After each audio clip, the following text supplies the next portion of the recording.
This young man with an absurdly handsome face, but a perpetually gloomy expression is our protagonist. Alan used to be a slave, working 78 hours a week, and now he's possessed the body of a nobleman in a fantasy world. Sounds great, right? Well, sure it sounds great. However, the character he possessed has the setup of being illiterate and utterly talentless, spending his days eating and playing, living uselessly like some count's spoiled son. The only thing he doesn't know is exactly where he is right now. Just as Alan was enjoying the pampering of the maidservants, one maid beside him reminded, "My lord, you should rest early, the young masters will return tomorrow." Alan, surprised, asked, "Young masters?" The maid replied in astonishment, "Young Master Leo and young Master Tonio. You sound like you've never heard of the Palacio family." At those words, Alan froze solid. The name Palacio hit him with such terrifying familiarity it was almost comical. The maids looked at him with worried faces. Master Alan pressed his face into the cushions in anxiety. Could this be psychedelia? Alan recalled the title of a game he'd played. The game he used to play during the rare spare moments, back when he was an office slave. It was a turn-based RPG. No matter which storyline players started on, once the 5 great sins appeared: wrath, greed, sloth, pride, obsession, the kingdom, noble houses and cities would begin to collapse catastrophically. Among them, the Palacio Count family was the most notorious, a decadent noble house that shows up in a side quest before the main plot really kicks off. Alan dropped to his knees in despair. "Right, I know this place too well," he thought as he rummaged through his memory for details about that family. Alan stared at the grand mansion before him with hopelessness. Really, why does it have to be the Palacio Counts? The very first to be destroyed by the 5 great sins. Please, I'd rather go back to being a slave working 78 hours a week, living in comfort with no meaning, only to have everything fall apart in 10 years. Feels worse than being 6 months unpaid. Why does someone who slipped through worlds like me get 0 perks? Wait, perks? Right, knowing the game's plot 10 years ahead basically means I know the future, doesn't it? If so, all I need to do is remove the causes of the cataclysm before they happen. And so, determined to enjoy a peaceful, noble life, he decided to reform the 5 great sins. He told himself, they're probably still kids, maybe there's still a chance to save them. 2 months later in his study reporting, "I've rescued orphans from the East, more precisely, victims turned into living test subjects. Among them, I assigned the management of the orphanage to a girl named Yusha." Alan beamed with satisfaction, eyes shining. "See, my judgment wasn't wrong, you're truly very capable." Evan replied, "Yes, sir." "But that's a compliment, right?" Because the young master never shows emotion on his face, he nodded to confirm. "Then Evan, from now on I expect you to assist me more." Evan stammered, "This is really hard to get used to." Alan looked at his reflection and thought, this face used to be very expressive, but it seems only the skin part didn't fully come to life. Evan is one of the rare supporting characters in the game, a loyal man, so he was summoned. Evan said, "Anyway, thank you for the compliment, young master. But this time you said the raid was to rescue the girl named Yusha, right?" Alan answered, "Yes." Evan continued, "I must admit now I understand why you chose her. Even with my seasoned eye, I wandered many years among mercenaries. That girl was by no means ordinary." He recalled the scene when they entered the prison to rescue the children. Evan was astonished. "She was so strong I couldn't understand why she obediently let herself be imprisoned like that." "Why didn't you bring her back here? Wouldn't that be a loss for you?" Alan agreed. "A fair point." He pondered. "On the surface it may look like I'm wasting a power I don't use, but keeping things as they are is also part of the plan. Yusha is a bloodline who signed a pact with an indescribable otherworldly entity, possessing unfathomable power, and later will become Wrath, one of the 5 great sins responsible for hundreds of deaths. But if the girl is raised in a peaceful environment, she surely won't walk the path of ruin. So I've defused the first ticking time bomb. Now I just need an excuse for not bringing her here. Alon spoke up. Yes, that's right. He propped himself up, emphasizing, because the time isn't right yet. Evan exclaimed in surprise, the time isn't right yet.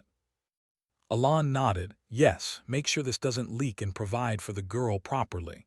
He received the order, understood, sir. Suddenly he produced an item, oh, and give this to Yusha. Evan wondered, a letter, is the content important?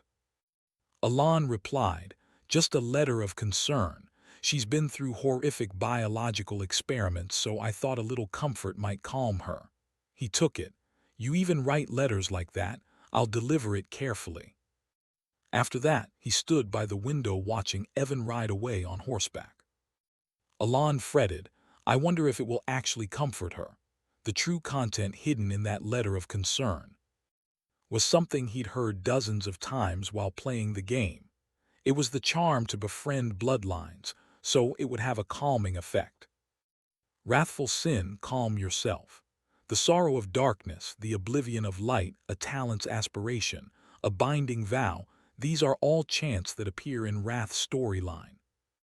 But by then, she had been completely corrupted. Cold, and it was already too late. In the game, after failure, it would transition into a battle. But now everything was set 10 years earlier, so maybe it's not too late.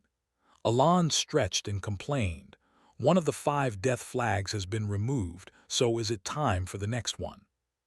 Thinking that a single chant could befriend a monster is truly ridiculous. But after all, they're a race that worships the otherworldly, so it's plausible it works. Those at the extremist fringe of the zealots have minds that are hard to fathom. Elsewhere, Yusha sat silently holding the letter. Evan was startled. The mana still radiating from the girl was absurd. But the girl carried a strange quality, as if she had no emotions at all. She spoke, you sent that letter. Was it Lord Alon, right? Why didn't he call me to his side? Panic gripped him inwardly. What the hell is going on? Evan stammered, that's. He looked at Yusha. Mana manifesting physically only happens at a master level. He recalled your words. Because the time isn't right yet. Evan hurriedly said, oh right, it's because it's not the right moment. She then withdrew her murderous intent. As for the letter's content, remember this. The sorrow of darkness and the oblivion of light will gradually fade away. Yusha was moved. Surely that's a promise only the master would know. All right, I roughly understand. He was terrified, sweat running down his body from vigilance. She smiled eerily. I will obey his will. Meanwhile, lying in bed, Alon thought, today was a truly satisfying day. Even the bright moon seemed to cheer me on. Must do my best for the next round.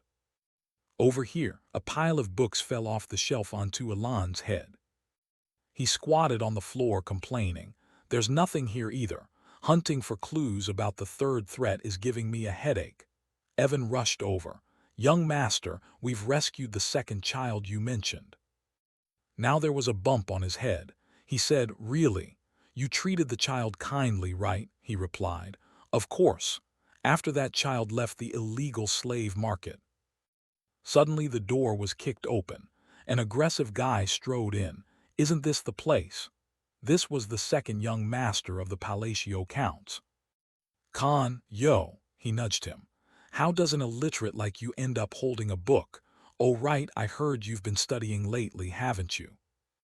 He glared, your brother around. Alon thought to himself, he's always such a pain. How did I put up with this before? I really wanted to push back, but immediately acted obedient, bowed, and said, it seems you still want to use the library, so I'll take my leave. Tonio triumphantly stomped on his head. You know your place, huh? Suddenly a knife flew across him. On closer look, the knife was embedded in the wall. At that moment someone entered from afar and said coldly, "You insects are being too noisy." Tonio felt extremely irritated. The eldest young master stepped forward, pointed at them, and said sternly, "I don't want to see blood first thing in the morning, so get out." This was Leo Palacio, eldest young master. Immediately the two lunged at each other. "Brother, I told you to drop the rude attitude when entering the library." Leo shot back, "Leave while you still can." Alon quietly slipped away on this side. The Palacio territory had quickly disappeared from the game. Alon recalled his mission: investigate the Palacio domain of the Kingdom of Asteria. It was a den of vice, led by Avalon, but their power was greater than he expected. Basically, these filthy brothers were vying for the head of the family. One was a big player in the underworld. The other ran a large drug syndicate. Alon thought to himself that, for the sake of his life, he couldn't confront the two. So he and Evan quietly let the two beat each other up and snuck away. Inside the library, brutal fighting echoed nonstop, objects flying everywhere. Evan fixed his hair. Alon thought to himself he'll live happily ever after as the weak, useless, illegitimate son. He then returned to his room, groaning in a lazy way. Still, the second child was by no means ordinary. Alon, relaxing, turned to look at him with a puzzled expression. Evan wondered how someone like him knew about the illegal slave market and the secret biological experiments happening in other lands. How on earth? On the other side he yawned lazily, seeming very hard to rouse. Still lying in bed complaining, so tired. Evan blurted out, "Young master, you're truly peculiar. You sent that child to an orphanage." Alon didn't look at him. He wondered, did he say that child is not ordinary? That boy wasn't just extraordinary. He was at a destructive level. Within an empire, a coalition of many nations centered on the kingdom of Kalyan. The child we rescued from the illegal slave market was the second incarnation in Psyche Deliria, Deus Macalan, after being sold into slavery and abused.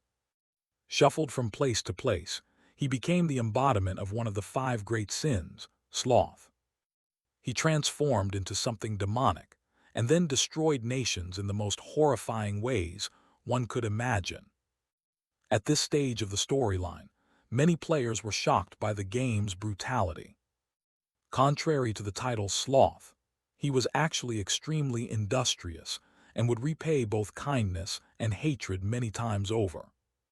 That's why I had to emphasize to Evan to treat Deus very kindly. He trembled, holding his teacup, and breathed. "That's vivid."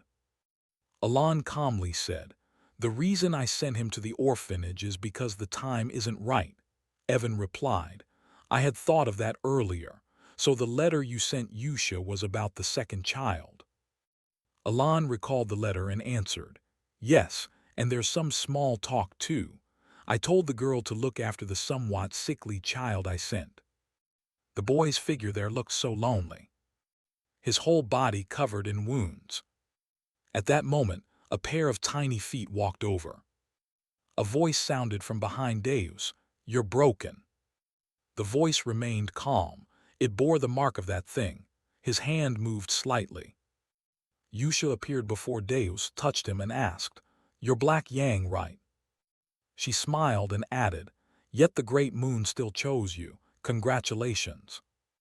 Yusha wore a witch-like, villainous smile, magic radiating strongly from her entire body. "So feel the power granted to you, and let your potential be unleashed." She reached out to Deus and smiled. "If you keep your loyalty and obey his orders, you'll get your revenge." At that moment, threads of magic began to emanate from behind him. Yusha smiled and looked up at the letter. "Now I should send my first reply." Under the moonlight, Alon's written lines appeared. She wanted to send him a gentle greeting. At the Count's manor where they lived. Evan opened the door and stepped in. Alon was still muttering. "Where on earth is the third person?" he suddenly said. "Big trouble, sir." Evan continued. That bastard, I mean the second young master. Alon looked up at that. What? He asked if that one was dead. At this point, the second young master's death had happened unexpectedly. He wondered, really. Then everyone gathered at the venue for the second young master's funeral. Two beautiful girls stood on either side of Count Palacio, cooing, "Master." The other one whined, "When will this end? I'm bored." The one beside him chimed in, "I'm hungry." Alon was speechless. "Bringing drugs and women to your son's funeral. This family is rotten, total dark fantasy material." Alon looked down at his brother. After all, Tonio dying from an accidental fall was different from what he remembered. In the game, the guy beside him was the murderer. In the end, he wailed theatrically, "At last I killed that vermin after 50 years. Now I'm the rightful heir, I am Count Palacio." He wept and gloated as if this were the opportunity of a lifetime. Alon looked over helplessly. Couldn't he at least fake some restraint? The mastermind was surely Leo or his lackeys. Anyway, Alon just needed to deal with the 5 great sins. Time jumped forward 1 year. The succession issue was settled. Leo consolidated the drug business, and the Count's domain grew noticeably calmer. At this point, Alon and Evan sat facing each other. He ate while staring at the stack of papers in front of him. Meanwhile, Yusha and he had become pen pals. If he kept in touch with her, it could pay off later. In the letter, Yusha began, "Yuna is great at hide-and-seek, Hidden's a terrific fighter. Deus is growing fine and the boy likes puppetry." Alon read and smiled slightly. The kid seemed well-behaved. At the bottom was this month's patron list. Alon exclaimed. The list grew again. It's amusing how more sponsors keep turning up for that little orphanage. Evan noted it's odd but ultimately a good thing. "Oh, right, about what you've been looking for," Evan said. "I got a call from the Information Guild. They found a lead." Hearing that, he ate and said, "Really? What a relief. It's probably a list of names for the third boss. Finally, I can track him down." At that moment, sunlight poured through the window and lit the room. The two fell silent, each occupied with his own task. Elsewhere, a heartrending scream rang out. It came from the Margate drug distribution point. 2 men walking and chatting. "The Palacio fish is generous. He always gives us nice rewards." The other replied, "Indeed, our outfit now has a few hundred members." Before them lay people who had just been killed, and it was about to get worse. Seeing the scene, they panicked and cried out, "Sir, my hands are out of control, help." Then a horror unfolded. Everyone there suddenly took their own lives. The screams echoed. Nearby, a lone figure stood silently in the shadows. Yusha appeared behind them, saying, "I love today's puppet show. Seems there's plenty to report." Yusha appeared behind them, saying, "I love today's puppet show. Seems there's plenty to report." Yusha turned and asked, "So, do you pity them?" Deus replied, "Because they used others to produce drugs. I just don't know if this ties into my vendetta." She answered, "Of course it's useful. We're clearing space for his return." Yusha smiled villainously. "How could we let this place look shabby when he comes back?" Deus, expressionless, replied, "Understood." Then the two activated magic. A roaring wind rose and they vanished. Like phantoms hovering in the night, everything would go according to his will. A flash of light streaked across the brilliant night. Under the calm crescent moon, Yusha's voice rang out, "We, Lamb and Gaiet, will be his sword." No one remained there, only a deep pit in the ground. 2 years had passed since becoming pen pals with Yusha. Evan dragged his weary body toward the backyard. "I'm back, so you're in the backyard," Alon said nonchalantly. "Oh my, Evan, you startled me." He gestured and said, "The 5th child has been safely sent to the orphanage." Alon was astonished to hear that. In the meantime, the other 3 sins had all been rescued. He handed food to Evan. "Here, eat." "Yes, thank you, sir." As Alon handed Evan the food, he thought about finding the third child. Greed was a bit tricky, but with a gamer's know-how, after squeezing Evan to the bone, everything finally went smoothly. After giving him the food, he said, "You did very well running around. You can rest a bit now." Evan asked, "Is the orphanage mission over?" Alon replied casually, "Yes, it's done. What a relief." Evan lay down, sighed, and asked, "But young master, aren't you happy?" "Of course," Alon answered. He said Evan didn't look it. He pointed to his mouth. "I'm smiling now." Then he put on a very professional smile. "Let's call it that." Sunlight poured down as he stretched and breathed in. Alon lay on the grass, musing. "This is progressing better than I thought. Everything's going smoothly. The masters of the awakened servants all became the 5 great sins after a past tragedy. Although this was said in their past, before they awakened into sin, the chance to perfectly save them all before the tragedy occurred was very slim. Rescuing them after they'd already become sins would be even more worrying. At that he asked, "How's the orphanage?" Evan produced the letter. "Everything's as usual." "Everything's going smoothly." Evan continued. "The kids who were like broken dolls at first," he said, "have brightened up a bit." Alon opened the letter. "Really? Then we won't need any more caretakers." He thought, "I didn't expect Yusha to do so well." Maybe because her character is tied to the Moon Orphanage. She certainly hates interference. Alon called Evan closer. "Seen this way, Yusha is also a good kid, so what's special about her there?" In the letter Yusha wrote, "Everyone's well. Some of the children here are growing very pretty. You really don't need to worry about the applications anymore, nor about the children you just sent." After reading the letter, Alon was genuinely pleased to see them well cared for. He thought if all 5 sins grew up normally, environment truly matters. Evan asked, "So when will you meet the kids? You always say you'll make time for that." Alon stammered, outwardly hesitant, but in truth he had no intention of meeting them directly. Being close would be beneficial in many ways. But perhaps because becoming a sin was so horrific and tragic, their personalities, as seen in the game's flashbacks, were dreadful from childhood. He considered carefully. Since he saved them before awakening, it should be better, but it's still scary. He stammered, "Maybe next year is fine, I understand." Alon sighed in relief.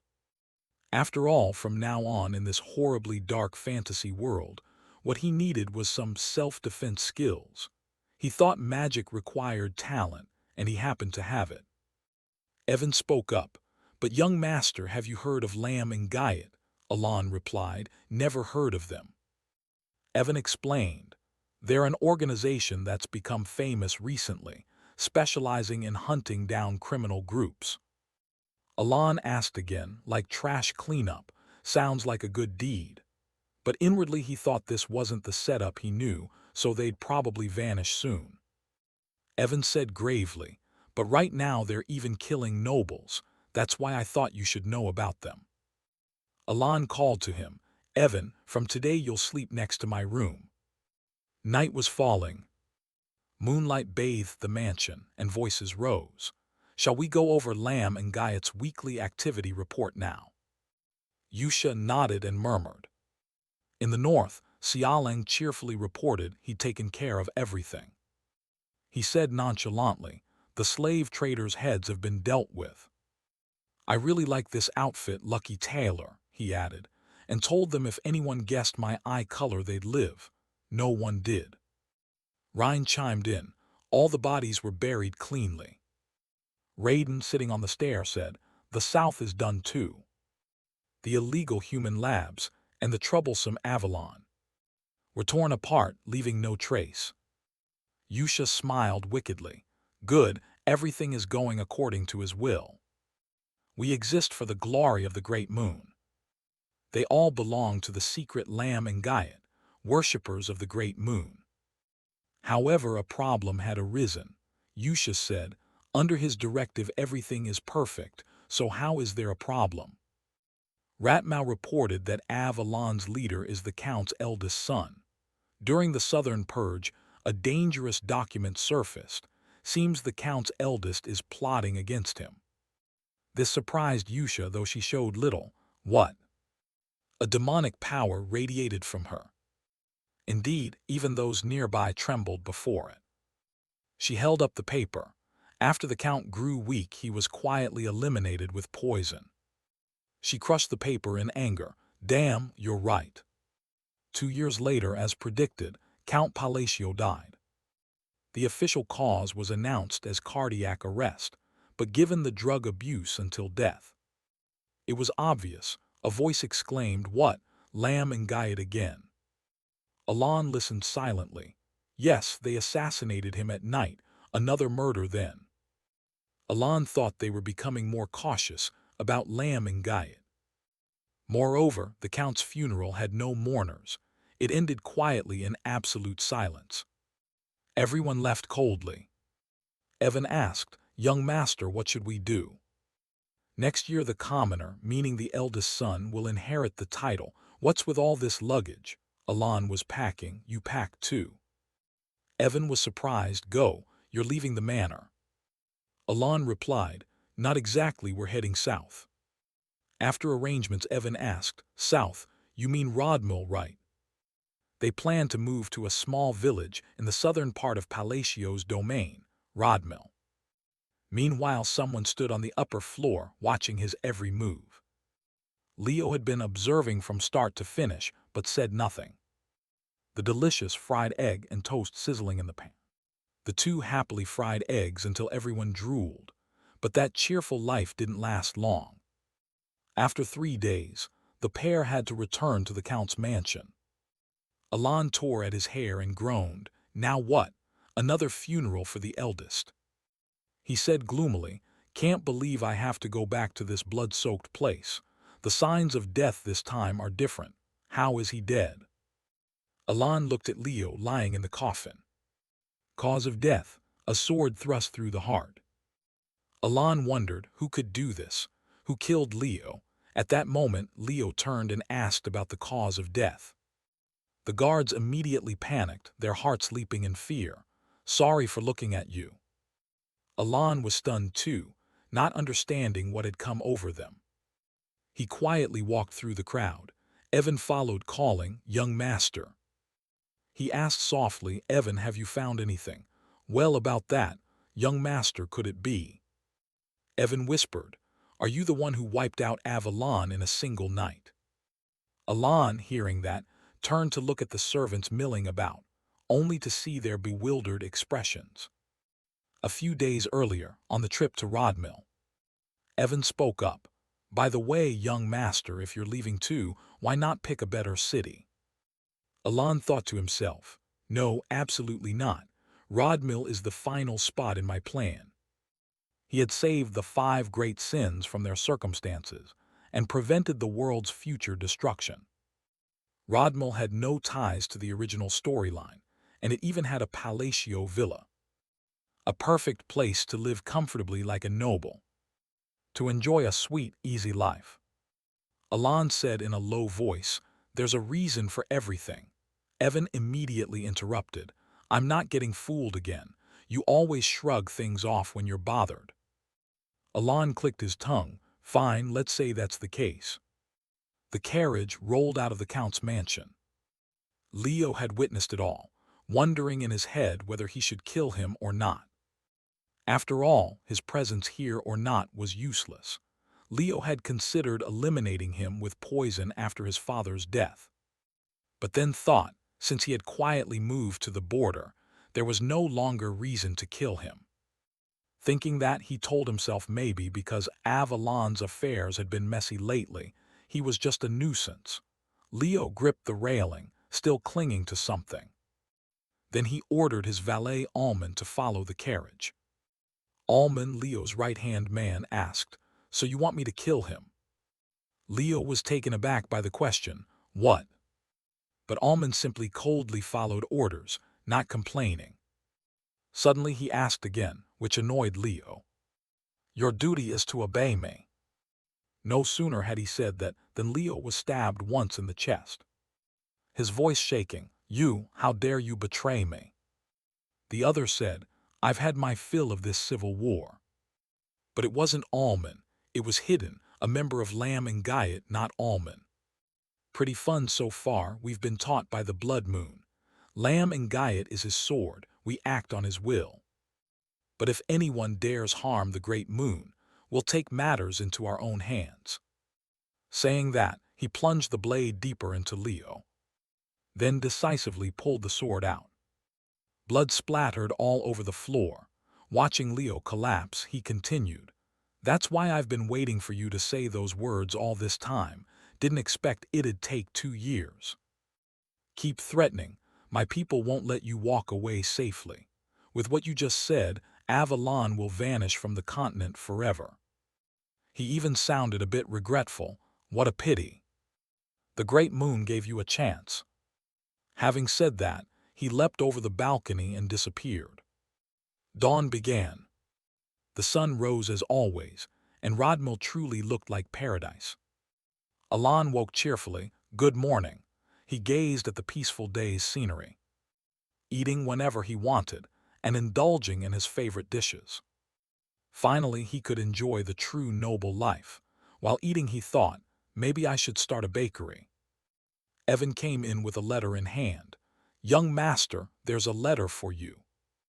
Taking it, Alan wondered, "What's this?" The piece of toast in his hand fell onto the table.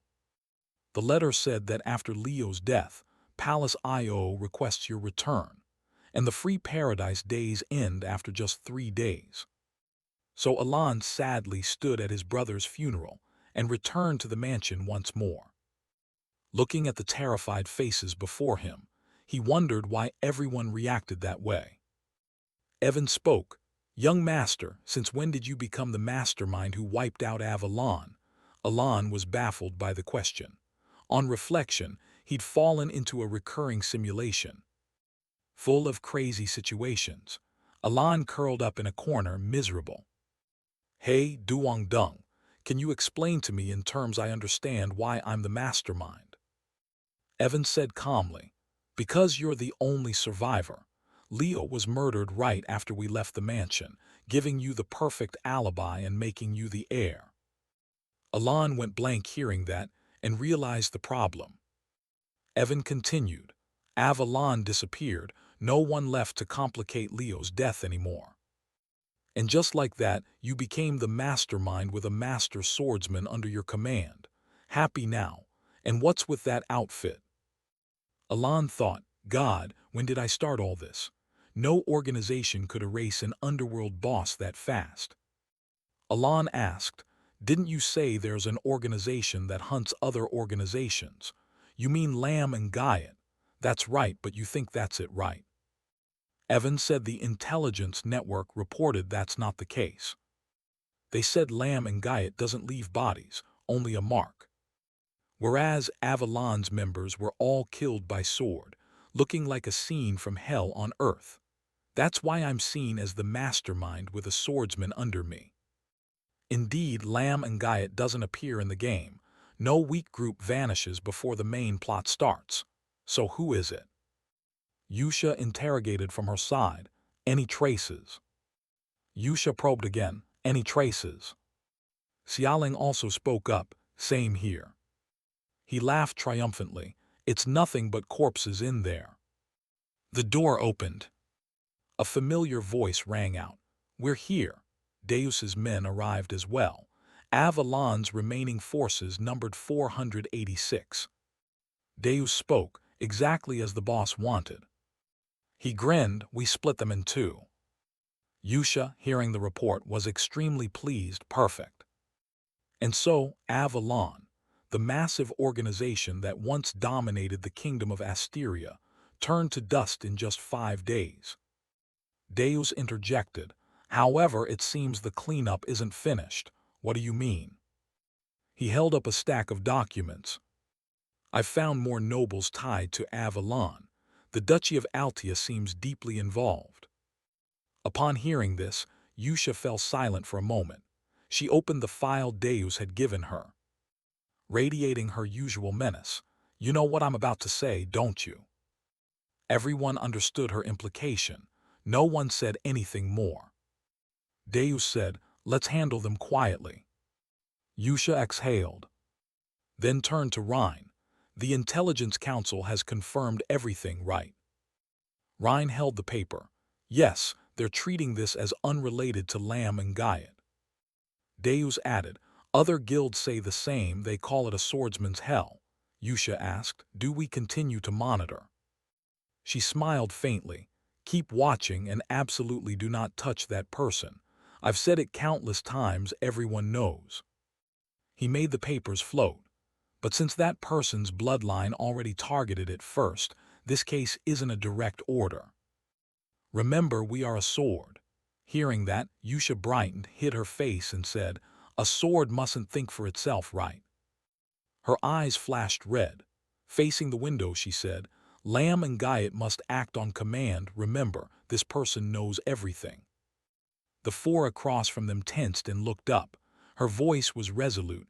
Never fail that person. Deus looked at Yusha, puzzled. I don't get it. Someone as superior as you getting anxious just from being exposed. Then he raised the stack of papers and said, I get it now. It's all for the great moon. For that person.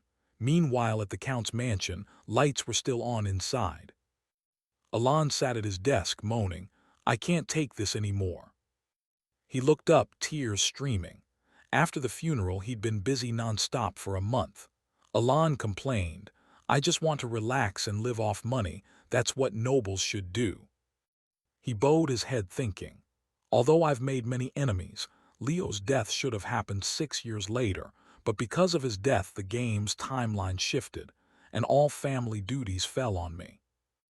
At that moment the heir suddenly heard a call.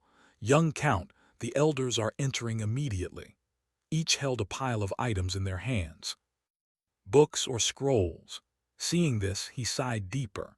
Dark circles showed under Alon's eyes. He wondered why everyone was working so hard. When the Count was alive, they were leisurely and cut corners. From afar, the elders saw his gloomy face and waved in panic. Is he angry? We must work harder. We don't want to die. His complexion grew paler from overwork. The vassals were surely working seriously because of rumors he was the mastermind. I told you to come. Why didn't you? Now Alon was a small corporate slave, working silently. He secretly wished they'd handle everything themselves. Scene change. Flames flare up and slowly roast the food. Evan asked the young master, puzzled, looking up. I mean, I really am surprised. Alon was at that moment manipulating magic to float around the room. Evan continued, to reach rank 2 in just 2 years of self-study, your talent is remarkable. When did you develop like this? Normally, it takes about 4 years to hit rank 2 and you can't even use spells unless you're born with bamboo blessing. Calmly he replied, maybe I have some talent. I worried so I trained hard to protect myself. Alon thought to himself that this technique also requires very precise mana control. He kept the spells circling non-stop, yet the important thing was that they were still incomplete. His face showed fatigue. He'd never imagined he'd actually use magic in a fantasy world. He murmured, at first I was excited, thinking once the plan was done there'd be no more danger. So I'd slow my studies. Then the magic orb rose, but recently survival became a real issue. He realized a heartbreaking truth that brought tears to his eyes. His mana well is tiny. Alon complained that nothing was effective. At that point he recalled the info about it. The mana well you're born with is like an athlete's physique, fixed from birth and... His mana well was a bit. Thinking about it made him ache with pain. He realized the truth. It was so small that training wouldn't help.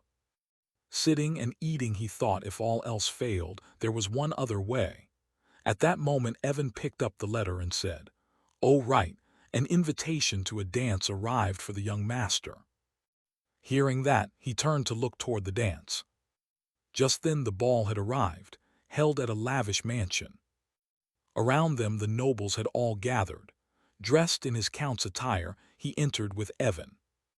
Upon entering he sighed, "Phew, I'm already tired." It was just an ordinary gala for networking among nobles, held in the southern region of the Kingdom of Asteria.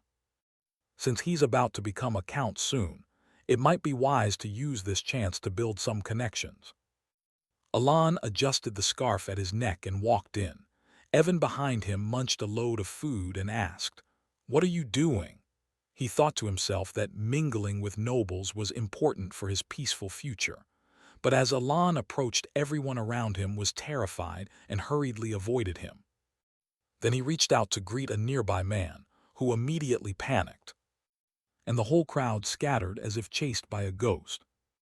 Evan beside him couldn't help but laugh and reassure, "Don't be dramatic, haha, don't be sad." He watched and thought, sad, not really. "I expected this," so he said, "Evan, I'm heading back." With that he turned and left. "I know I'll be ignored because my dignity isn't like the glorious ancestors. Now I'm just the black sheep of the East." But he didn't come unprepared. Alan lifted his wine glass, thinking he'd handle the situation with the social skills he'd secretly practiced. He said, "This wine has a distinctive taste." A nearby girl turned, but her face went pale with fear. He added in a low voice, "Especially the aroma seems different." Alan smiled faintly, looking like a demon. "I want to drink a few bottles at home." Inwardly he thought the smile was gentle, the sort needed for socializing. The girl saw his face and went white, trembling. Then fled in panic. "I'll talk to my father and prepare immediately." Alan watched, bewildered, thinking, "Wait, not."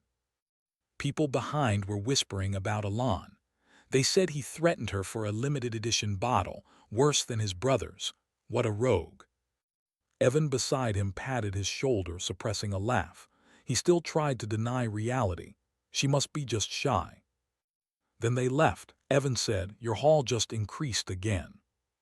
He munched happily while rattling off an impressive list.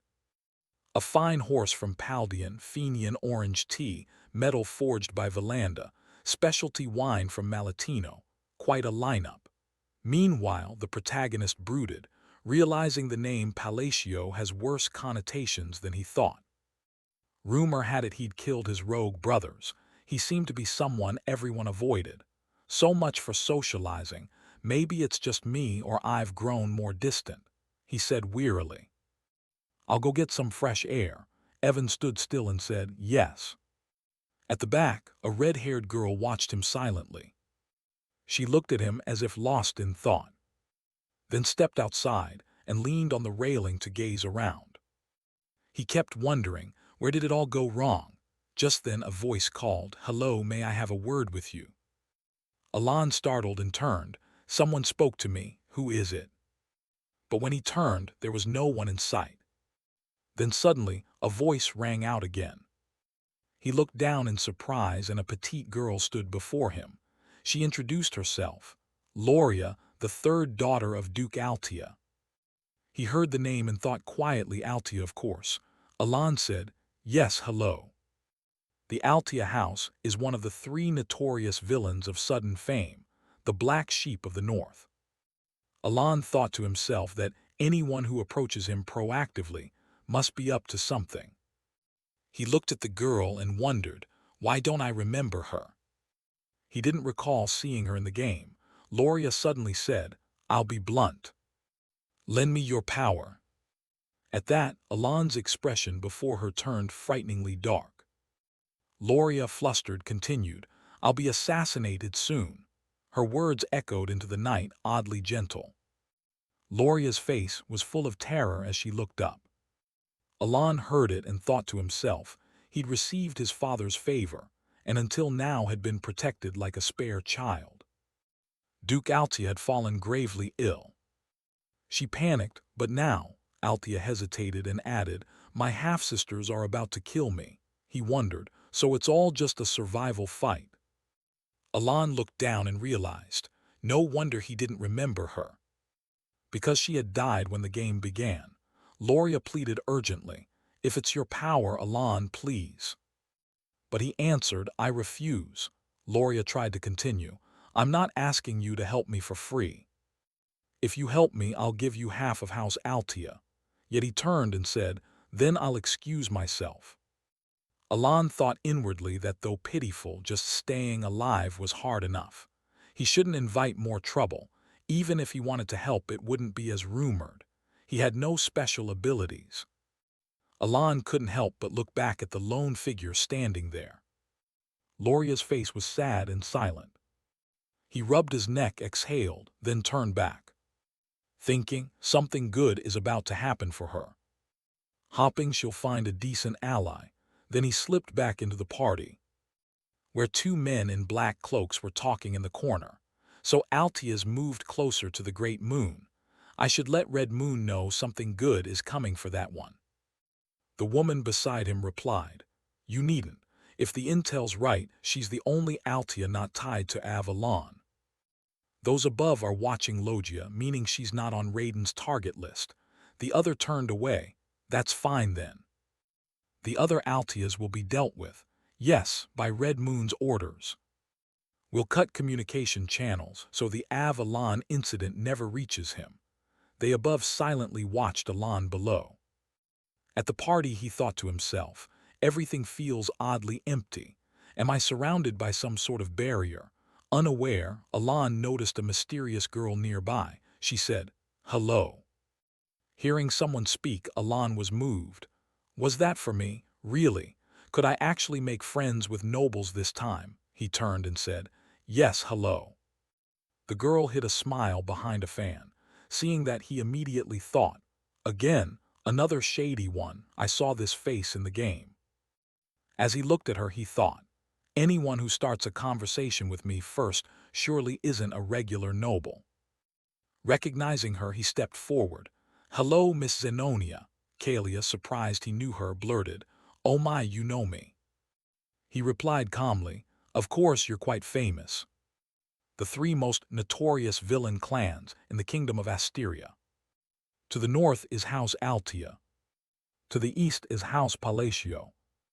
And finally, to the west is the den of debauchery." She gives off the air of a noble serpent. Kalia smiled faintly. "Famous? Me. She is the eldest daughter of Count Zenonia." Count Zenonia. If Palacio is a crime gang, Zenonia is the upscale, legalized version, thinking that made Alan shiver. "I only need a few noble contacts to stay safe," he vowed. "Even with half my life hanging by a thread, for this sweet life I mustn't get tangled with them." Someone teased because Kalia was so beautiful. She replied gently, "Thank you for the compliment." Kalia smiled and added, "I'd love to talk more. What do you think?" Alan answered calmly, "I would too, but too many eyes are watching." Inwardly he begged, "Please let me leave quietly." Kalia looked at him and said something cryptic, just as the rumor suggested. Then she turned away. "I hope to see you again soon." The words sounded puzzling. Kalia then walked off elsewhere. He stood there confused, not understanding what had just happened. Above, two watchers peering down said, "Avalon District is completely sealed." The other added, "But now a new player has appeared." They looked toward the window where someone hiding in a tree still watched. "A tail, huh?" Then two slight figures darted off. Without direct orders, they only observed for now and would act later if needed. Scene change. Evan scratched his head in confusion. "Young master, are you sure this time is for real?" They stood before a ravine. Evan doubted. "Is this really the place we've been hunting for all this time?"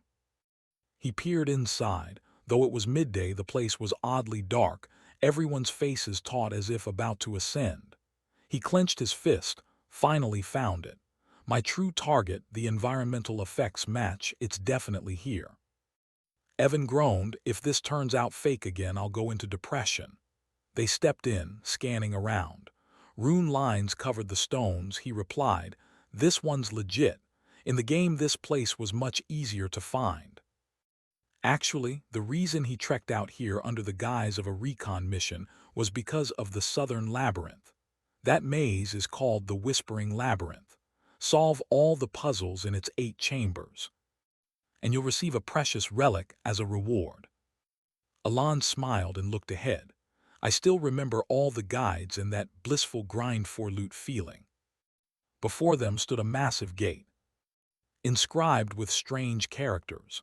He looked up in awe, seeing the labyrinth entrance in real life. Though he'd once been fed up with this place in the game, standing before it felt entirely different. Evan exclaimed, "This ravine looks like someone carved it by hand. How do you even know places like this?" Alon looked up and said, "I've been here many times." Evan blinked. "You've been here many times." Alon grinned. "Just kidding, I have my own ways, come on." Seeing that serious face, Evan cried, "Please don't say things like that with such a solemn look." No sooner had they entered than the roar of a monster sounded above. Its massive hands clapped together, producing a terrifying boom. Evan looked around and muttered, "In a place like this, get one puzzle wrong and you're crushed. No refunds." Alon silently assessed as the horrific sounds continued. Evan stared, stunned at his master's emotionless face as he scratched something onto a stone tablet. How could he be so calm? He watched intently as Alon took notes, still baffled even in this situation. Evan recalled 4 years together and still couldn't figure his young master out. No two missions were alike: repaying someone else's debt, helping a slave save an orphan, dismantling a demonic cult, delivering a pointless letter. Now the monster seemed not yet finished, which puzzled him more. How did the young master know this place inside out without ever leaving home? Alon calmly pointed to the beast. "The puzzle's been solved, but it hasn't opened. The other thing has to finish first." The noises kept echoing. Evan continued mulling it over. Still, following this mysterious young master always led to good things. They both looked over, he said, "Oh, it's opening." He thought inwardly, "What are you planning this time, young master?" Deep inside, Alon silently cheered. The door finally opened. "Oh gods, I'm about to puke." Knew it was tough, but not this brutal. Evan nearly broke his neck trying not to look. And before them lay a heap of glittering jewels that lit up the whole chamber. Evan cried out, "Finally done, right?" Alon replied calmly, "Yeah, grab the black ring and let's go." In the distance 6 rings were mounted on a fake hand. Evan said, "That thing looks utterly useless." Alon picked up the black ring. "It's a bit big, but touching the others would only invite trouble. Leave them be." He silently stared at the ring, thinking to himself, "Finally got a shackle ring." Alon reassured him again, "Don't worry, the way back is safe." Evan stammered, "Yes." Walking, he thought that remembering the game guide made this too easy, yet his expression wasn't great. "Young master, did you plan all this ahead?" Before them stood a cluster of giant golems, so the bronze rock in that ravine was actually golems. Evan worriedly calculated, "Anonymous enemies, wonderful. At least we need some way to get you out of here, sir." Alon stepped forward and said, "I'll handle this one." Evan looked bewildered. Just then the monsters all turned toward them. Evan warned, "Whatever you're planning, priority 1 is getting out of here." A golem lunged to attack. He shouted, "Wait, a tier 2 spell won't cut it." At that moment Alon murmured, "Binding, activate." The ring on his hand flashed black. Immediately the golems began to change, light flickering across them. A voice rang out in the void. "Fragment, inheritor of Enmarlala's great will, speak 2 limits you can accept to grow." Alon stood in the pitch-black space looking around. In the game a choice window would pop up now, so that voice was it. A colossal face appeared in the darkness, the reward for conquering the binding labyrinth. True to its name, it was a siphoning relic granting power to the user, but in exchange imposed strict bindings. Alon trembled slightly, tense. The voice sounded so real, like he was truly inside that world. He spoke the first limit and the voice asked the next question. Alon formed a hand seal and answered, "In all operations, the sigils of Babylonia are absolutely mandatory." The voice asked. What do you hope to gain from this binding? He replied, the power to bend the world's rules a little more. Lines of power in the air intertwined and merged. Evan looked up at the pitch-black scene. Light slowly emerged and the voice asked again, the second limit. Alan formed another seal. In all operations, only the sacred tongue of Babylonia may be used. The voice asked, and what do you wish from this binding? He calmly answered, the same as before. The voice was silent for a moment. Alan looked up, puzzled. Damn it, did I miss a step? The skill icon copied it exactly too, selecting both the seals and the sacred tongue as limits to gain the strongest offensive power. He couldn't help sweating nervously. I'd mastered the seals and chants from playing it countless times. This had to work. Then the voice accepted. The vague tone intoned, human, remember the seals and runes of the great forgotten god. We give thanks to the one who continues his will. Alan heard this and wondered, continue his will, what does that mean? Right after, the ring on his hand vanished. He guessed it was being absorbed into him. Seems the binding succeeded. The voice spoke one last time. I have always watched you. You inherit that will. Back in reality, Evan was still shouting, young master, tier 2 spell. Before him were the massive monsters. He reached out anxiously, but it wasn't enough. Alan looked up calmly, eyes utterly serene. His hand beginning to channel magic. The iron orb that should have blazed brilliantly instead flickered weakly, though he'd poured all his mana into it. No matter how much he trained, he still couldn't surpass the limit. So it was time to test the power of the bindings and the price to pay for them. With that train of thought, the protagonist conjured a magic orb in the palm of his hand. The orb continued to swell little by little. The monsters lunged forward. Alan raised his hand and guided the magic orb straight ahead. Time to test it. Alan immediately brought out the magic sphere. Next came the reverberation spell. Sparks of lightning striking the cave's ley lines one after another. The orb grew ever brighter, bursting in the dim, muffled space. With a blue light technique, the orb expanded and spun, firing continuous arcs of lightning all around. And finally, the linear diffraction maneuver. Alan expertly twisted his hands through the casting motions. A powerful bolt of electricity shot from his palm. The current surged straight into the pursuing stone giants. Evan watched the scene dumbfounded, eyes wide in astonishment. Evan watched the scene dumbfounded, eyes wide in astonishment. The electricity hadn't fully faded. The giant stone beings were struck motionless, drained of strength. Alan and Evan stood on the cliff, silently observing. After a few seconds of quiet, another burst of lightning swept through, cleansing the remaining stone giants. They fell apart limb by limb, shattering, the bolts flickering then fading. Looking down, the two saw the giants reduced to heaps of ruined rock. Alan's face showed no change, while Evan was still dazed, barely recovered, muttering, "Damn it, unbelievable." They waited for the electricity under the cliff to die out before descending together. All the way, Evan nagged Alan, "Have you been hiding your true power this whole time?" Alan replied coolly, "Impossible." Evan wouldn't believe it and pushed. "What do you mean? In 15 years as a mercenary, I've never seen anything like that. Are you seriously saying that's only a level 2 spell?" But all he got back was the bland 2 words, "Yes, that's right." From Alan, leaving him speechless and helpless. Contrary to Alan's cold, emotionless face, inside he was full of turmoil. "I didn't expect it either. It wasn't this strong in the game. If I remember correctly." In Psyche Deliria's turn-based combat system, magic can be enhanced by sigils or mantras each turn. In a turn-based system, each victory and completed battle grants the character a 10% attack boost.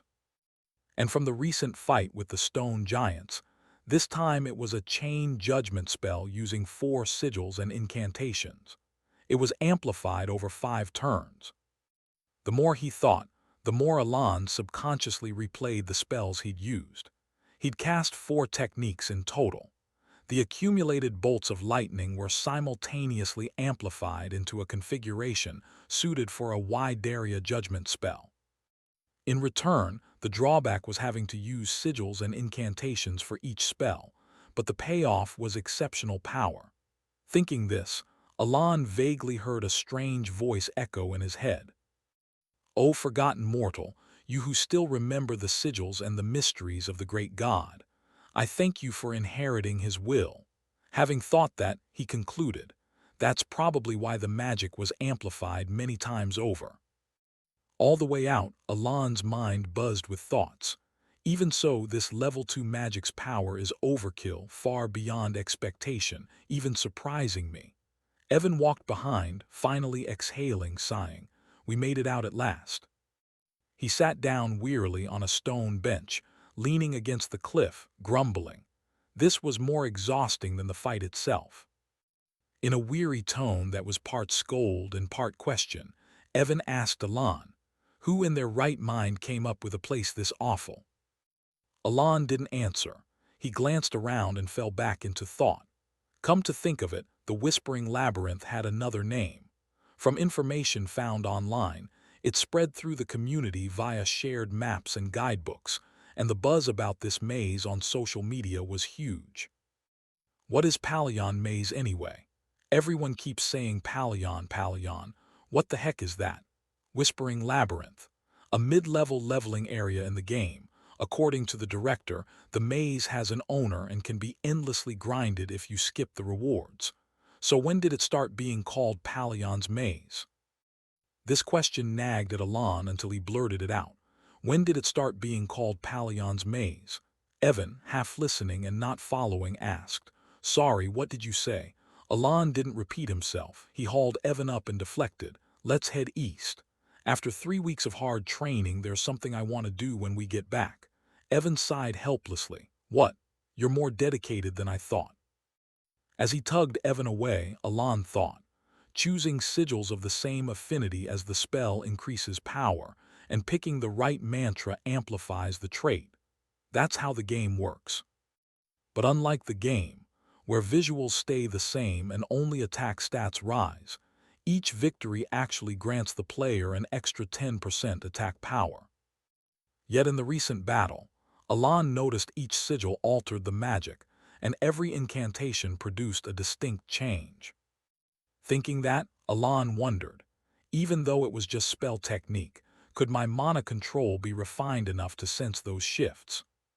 Shaking off the tangled thoughts, Alan finally told himself, "Once my mana recovers, I need to test it again." Anyway, everything turned out fine. In the dark of the deep woods, unbeknownst to Alan and Evan, Rhine wrapped in a cloak lurked hidden in the shadows. Once they left, she lifted her head, then nimbly leapt from cliff to cliff and entered the labyrinth. Arriving, Rhine paused and stared at another huge stone slab covered in raised colored script. After all, everything turned out fine, and recognizing these strange characters at once, she realized, this is the script of the Elenif Empire. Rhine removed her hood and cloak and translated the odd inscription. It read, "For a friend about to be left alone, the sword Saint Ban stood firm." Then she lightly touched the raised colored glyphs. Vivid images flashed through Rhine's mind. He had repelled the Dark Prince's invasion and defeated Al-Akalaka, who had devoured the hearts of his people. The glorious emperor, Great Ban, lived on in the people's hearts, bravely wielding the divine sword to battle a savage giant dragon. Then the reel fast-forwarded to Rhine herself hovering above. Surrounded by flying books, a voice echoing in her head constantly reminding her, "I know all, for I was born with a great mission in the ancient library." Back in the present, Rhine recalled standing on the cliff looking down at Alan and seemed to realize something. Yes, Palacio was the one who created it. I knew the Empress was different from the one in the records, so I guessed something extraordinary. Images of Empress B-letter 1EDD Ludia, Emperor Great Ban Alan, and Alan kept circling in Rhine's head. Yet she couldn't stop the stream of thoughts in her mind. Think about it, even the mighty moon once called Palatio a friend worthy of reverence. Moreover, the mantra he whispered doesn't exist in any record of the ancient library. Recalling Alan's recent fight with the giants, the incantations he used troubled Rhine the most. She was intensely curious. Who exactly is that man? When leaving the labyrinth, Rhine felt a little shy and muttered, "Everything Hong Nguyen said was true. I'm ashamed that I blindly followed orders." Her expression immediately cooled back to its usual icy blankness as she asked, half stating, "Have you arrived?" She looked up at the figure on the branch and asked, curious, "Did you get the information?" Deus touched coldly and answered, "The man in the black coat is dead." His neck was suddenly twisted twice in midair, and that was Alan's handiwork. Rhine, upon hearing this, curtly said, "I'll report this so it can be dealt with properly." In the dead of night, a pale moon hung over the treetops, and two silhouettes shot through the sky. Meanwhile, at the Zenonia Count's manor, inside a room, Kalia sat on the sofa, took a sip of tea, and said with a lazily detached look, "So it's more than just a rumor." Kalia fell into thought, unconsciously musing about Alan and thinking, his gaze is so cold and emotionless. Like a bottomless abyss, she sneered inwardly, famous is he. She leaned back in the chair and answered herself, "Indeed, Count Zenonia is both powerful and renowned." Kalia's eyes darkened as she remarked, "It's strange that someone so reclusive as you is considered famous." Saying that, Kalia rose and slowly walked toward the man at the desk, smiling. "Isn't it odd, father?" The man paused his pen at her call and turned to look. He watched seriously as she continued, "Because you are the Count, after all." Kalia drew closer and offered a faint, icy smile. Then she snapped her fingers. In the man's eyes, Kalia's image began to twitch and blur. He collapsed weakly, the brush in his hand dropping limp. Seeing this, Kalia was thoroughly pleased, grinning wickedly and taunting. "No one would suspect that I'm the one actually running the whole house while father plays the fool. How could they possibly find out?" She recalled at the banquet Alan had no idea the watcher in the distance was planted by her, and he even kindly warned her that many eyes were watching. Kalia thought with glee, "Even my planted spy seems to have been uncovered." At that moment a guard burst in, calling urgently, "Miss Kalia." She leaned against the wall, hands on hips. "What's the matter?" The guard immediately reported, "Miss, please return to your room at once." Kalia followed the guard back to her chamber and, opening the door, found the spy smeared in blood, slumped against the wall. The guard carefully informed her, "It seems the seal wasn't activated, meaning he hasn't revealed the secret." Kalia said sternly, "He deliberately placed it in my room." She then paused, leaving the sentence hanging. A few seconds later, Kalia laughed and mocked herself. How could they have discovered this? From the first meeting, haven't they hit me right at my biggest weakness? Her face contorted ugly with anger. Meanwhile, Evan and Alan were dozing in the carriage on the way back. Evan's snoring was so loud that Alan woke groggily, wiggled his ear, then drifted back to sleep. Cut to evening at the Altia ducal domain. Loria sat in the carriage, heart filled with dread, thinking, certainly not an ordinary person. She recalled underworld figures with eyes as cold as her father's. These were people you absolutely shouldn't confront. Loria sadly remembered how Alan had turned away coldly. "He is my last lifeline." She was full of disappointment but thought, he might not have accepted such a losing deal after all. Loria recalled her siblings who had been stripped of all wealth and power by the most ruthless brothers. Timalin the eldest son, Malin the eldest daughter, Perrine the younger daughter, and Kig the younger son. Looking at herself, she thought, "Because I have nothing left." Loria stared at the lavish building that felt both familiar and strange and thought, "Up to now, I've survived only by my father's pity and love. What am I supposed to do now? Anyway, I have to step into that cold mansion. Suddenly, a loud call rang out. Miss Loria, the youngest miss, has returned. Two maids ran over from afar, alarmed as they reported. Miss Perrine and young Master Kig are dead. At the news, Loria's face changed. What? Images of those two popped into her head, people ready to stab even their own family. Them doing it themselves. Impossible, Loria murmured. What about Timalin and Malin? Immediately, a pitiful cry rang out. The servants rushed toward the sound and were horrified to find the two of them stabbing at each other with swords. Chaos erupted. Loria stood frozen and wondered, what is going on? They didn't know that on the roof, a small figure had vanished like lightning. Smiling coldly, finished the job and leapt away, disappearing from sight. The servants fled in panic, and Loria muttered, her terrified face recalling Alon's strange remark, there will be something good. Alon's expression then was terrifying, hiding and waiting for the right moment, tucking away his claws to seize the prize. The true power behind the Count's family has arrived. She trembled with fear. Is that what you mean? Like him, I too became the sole heir of the ducal house overnight. After a moment, Loria exhaled. She thought, I don't even know what ridiculous pact I've signed, but there's no turning back now. Loria immediately turned and decided, what would happen if I betrayed him? There have been too many precedents. I have no choice but to keep walking the path I've chosen. Time jumps to 2 months later, at Alon's mansion. A man entered respectfully. I come by order of Duke Altia. Alon was shocked. Duke Altia. Evan beside him peered curiously and exclaimed when he saw an extremely rare bottle of wine.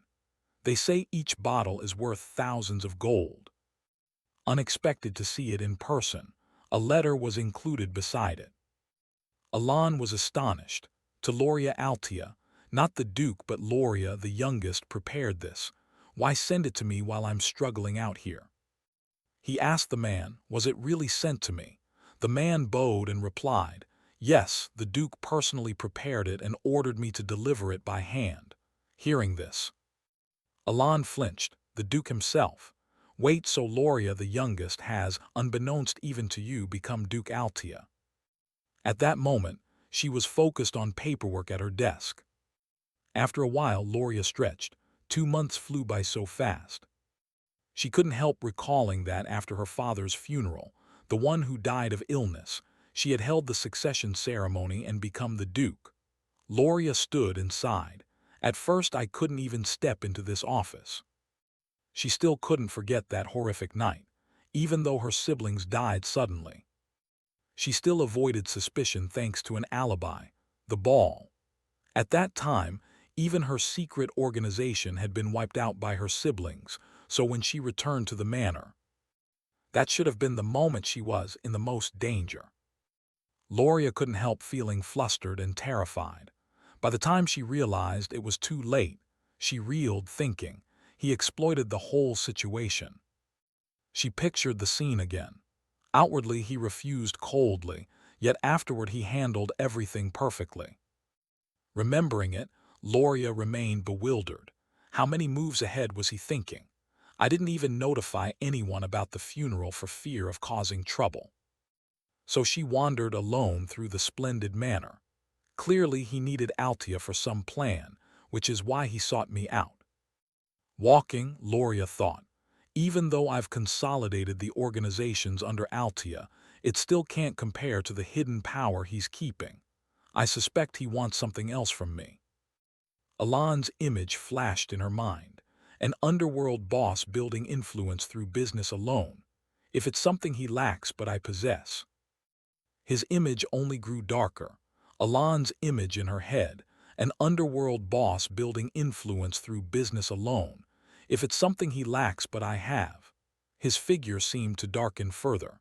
Manipulating politics from the shadows, Altia's reputation perhaps. Loria looked up at the portrait on the wall. For now, I must focus on what needs to be done. She turned back, standing before the Duke's portrait, thinking, my benefactor will contact me soon.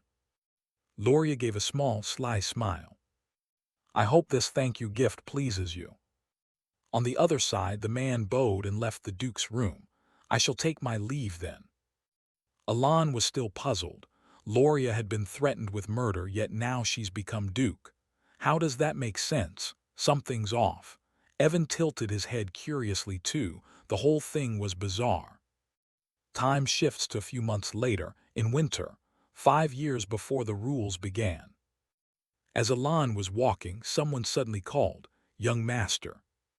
Evan ran over and asked, "Young Master, no, now your account, right?" He replied. Although the succession ceremony hasn't happened yet, the new year has come, so the title will do for now. Inside, Alan felt annoyed. My life's grand plan never included becoming a count. It was Sai Seidel's glorious creed: conquer Jiat Emin, avoid succession fights, and take an American-style road trip. Still, things became familiar, and he enjoyed the perks of nobility to the fullest, actually better than he'd thought. Evan then handed over a letter. This is a letter from Yusha. As he entered the room, Alan asked, by the way, any news on Leo's assassins? The man answered, nothing clear yet. The Information Guild is investigating thoroughly. We'll wait and see. They then sat at the table and Evan asked, so what is your purpose? Not for revenge, I hope, he thought. The changes from the game are all butterfly effects caused by me. Alan said, just to guard against unexpected situations. Evan suddenly laughed. You looked very count-like just now. Hearing that, he sighed. Let's say that's true. Alan looked at the letter, curious. I wonder what's inside this time. At that moment the letter read, how are you? We're all well as usual. Everyone is indulging in their own hobbies. Especially, Deuce's puppet show has reached a truly high level. Over there, they're also very cheerful. Xiaoling is engrossed in gaming with friends. And the others? Rhine has been quietly reading lately, but often inventing things. Raiden has taken a liking to landscape design. After finishing the letter, Alan smiled gently. The everyday life at the orphanage, used to monthly letters, warmed him more and more. Though he'd never met them, seeing the kids grow thanks to his support made him grin like a proper dad. Then he suddenly asked Evan, by the way, the 5 know those kids, how old are they now? Evan, curious, asked back, why do you ask, sir? He then answered, it's almost time they go out into society. Some left the orphanage earlier. Most of the people you personally ordered retrieved are around that age. Hearing that, Alan's innocent image of them seemed to crack a little. He couldn't help picturing the kids thanking him. Thank you for raising us, sir, with regards from the 5 elders. Alan thought immediately, right, that makes sense, it's time to let them out bit by bit. Evan asked again, really? Weren't you deliberately gathering these weak kids? Alan replied calmly, there's no reason, they're grown now, time to think of their futures. But inside he thought differently. We've kept them from awakening into villainy, so they should be able to fend for themselves, right? Evan, hearing this, exclaimed, looks like they're all doing fine now. I see. Alan began to consider. In each boss fight, the narration hinted at their abilities. Yusha has a talent for faith. Next is that gloomy boy Deus, talented in swordsmanship. Then Rhine, talented in research. Then the beast child Xiaoling with combat talent. And finally Raiden with the apostle ability. Alan suddenly lifted a box. If he positioned them correctly, wouldn't they be capable of holding key posts? He thought of the kids and mused. Since it's done, giving each a gift they'd like wouldn't hurt. After all, I did promise gifts once. A while later, the scene shifted to late afternoon. Sunset light poured over the mansion. Alan sat at his desk, stretched and breathed. That's everything. Evan, still with drool at his lip, ran off saying, well then, I'm off. Alan watched him go, thinking, if things go smoothly, will I get even a tiny share of the benefits? At that moment, Little birds flew peacefully across the sky. Children, take this letter and step into the wider world. Cut to the children Alan mentioned. His instruction felt like an order. Yusha kept a cold face but flushed reading the letter. This time, the directive was sent individually. All five were holding their letters. Deus maintained a cold expression, calmly reading. Xialing jumped about with joy at receiving his. Rhine smiled softly, and Raiden said nothing, while Yusha lowered his eyes staring at the letter, unreadable. In the room everyone gathered, focused on the sheets in their hands. The orders had arrived. However, this time he had sent them individually to each of us. Xialing grabbed his paper and leaped up in glee, cheering. Raiden and Rhine held their letters but remained pensive and silent. Yusha, holding several letters, said calmly, "But before doing anything, we should reread the previous letters. His orders require a very high level." Xialing, excited, said, "Can we actually read them? Before only you could read them." Yusha remained calm. The fact he sent separate orders means he decided it's time for everyone to know. The letter opened, and Yusha began to read. "How have you been lately? Seems you've made a lot of talented friends, huh? If you need anything, tell me." Xialing read the letter, scratched his cheek, puzzled. Is this an order? Rhine read it too and found it odd, more like small talk. Yusha scoffed when she heard them. Exactly. He disguised the order as casual conversation from the start. "All right, look." She analyzed the letter for the group. This is the first order after the greeting. The letter says, "Yusha, how are you? I'm fine. Today my older brother used me as a chair, funny, right? Occasionally I want to send you letters. Reply if you're okay. And the child I sent this time." Yusha explained. "He designates targets to be eliminated per the mission and wants us to report back afterward." The letter continued, "Thank you for replying. I hope you can tell me what happens at the orphanage each month. I entrust that place to you. You'll be fine together." Yusha continued, "This is when he entrusts Lam and Gayat to me. As you can see, he personally chose each of you." Everyone around suddenly gaped in astonishment. Deus, hearing Yusha, seemed to understand. "I get it. It's to prevent information leaks, right? I remember my first order." She laughed and added, "Like this, you must understand the order clearly and carry out the mission." Deus suggested, "Then why don't we meet him directly or use magical communication devices? Wouldn't that be better?" Raiden agreed. He's got a point. If it's about leaks, why use letters? Yusha's expression suddenly changed, her face darkened, red eyes flashing coldly. "I hope you haven't forgotten that all we must do is follow orders." Deus fell silent at Yusha's unwavering loyalty, feeling a steady trust that sent chills down his spine. "I haven't forgotten." Suddenly Xialing raised his paper high and shouted excitedly, "Then let's read our orders together." In the lamplit room, everyone formed a circle and read the orders sent individually to each of them. Deus read his mission. "He told me to go to Caliburn, the Kingdom of Knights." Xialing sighed in disappointment, "The colony continent, but I don't like deserts." Raiden continued, "I'm assigned to Raxus, the entertainment city." Rhine was sent elsewhere. "He told me to go to Larthania, the labyrinth city." Yusha's eyes grew dreamy as she clutched her order with passion. "Holy Nation, Rosario. Everything we need to do is written in the letter, right?" Deus held his order, voice flat. "I don't know the reason, but he told me to become a knight." Xialing cheered.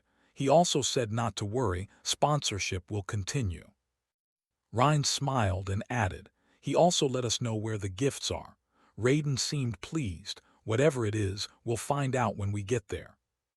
Yusha warned, "But remember, unless he says so first. You must never mention the name Lam and Gayat." Her gaze turned cold and sharp.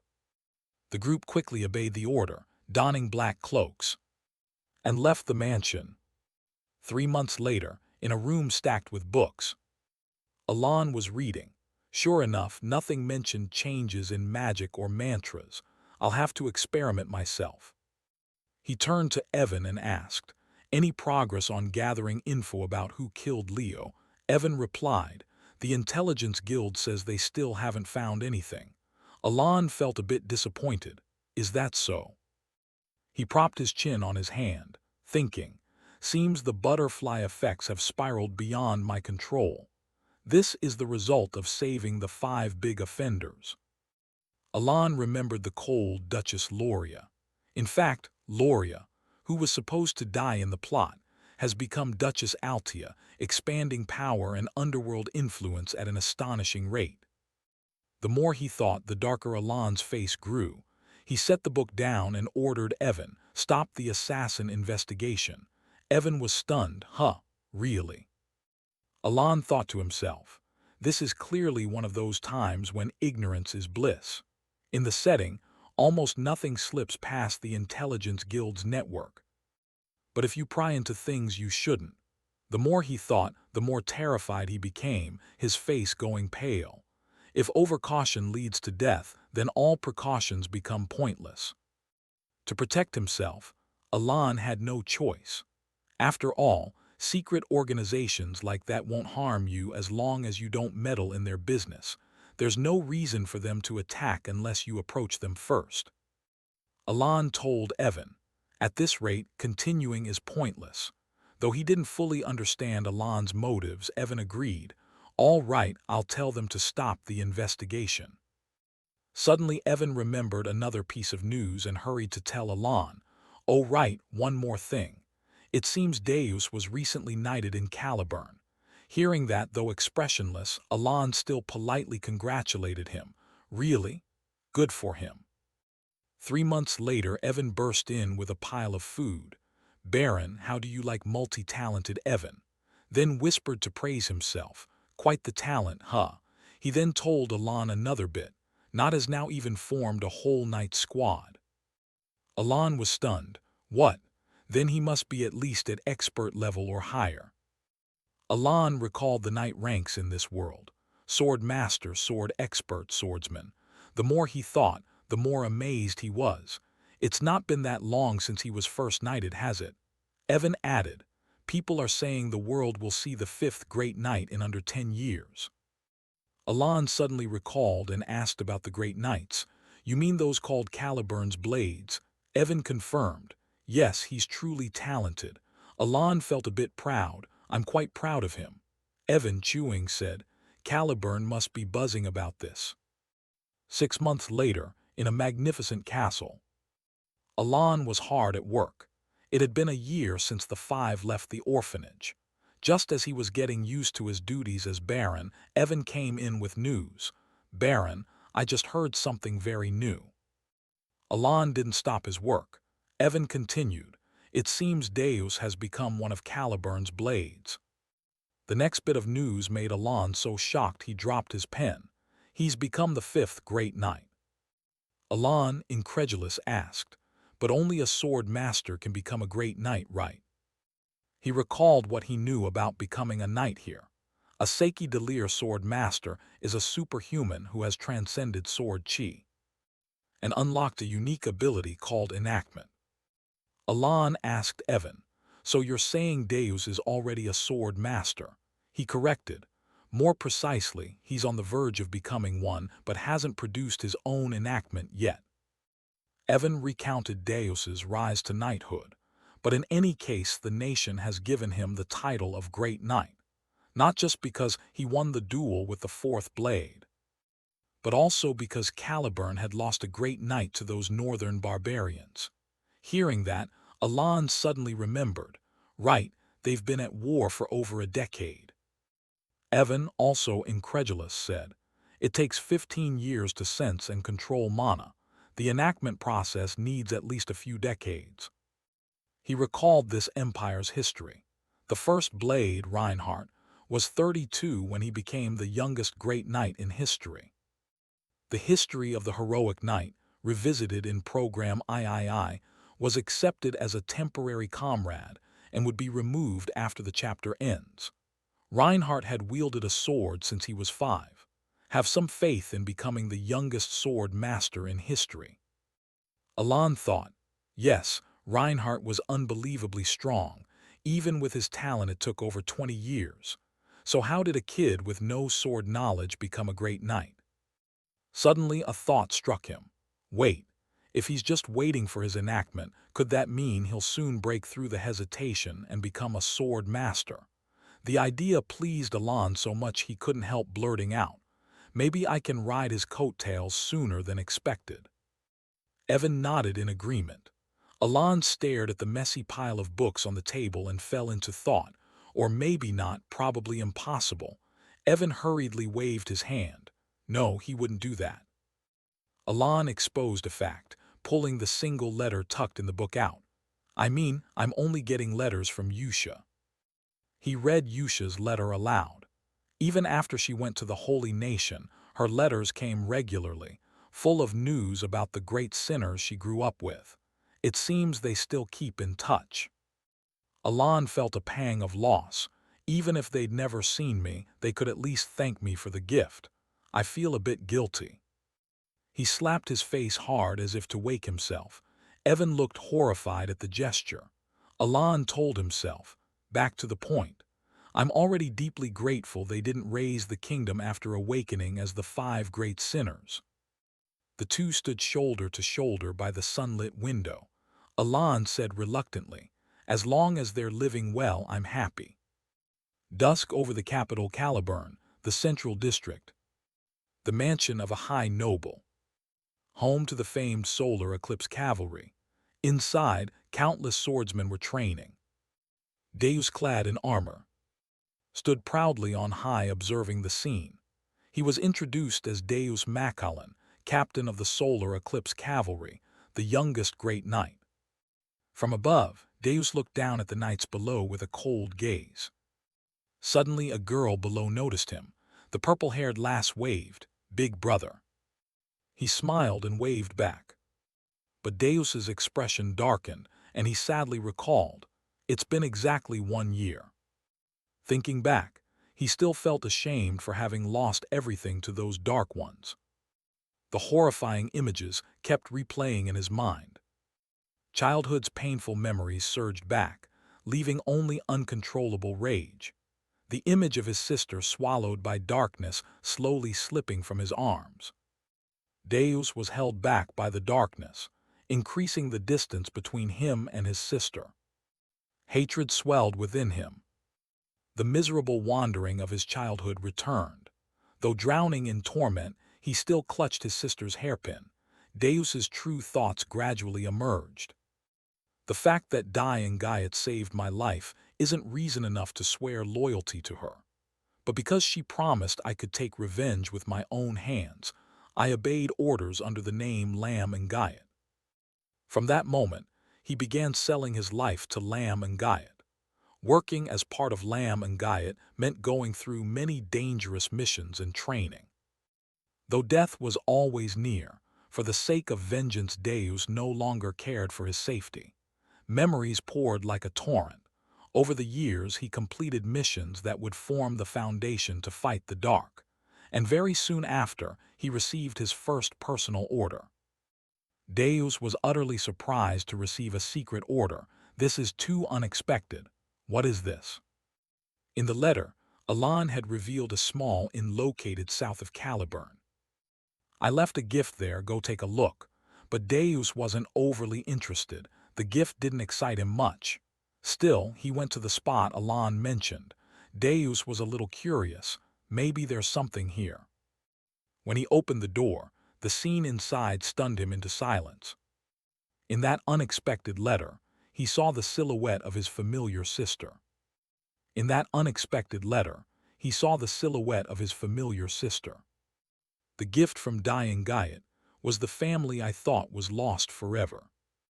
Deus hugged the little girl tightly and collapsed to the ground from joy and emotion.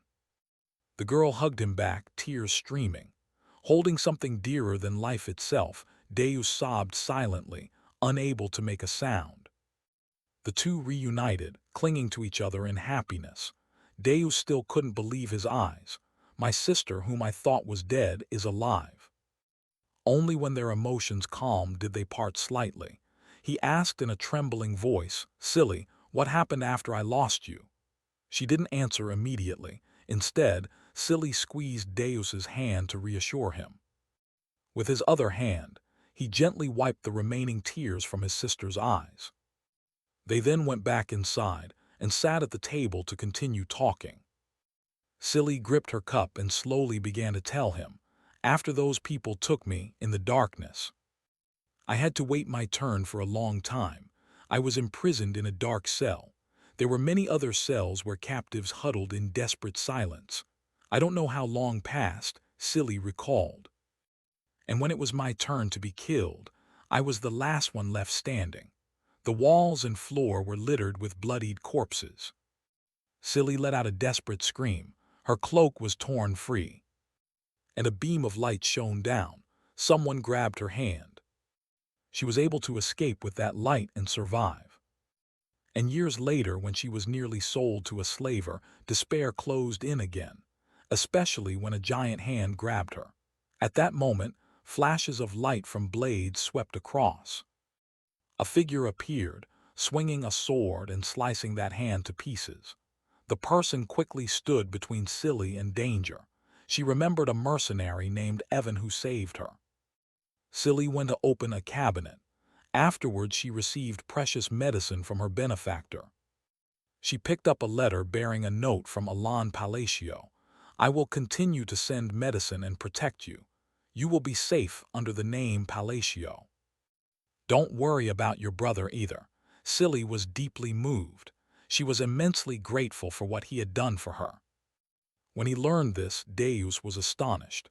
He used his name to protect her. How could Diane Guyot have known about this? He quietly wrapped his arm around himself, full of doubt. "I never told anyone about my family, and Yusha only realized the black sheep had taken her. So how?" Deus suddenly remembered what Yusha had said.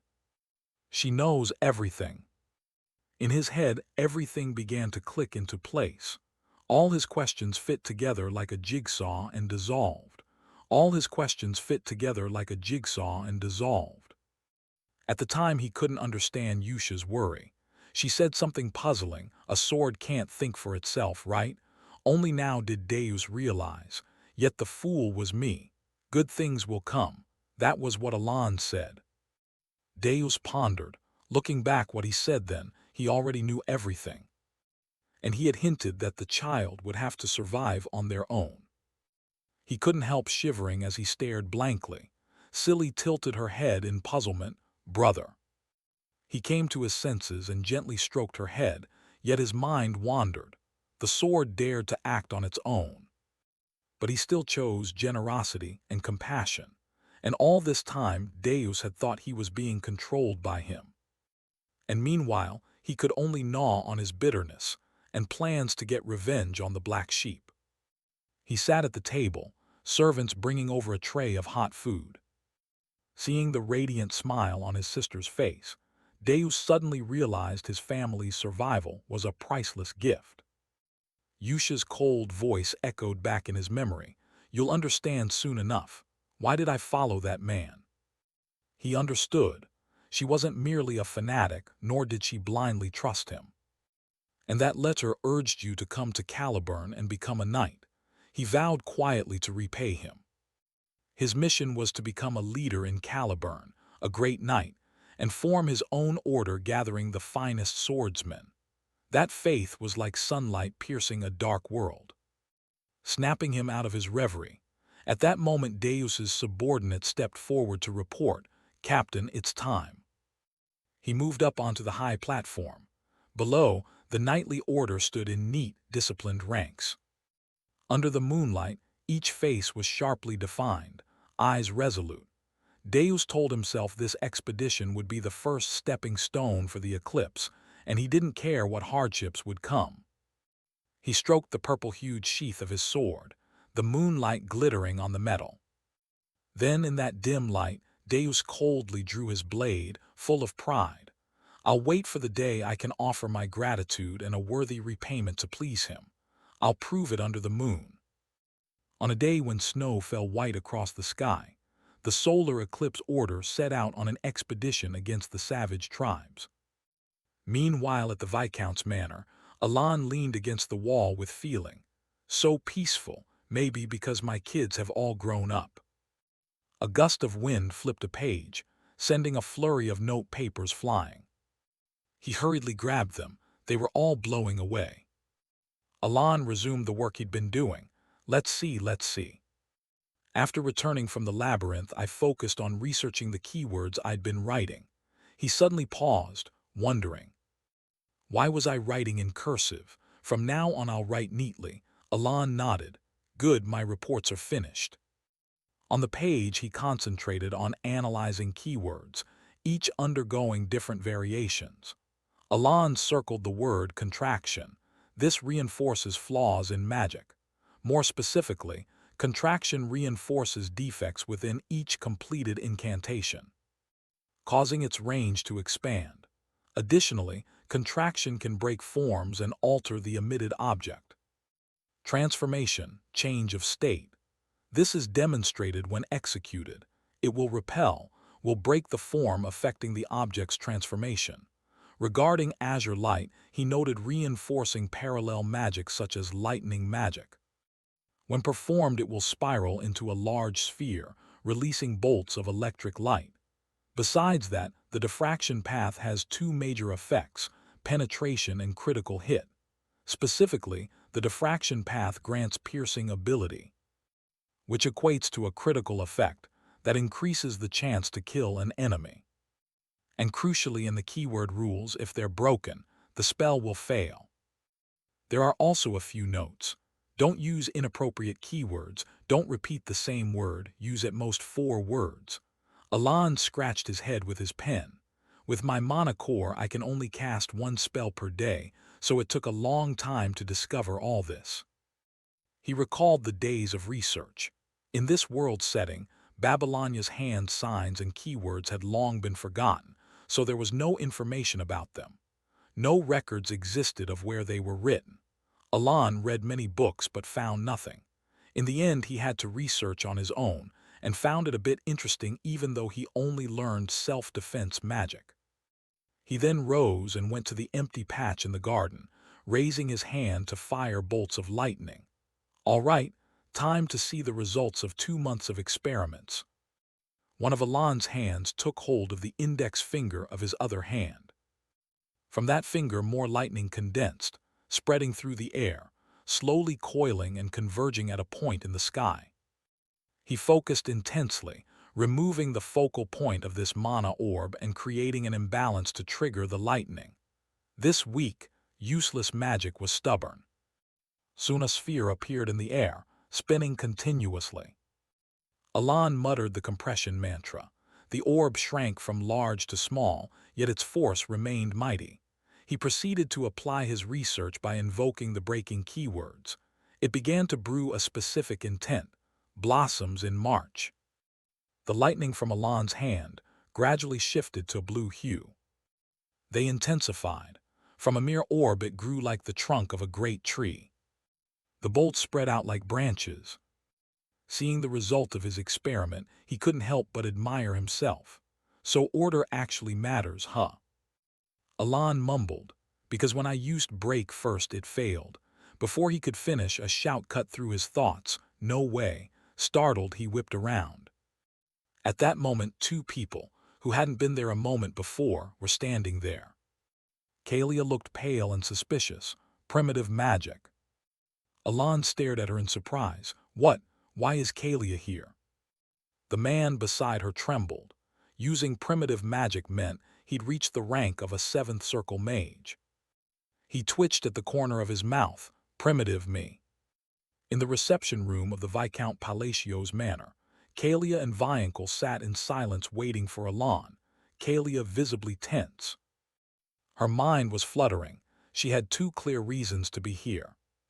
First, to confirm Viscount Palacio's intentions. The one holding the trump card could cause severe damage to Zenonia.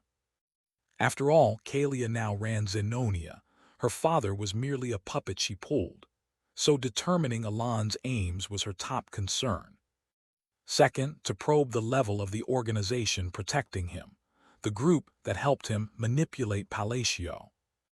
Though this reason wasn't crucial, Kalia was genuinely curious which mysterious group had backed Alon's rise. Instead, she discovered something else. She'd never imagined seeing this haughty mage trembling with fear. Indeed, right now Viancle beside her was shaking so badly he couldn't sit still. Viancle, a fifth circle mage expelled from the tower. Due to his inhumane experiments, he could wipe out an entire legion. He remained arrogant toward her despite her long-time patronage. A cold, brilliant mind capable of such cruel deeds, and yet now the man was trembling, his face ashen and drenched in sweat. Kalia stared in disbelief, sensing his fear. She'd never seen him like this. Her questions, was that really primitive magic just now, were cut short by the sound of the door opening and a low voice breaking her thoughts. With just a single word to summon attention, Alon slowly entered the room. He came before Kalia and Viancle and coldly asked, "What brings you to these lands?" Kalia sat straight, careful and polite, saying, "Sorry for the sudden visit. I was so eager to meet you that," before she finished, Alon politely interrupted, "I won't blame you." The young lady of Zenonia said, then he folded his hands, looking at her seriously, his voice calm but firm. "However, let me make one thing clear. The thing I just used was not primitive magic. If you truly want to classify my magical ability, I'm only at the second circle level." He didn't hide it, cutting straight to the point. Pausing, he glanced at Viancle and confidently said, "The mage at your side surely realized that magic has no real effect." Inside, he felt regretful, thinking sadly that it's unlucky the magic can't be used offensively or defensively. Hearing him, Kalia and Viancle shared the same thought. He seemed to sense something from him. Viancle spoke in a low voice via sound transmission to warn, "Keep quiet about what you just saw." At that, Kalia tensed up. Viancle trembled and stammered a sincere apology to him. "You're right, it seems I misread it." Kalia looked at him puzzled and uneasy. Viancle was being unusually polite. Alon gave a slight nod to let it pass. Hearing him, he breathed a sigh of relief inwardly, feeling lighter. He wouldn't make things harder for them and bluntly said, "Good, now that the misunderstanding's cleared, let's get to the main issue." Kalia hesitated before artfully saying, "I thought I should visit you after business is done." Alon coolly asked her again, "You don't actually have any special reason?" Kalia, flustered, replied, "No." Alon drooped his eyes wearily, implying, "What a pity, I have matters to attend to and can't stay long here." "Be clever." Kalia quickly stood, exhaling politely. "I understand, thank you for taking the time to meet me. We'll be on our way now." Alon leaned back in his chair, his tone half joking, half serious, suggesting, "If you need someone to talk to, I advise you to see Duchess Altia. I think you two would get along." Saying that, he looked straight at Kalia. Kalia's expression darkened a bit. She understood his words were no idle remark. After a few seconds of silence, she bowed in salute. "Yes, I promise, if you say so, I will visit her." Both Alon and Evan walked to the door to see the guests off, watching the ornate carriage depart. Evan curiously asked Alon, "Why would someone from Zenonia, a declining Western house, come here?" Alon answered honestly, "I don't know, can't even imagine the reason, but deep down I sense this will be troublesome. If a false rumor spreads that I used primitive magic, those who crave conflict with the powerful will start hunting me. I mean, this is a dark fantasy world. Just thinking about it, I imagined evil forces gathering to target me already." Back inside, Alon walked with worry, hoping she understood his hint. Zenonia would never go visit Altia, who competes in the underworld. And inwardly, he also silently wished that they'd just leave him alone. The sky was clear as the carriage headed back. Kalia's voice drifted faintly outside. What the Viscount Palacio used, was it really primitive magic? She asked as she sat upright, awaiting Viancle's answer. Viancle's face hadn't recovered. He hesitated and replied, "No, it wasn't." Hearing that, Kalia asked again, "Then what was his reaction at that time?" Asked that, Viankel began to tremble. He explained gravely, "Primitive magic is a type of sorcery that draws its own laws. On the curtain of absolute immutable principles, it's reserved for mages who have reached the pinnacle." However, what the Viscount used was different. As you asked, I employed my observing eye to examine his magic. While Alan and Kalia were talking, he secretly activated his duty. He truly saw a parted curtain amid a dark aura wrapping around him. The Viscount was tearing that very curtain apart. He was distorting the absolute immutable principles. He forced the thunder to fix, and the more Viankel spoke, the more unnerved he became, shouting that the observing eye had shown him unseen visions. Viankel yelled fiercely that he was breaking it and collapsing the laws. But even after doing all that, the magic still manifested. He had stepped into an impossible miracle. Hearing this, Kalia's face darkened. She widened her eyes in fearful disbelief at Viankel. Not stopping there, Viankel continued in a hoarse, low voice. But what happened next was truly chunks of ice cracking, and a red, gloomy eye actually lying hidden deep within Alan. It was clearly that of a great forgotten god. At the thought, Viankel grimaced and slumped, his arm trembling as he clutched his head, muttering to himself to stop thinking. Thinking more would be dangerous. Suddenly remembering something, he raised his face and warned Kalia gravely, "When I was young, I delved so deep into ancient lore I was praised for my studies of the magic of the Forgotten Era. Let me be clear. Do not oppose the Viscount lightly." Kalia knitted her brows and bitterly asked him, "So you mean someone insignificant like me investigating his intent is pointless?" Viankel knew that Loria or Kalia were merely pawns toyed with by Alan. But he couldn't say it outright, only tersely advised via the sound transmission, "I suggest you see Duchess Altia." Though he didn't state it, Kalia vaguely realized she had become his pawn. Years later, about 2 years after the children left the orphanage at Viscount Palacio's manor. Just as Evan opened the door to his office, Alan called, "Evan." When Evan stepped before him, he handled some papers with one hand while asking, "Any news? If it's about the kids, even better." Evan hesitated and replied, "Not about the kids." Then he continued, "But it seems the Zenonia territory and the Altia Duchy have allied." Hearing this, Alan felt struck by lightning. He froze and asked Evan, "What? The two top underworld forces have allied?" Evan nodded. "Cam Doan confirmed it, since it's an underworld treaty outsiders can't know, but I'm sure of it." Alan became a muddle of panic, inwardly cursing that he'd led the culprit down a different path. Now he faced an alliance of two masterminds. Is the Asterial kingdom about to fall? Thinking that, he wondered, wait, did she really take my suggestion to heart? Recalling their last meeting, he had told Kalia, "If you need someone to talk to, I recommend Duchess Altia." At the thought, he regretted it. Pushing aside wild thoughts, Alan reassured himself, "No, it's probably just a temporary alliance. With Kalia's cold, proud nature, she wouldn't." Still, Alan reconsidered and decided he should at least prepare. Acting on it, he took a sheet of paper and seriously wrote a letter to Kalia. To Kalia, "Sorry if I seem blunt and cold. It's because I'm not good with words. I hope this doesn't come off as an excuse." Sunlight streamed through the window. After finishing the letter, he handed it to Evan and waved it off. "This is for you, Evan." Before leaving, Evan promised, "I'll deliver this to the lady of the territory via the mercenary guild, and I'll keep an eye on the children." The room was left with only Alan.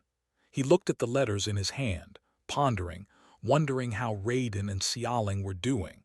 He hadn't heard from them since Yusha's letter said they'd arrived. Thinking of mischievous Xialing, he couldn't help but worry and pray she wasn't starving on the road. Thinking of the letter he'd sent Xialing, he trusted inwardly that if she found the gift he described, she'd become the pinnacle of all warriors. As far as he knew, the magic hand was the pinnacle artifact of the Golden Mane tribe, When equipped, it increases critical hit rate by 20%. If the proud culprit had obtained it, she wouldn't have fallen and become a criminal. Instead, she'd become a great wolfkin. That's what the item description said. Alon's gaze drifted to the sky.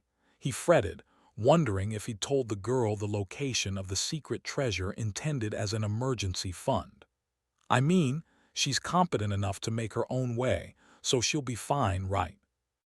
That place is the nation of warriors, a land where strength can win you the world, the desert nation, wild and dust-swept, under a night sky studded with stars. Deep within a rocky cavern, Xiaoling skipped along the rough dirt path toward the exit. Outside, she stretched and cried out in delight. Finally, the trial's over.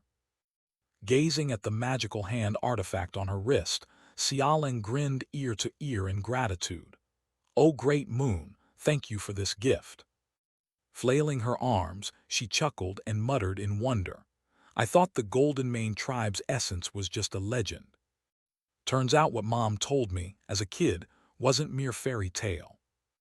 Thinking this, her unbeaten wolf gaze drifted into the distance as old memories surfaced. As a child, she and her siblings huddled around their mother, and she had asked innocently, the essence of the Golden Mane tribe. Her mother gently ruffled her small head and in a soft voice said, "Yes, we wolves are descendants of the king of all beastkin, the Golden Mane tribe. The essence of the Golden Mane tribe is a legendary treasure passed down for centuries. It grants us power and authority. Obtaining it is no easy feat. Only those truly capable may claim this sacred relic." And now the truth. She had won the essence. Xiaoling had traversed treacherous roads to reach this relic, placed on a precarious cliff edge. When she slipped it onto her hand, a merciless pain like dying and coming back ripped through her, and she overcame all the inner world's trials. Enduring those two horrors proved beyond doubt that Xiaoling deserved this relic in her hands now. Old memories tumbled through Xiaoling's mind.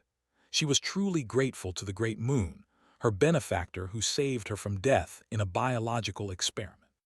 At her life's lowest point, with scars on her skin and a soul ready to give up, the Great Moon was the light that redeemed her life. He granted her the strength to avenge Black Dragon, who killed her parents. So Xiaoling resolutely swore that she would repay this debt.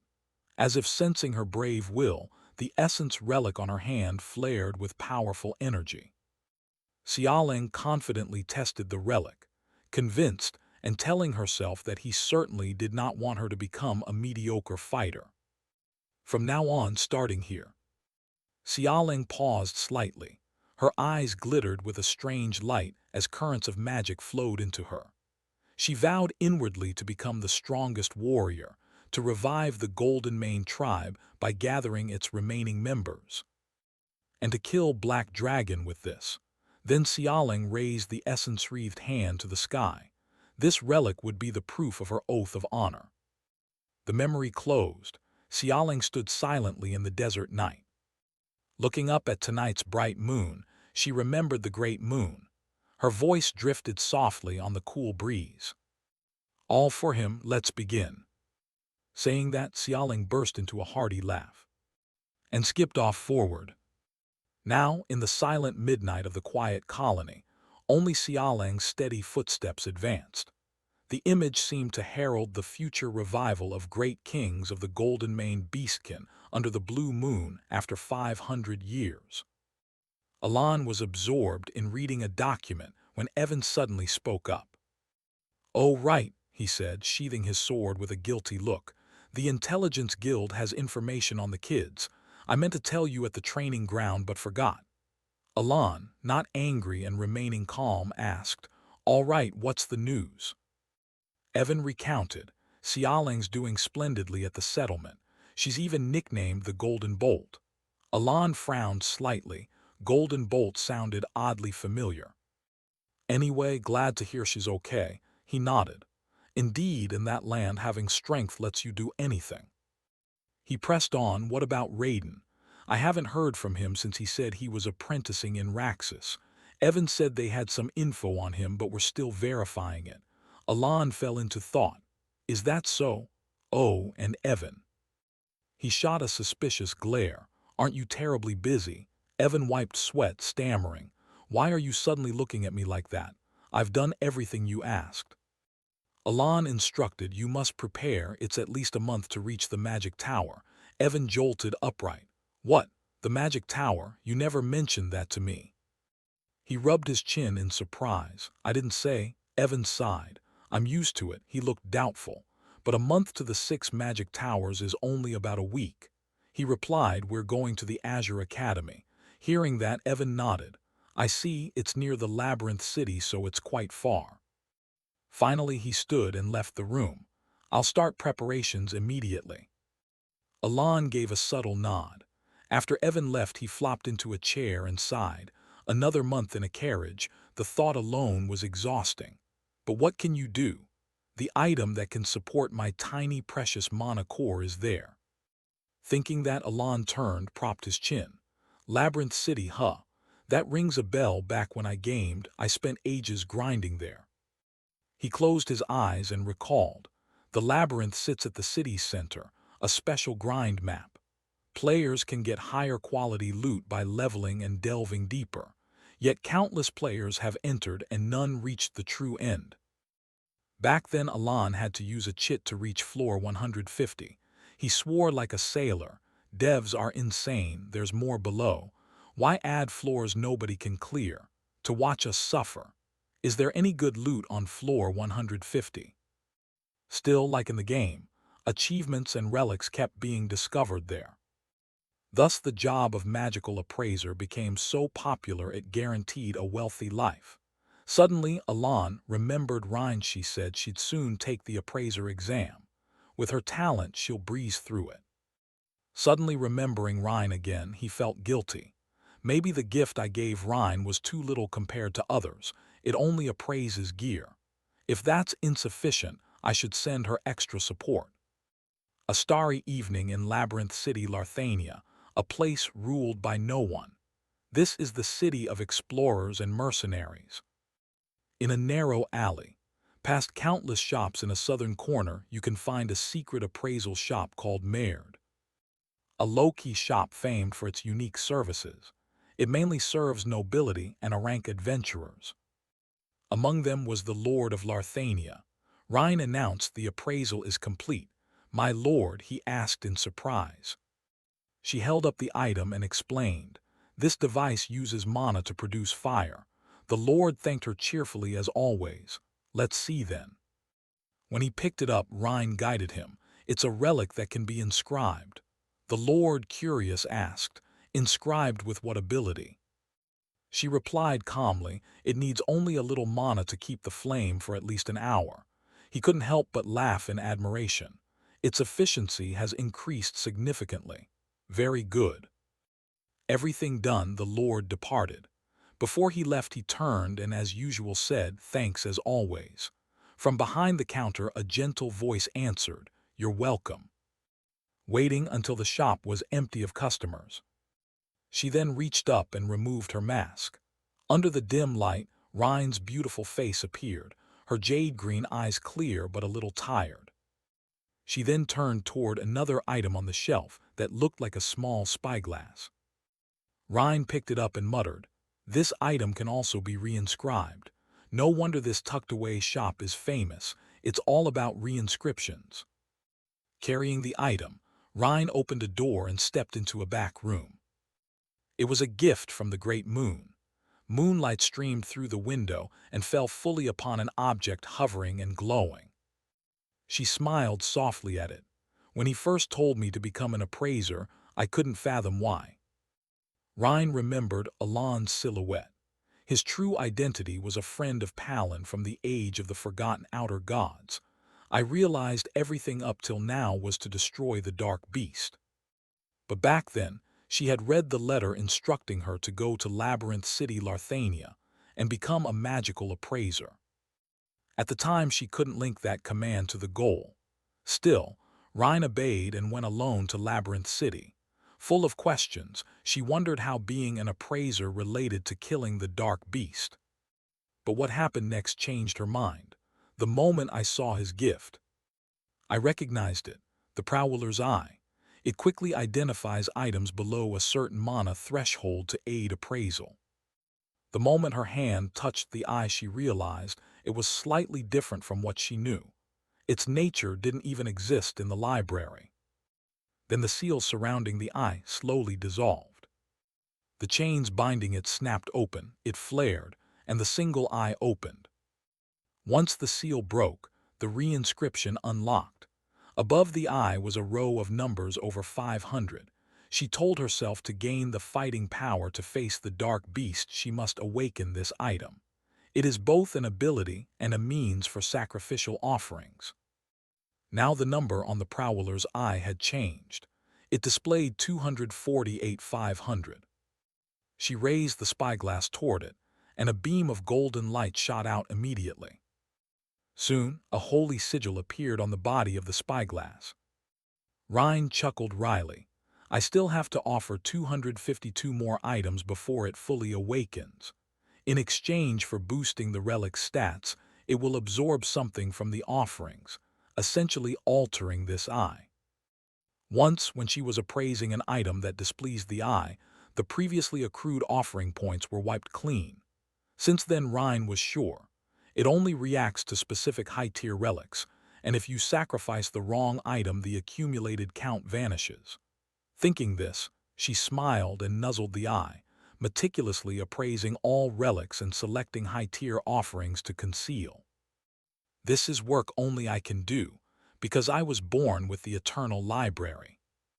Rhine cradled it in her hands, all for killing the black wolf, all according to the will of the great moon.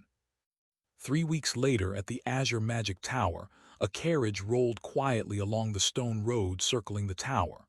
Inside, Phenia, the tower's deputy head, frowned in annoyance. The tower master is absent at the moment. State your business and go. Seeing Alan remain silent, she grew more irritated. I'm busy, so be quick. He studied Phenia with a silent appraisal. She was a familiar face he'd seen in the main storyline. For now, she remained deputy because the main plot hadn't started. In the game, she was a rare genius who reached 8 circles by 20 and became the tower's master. Speaking of the Azure Tower, it's not only powerful in magic, but also monopolizes production of certain essential goods, giving it status on par with the nobility. He was a bit displeased. Though the power of a deputy tower head, your surpassing human limits, should be immense, this attitude is a tad annoying. Alan still tried to introduce himself. I am Count Banla I.O. As announced, I'm here to discuss the time gate issue. Over there, Phenia was bustling. Right, I still need to deliver this document. But when he spoke, she asked, so what's the matter? Alan said calmly, I can remove the time gate. Phenia's hand holding the documents froze. The time gate is, well, a fissure linking to a mysterious subspace that appears where magic is frequently used. It spawns anomalies that cause serious damage. But unpredictable, dangerous monsters no one can foresee. She eyed him analytically, then sneered after a moment. With such mediocre talent, what do you intend to do? Phenia didn't hesitate to wave him off. Fine, just go home. Alan was flustered. Wait, isn't that wrong? I need an answer. She cut him off irritably. You're going to remove the time gate and grab the treasure. Right, of course you do that. Phenia slammed her hand on the table in fury and shouted, Is that so? Do you know how many people come here daily for that? Alan tried to persuade her. I'm serious. Lead me to the time gate and I'll prove it to you. He felt wronged. Why doesn't she believe him? Honestly, her. Her tone suddenly grew low. Look, I get that you need a big achievement to reverse public opinion. Since people are slowly learning the only reason you became a count was luck when your brothers died. However, that doesn't mean you can bring your personal mess here to cause trouble. Saying that, Phenia released power that shook the space. Alan was startled and staggered back. Luckily, Evan caught him. He marveled rumors like that spread. Probably because I've kept too low a profile, even if it's true. She looks like a workaholic but knows outside news astonishingly well. Fenia's gaze now seemed to crackle with sparks and supreme anger. Alan involuntarily shivered. She's terrifying, not a joke. She puts me in my place when I'm even slightly annoyed. Evan leaned in and whispered, "That's only her mana. I swear we'd be snapped in half if we picked a fight with her." Alan steadied himself and regained resolve, though he was pretty desperate, so he stepped forward to negotiate. "If I can't erase the time gate, I'll give all my possessions to the magic tower." Fenia still didn't believe him and kept spouting nonsense. "I see." Alan's eyes filled with determination. "If you wish, I'll swear an oath. This isn't a bad offer for a bit of your time. Don't you think so?"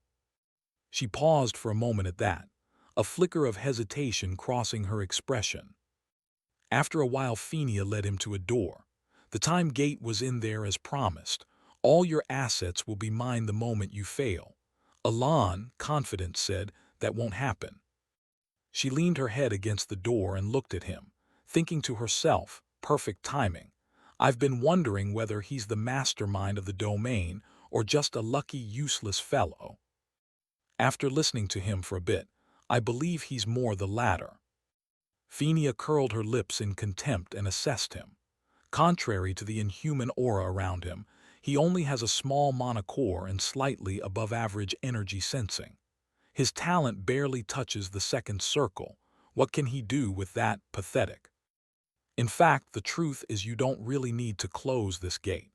In 3 months, it will naturally vanish after expelling a relic. The research will end then, and no magician capable of sealing the time gate would appear. However, the time gate at the Azure Magic Tower has continued wreaking havoc for over 2 years. Now Alan slowly stepped toward the cracking time gate. Fenia shrugged as a warning. "If you can't do anything, just leave the room." He ignored her words and began weaving hand signs. She frowned skeptically. "You intend to use your hands as a conductor instead of a staff. Even ancient grimoire classifications separate those methods. That's a primitive method. It's almost a fairy tale technique." Fenia couldn't help but sneer and try to stop him. "For heaven's sake, stop miming and get out of here." Alan ignored her and began chanting. Suddenly, everything went pitch black around them. Her face drained of color, cold sweat trickling down her nose. "I can't move." "No, everything has stopped moving."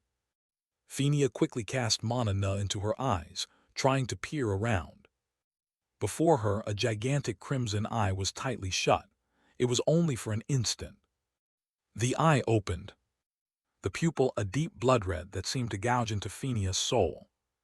She focused on those mysterious circles and fell into thought, something unknown. Seeing its essence was simple, this must not be allowed to happen. Fenia raised a hand to touch something, stopped, cut the thought off. What is understood must never be recognized. Cut off your thoughts, really. The red eye continued to stare unblinkingly. After a moment, a giant hand gently reached toward Fenia, prompting a fleeting thought. An absolute command. She widened her eyes. Her face now beaded with sweat from fear. "I understand the command." The eye shrank, then squeezed shut, leaving Fenia bewildered as she looked up. She stood frozen, not knowing what to do next. Suddenly Alan spoke, making Fenia jump. "The gate is closed." As soon as he finished, he held something in his hand and mused to himself. "It was as easy as flipping my palm. All I needed was the item and a special method." Then Alan said, "I'll take the relic Sharon vomited up." He looked at Fenia and pondered. "I need to use it a few more times, so I used a persuasive charm. I wonder if she'll believe me." Fenia's face was terrified, stammering, "Yes, I won't tell anyone." Alan sighed, thinking his bluff had failed. He stepped toward Fenia. "Ah, I'm flattered, but it's unnecessary." Fenia recoiled in fear and shouted from the back, "Yes, I'll keep absolute secrecy. I won't tell anyone." Terrified, she kept backing up and yelled, "I can keep a secret. Really, I'm serious."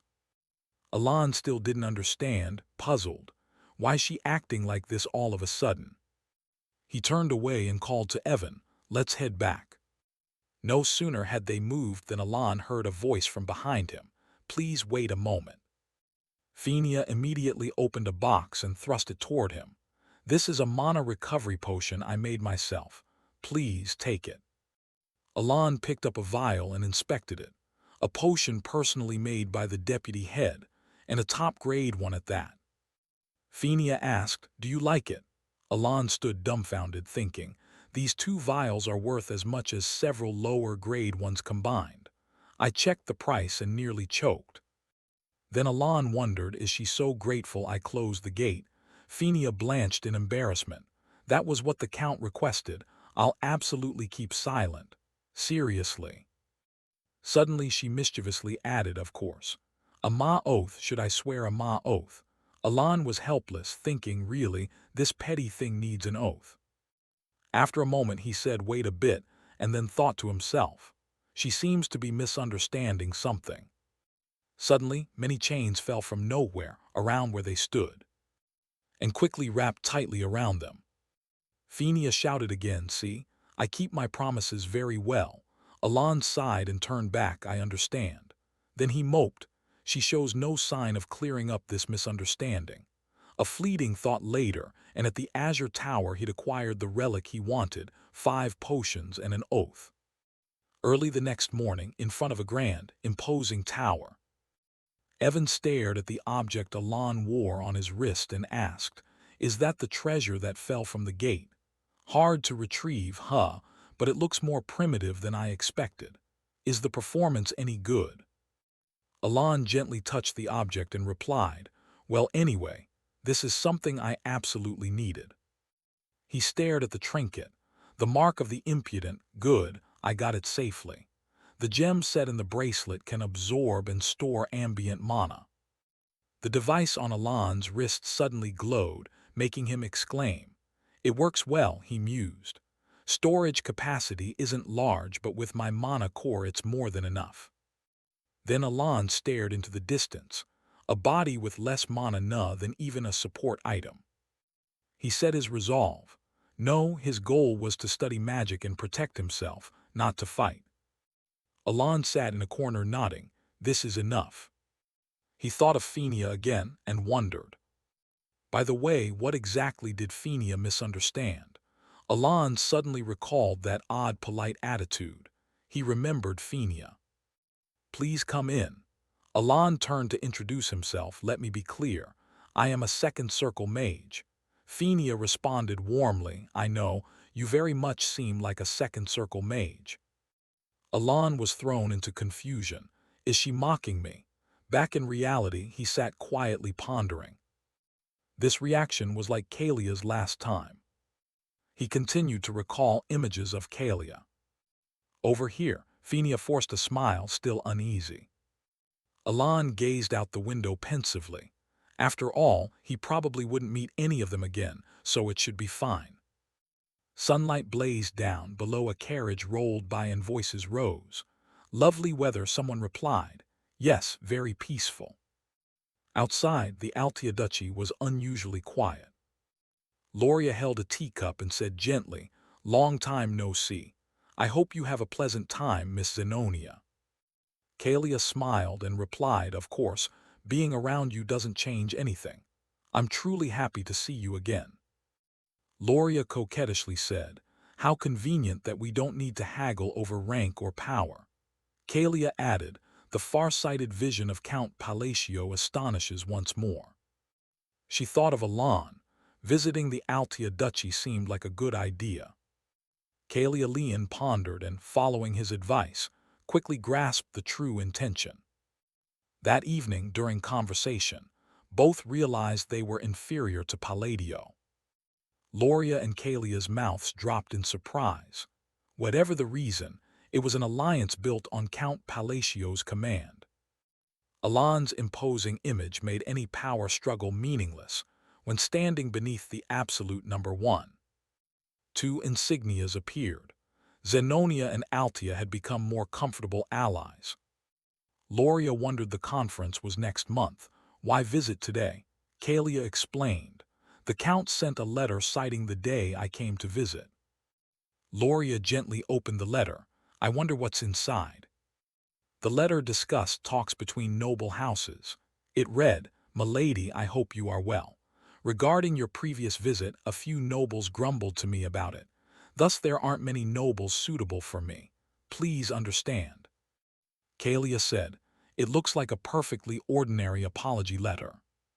But Loria added, "There's definitely some plot hidden inside." Kalia agreed at once. "Yes, I think we should discuss it," and so the two of them chatted together. "Not many nobles suitable for me, huh? Baron Kenya is on the nobility side, and Marquis Marantian is one of the royal faction's key figures. Viscount Bylanda belongs to the royal faction. Duke Faldian is a leading noble figure.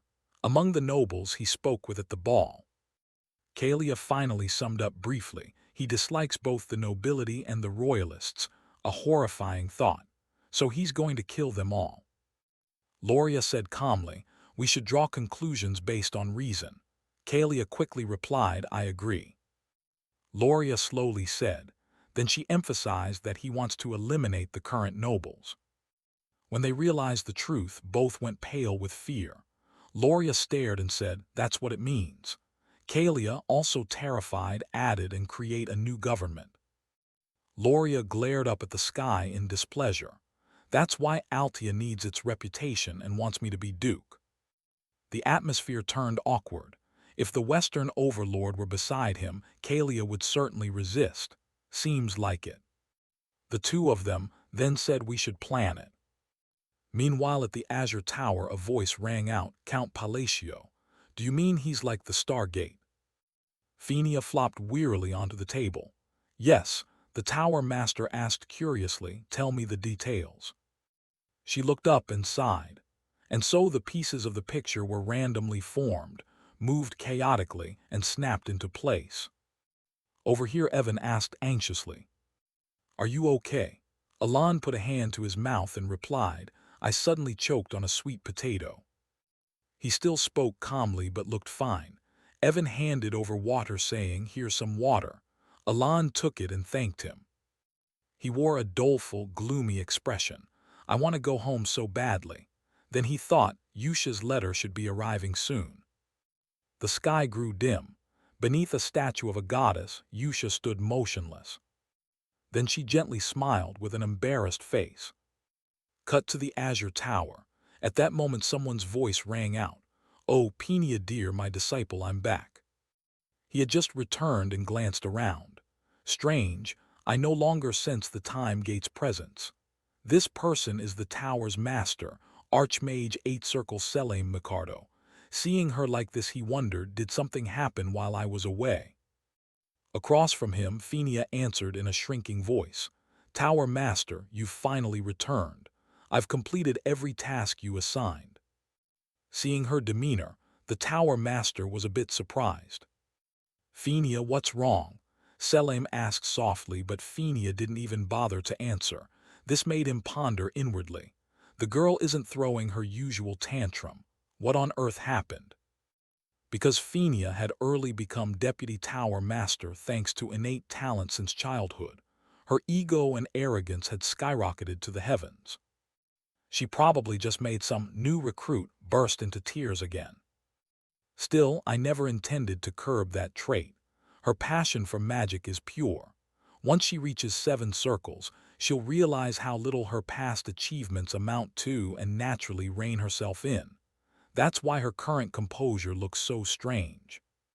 Selim stepped forward to comfort her, saying, "Listen, my northern expedition took quite long this time.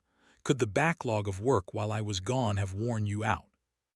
She turned to the Tower Master with a pleading look. After a moment, Selim finally understood everything, so the Count sealed the Time Gate. But because of the oath, you can't reveal the exact method he used. In response, she gave a slight shake of the head. After all, there weren't many details to recount about the closing of the gate. It's all I can present.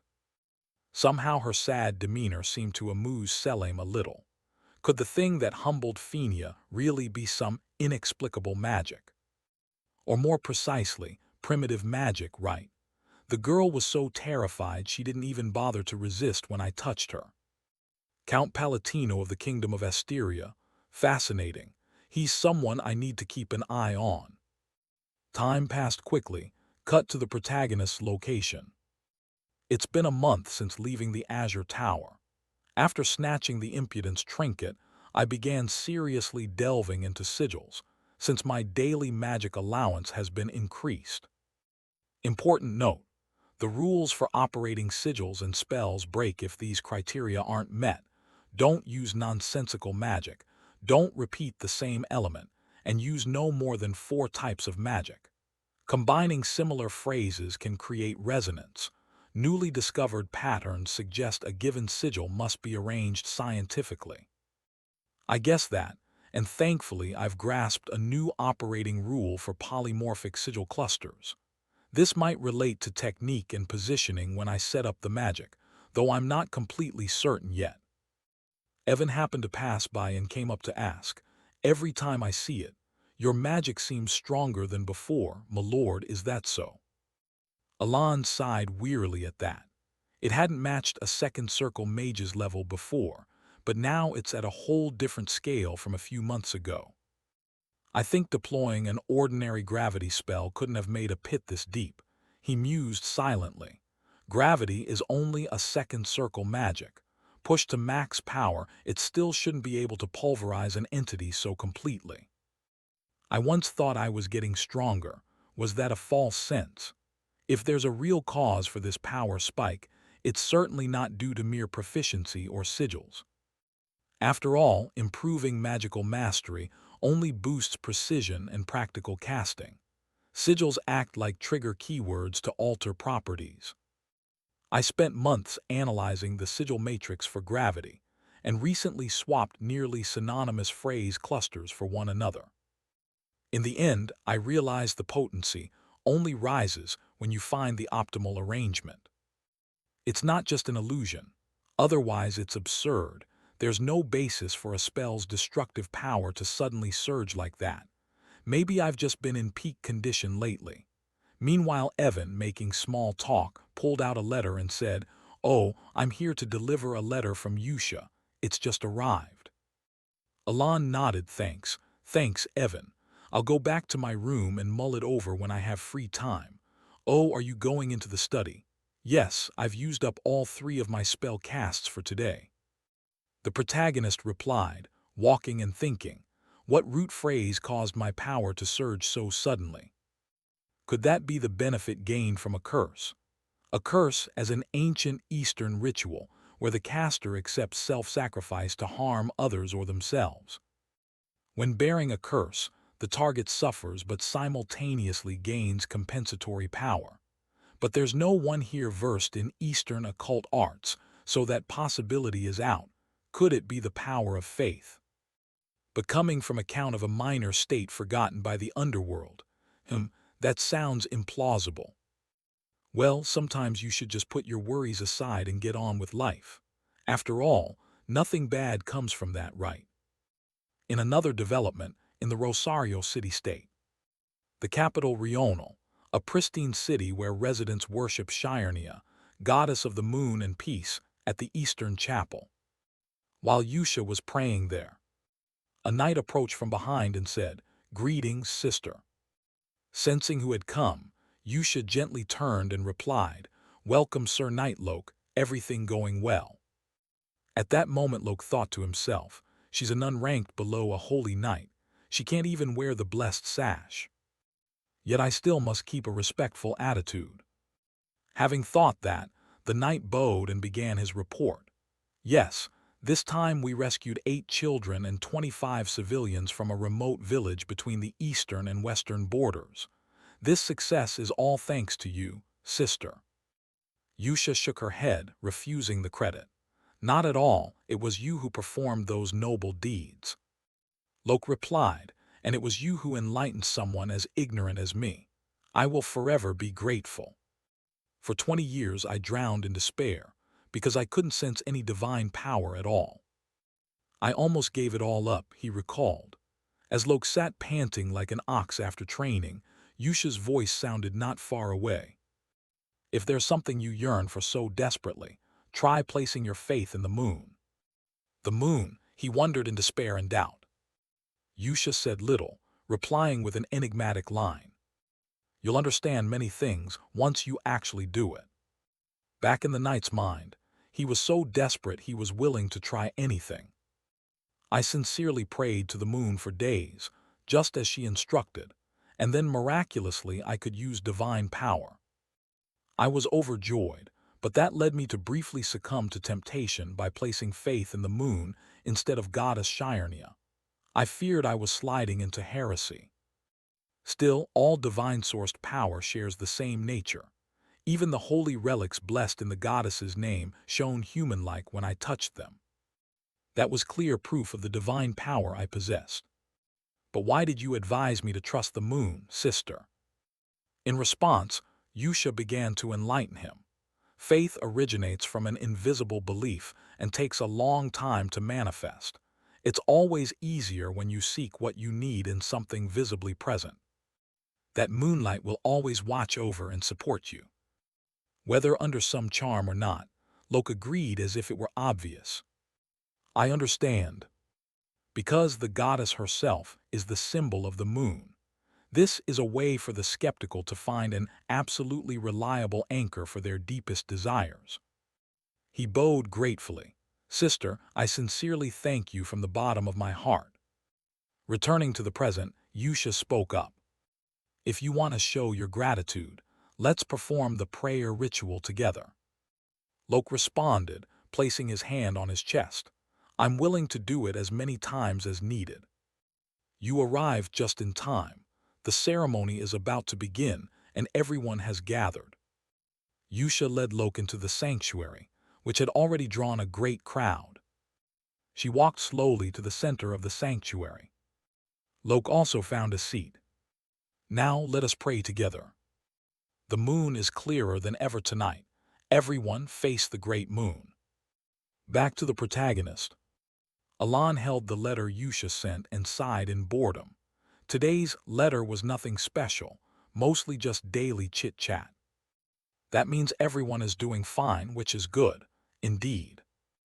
But it still makes me a bit sad that no one writes to me except Yusha, even though everyone's fine. If I think from their perspective, it's understandable. They probably see me as a stranger uncle they've never met, just a kindly passerby. Anyway, I achieved my goal of guiding them onto the right path so they won't destroy the world, so there's no reason to be sad. No reason at all. Alan's resolve wavered a little. Yusha must be very busy. Yet she still writes to me regularly. I raise 5 kids, but only the eldest ever seems to acknowledge my efforts. Just as Alan was quietly crying inside, his friend Evan suddenly spoke up. Count, are you busy? Evan's unexpected question made Alan jump. Hey, you're still here. He didn't need to fetch a scrap of paper and said, oh yes, I just received some news about the kids from the Information Guild, so I wanted to report it to you right away. About Raiden, the one you asked about last time. He's become a pirate now. This information really planted question marks over the protagonist's head. A few seconds later he stammered, can you elaborate? So the two of them went to the tea table. Guard Evan began recounting what he'd gathered. First up, the most talked-about person is Xiaoreng. And Xiaoreng has achieved a 32-win streak out of 100 matches. That's the requirement for her to become a Baba Yaga. Hearing that, Alan blinked and asked back, a 32-win streak? Wait, the fighter with the longest streak is. Before he could finish, Evan nodded. The Lion King with a 41-win streak. At this, Alan couldn't help but admire. Lion King is far too strong, having joined a player's party briefly. This colony relies on many powerful individuals to flaunt its military might. And she's about to surpass the colony's top contender. Unaware of his thoughts, Evan continued his report. As for Deus, his cult executed one of the 8 chieftains of the barbarian tribes in the Snowlands. the leader of those who transform into monsters through rituals. You know them, right? As for the protagonist, of course he'd be familiar with this plotline. He thought inwardly, I know them very well. Back in the game, I had to fight the barbarian tribe and defeat their god, Ultultus. Lucky it's not a face-off now. Ultultus only appears when the 5 great sins assemble, an insanely hard encounter. Thinking that, Alan relaxed. Well then, seems I don't need to worry about Deus anymore. Evan chimed in happily. With this, he's now considered on par with the top sword. Learning that the kid he's sponsoring grew so strong, Alan began planning to cling to him. Maybe I really should go meet him, might be lucrative. Ignoring the protagonist's fantasies, Evan added, and Rin, she's become an appraiser.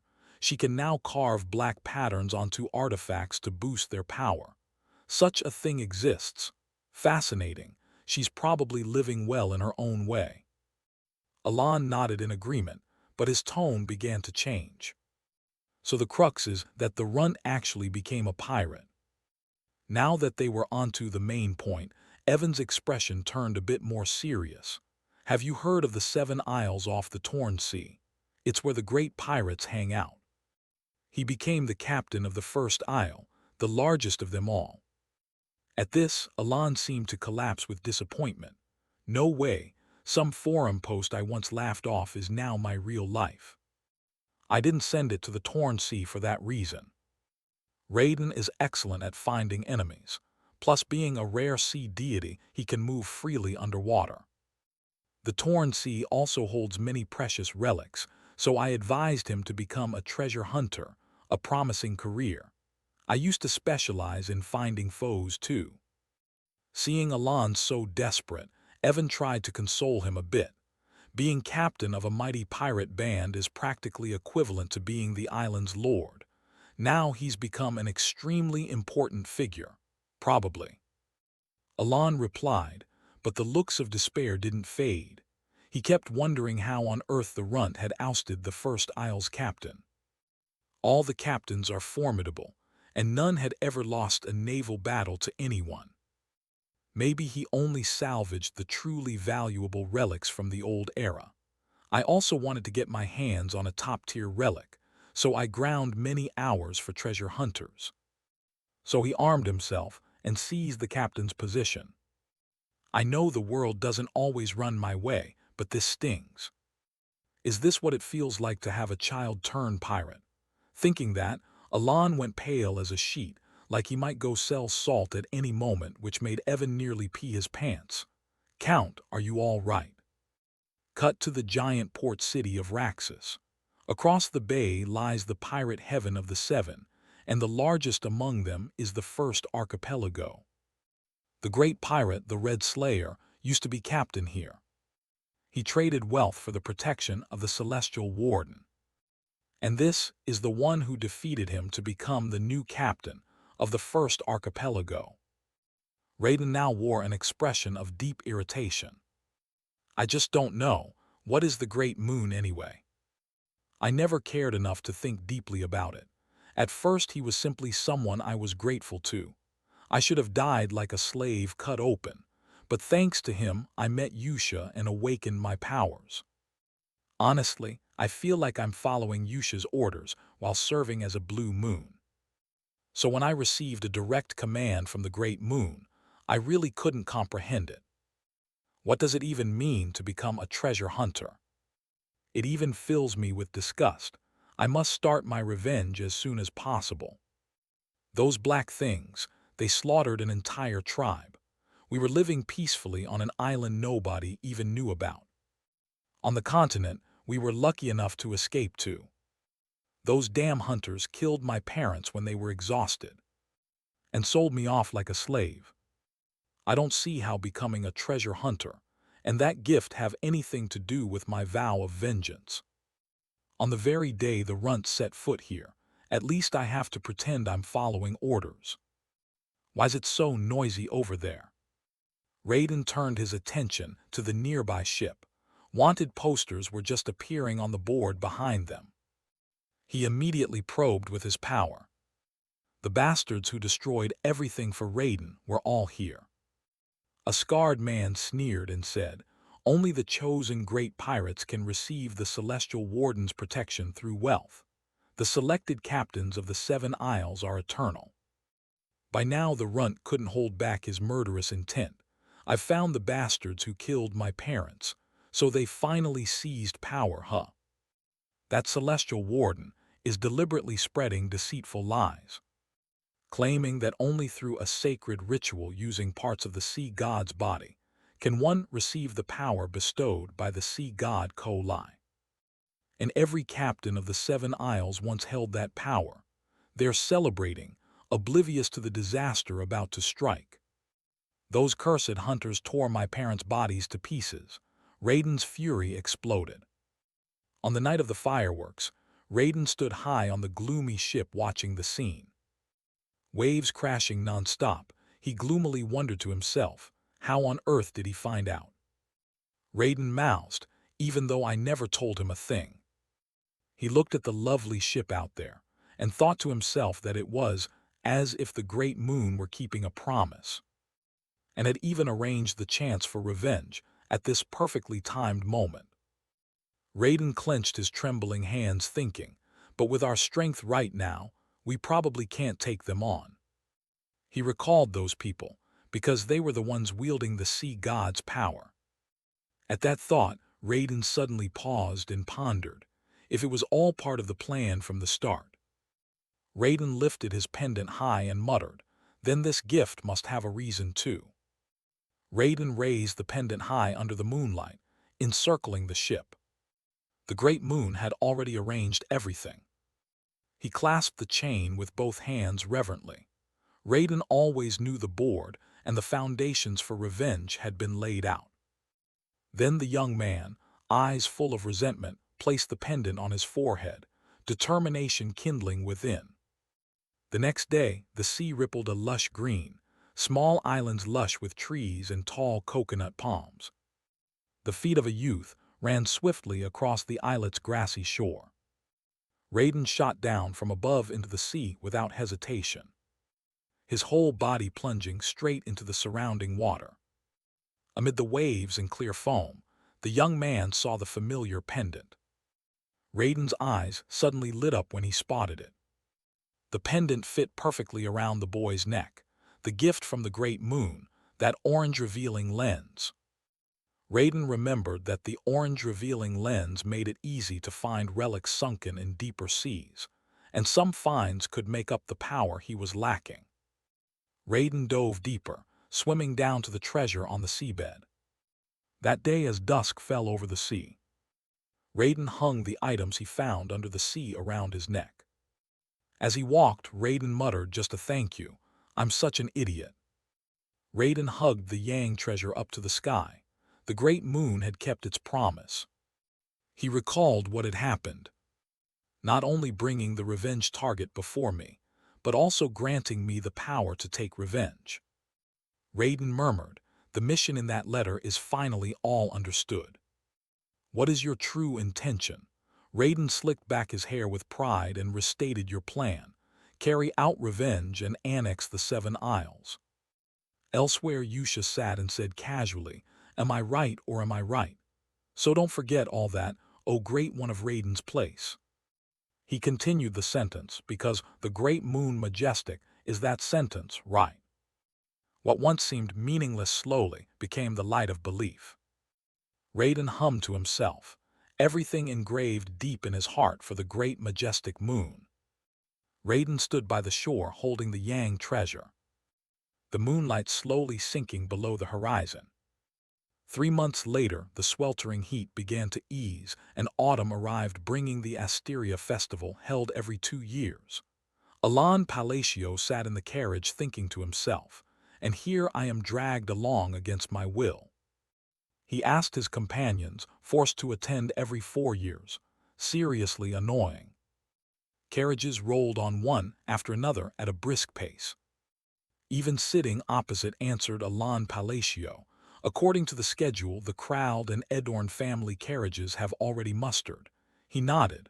"Oh, really?" Alain Palacio mused silently, having to travel in a big convoy just because of fear of bandits.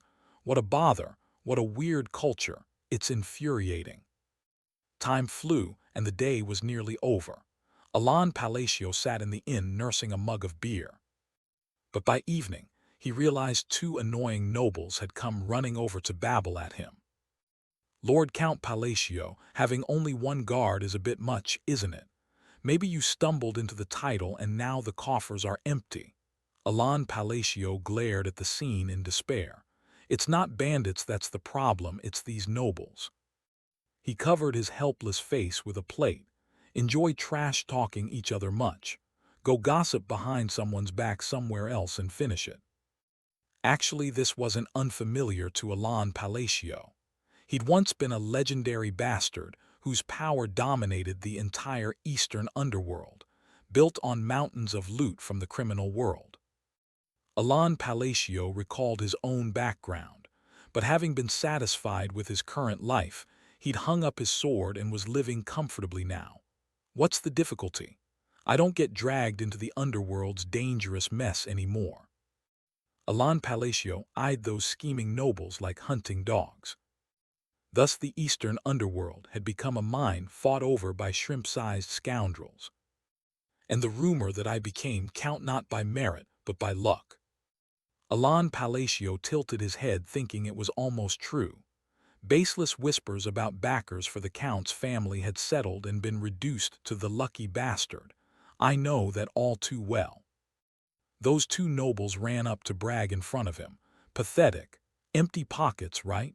Sob, sob, if you just say the word I'll gladly dole out charity. Alain Palacio sighed in disbelief. How dare they mock him to his face? Grown adults acting like children. What lunatics. Alain Palacio looked at the two nobles, a bit puzzled but thinking they'd clearly crossed a line.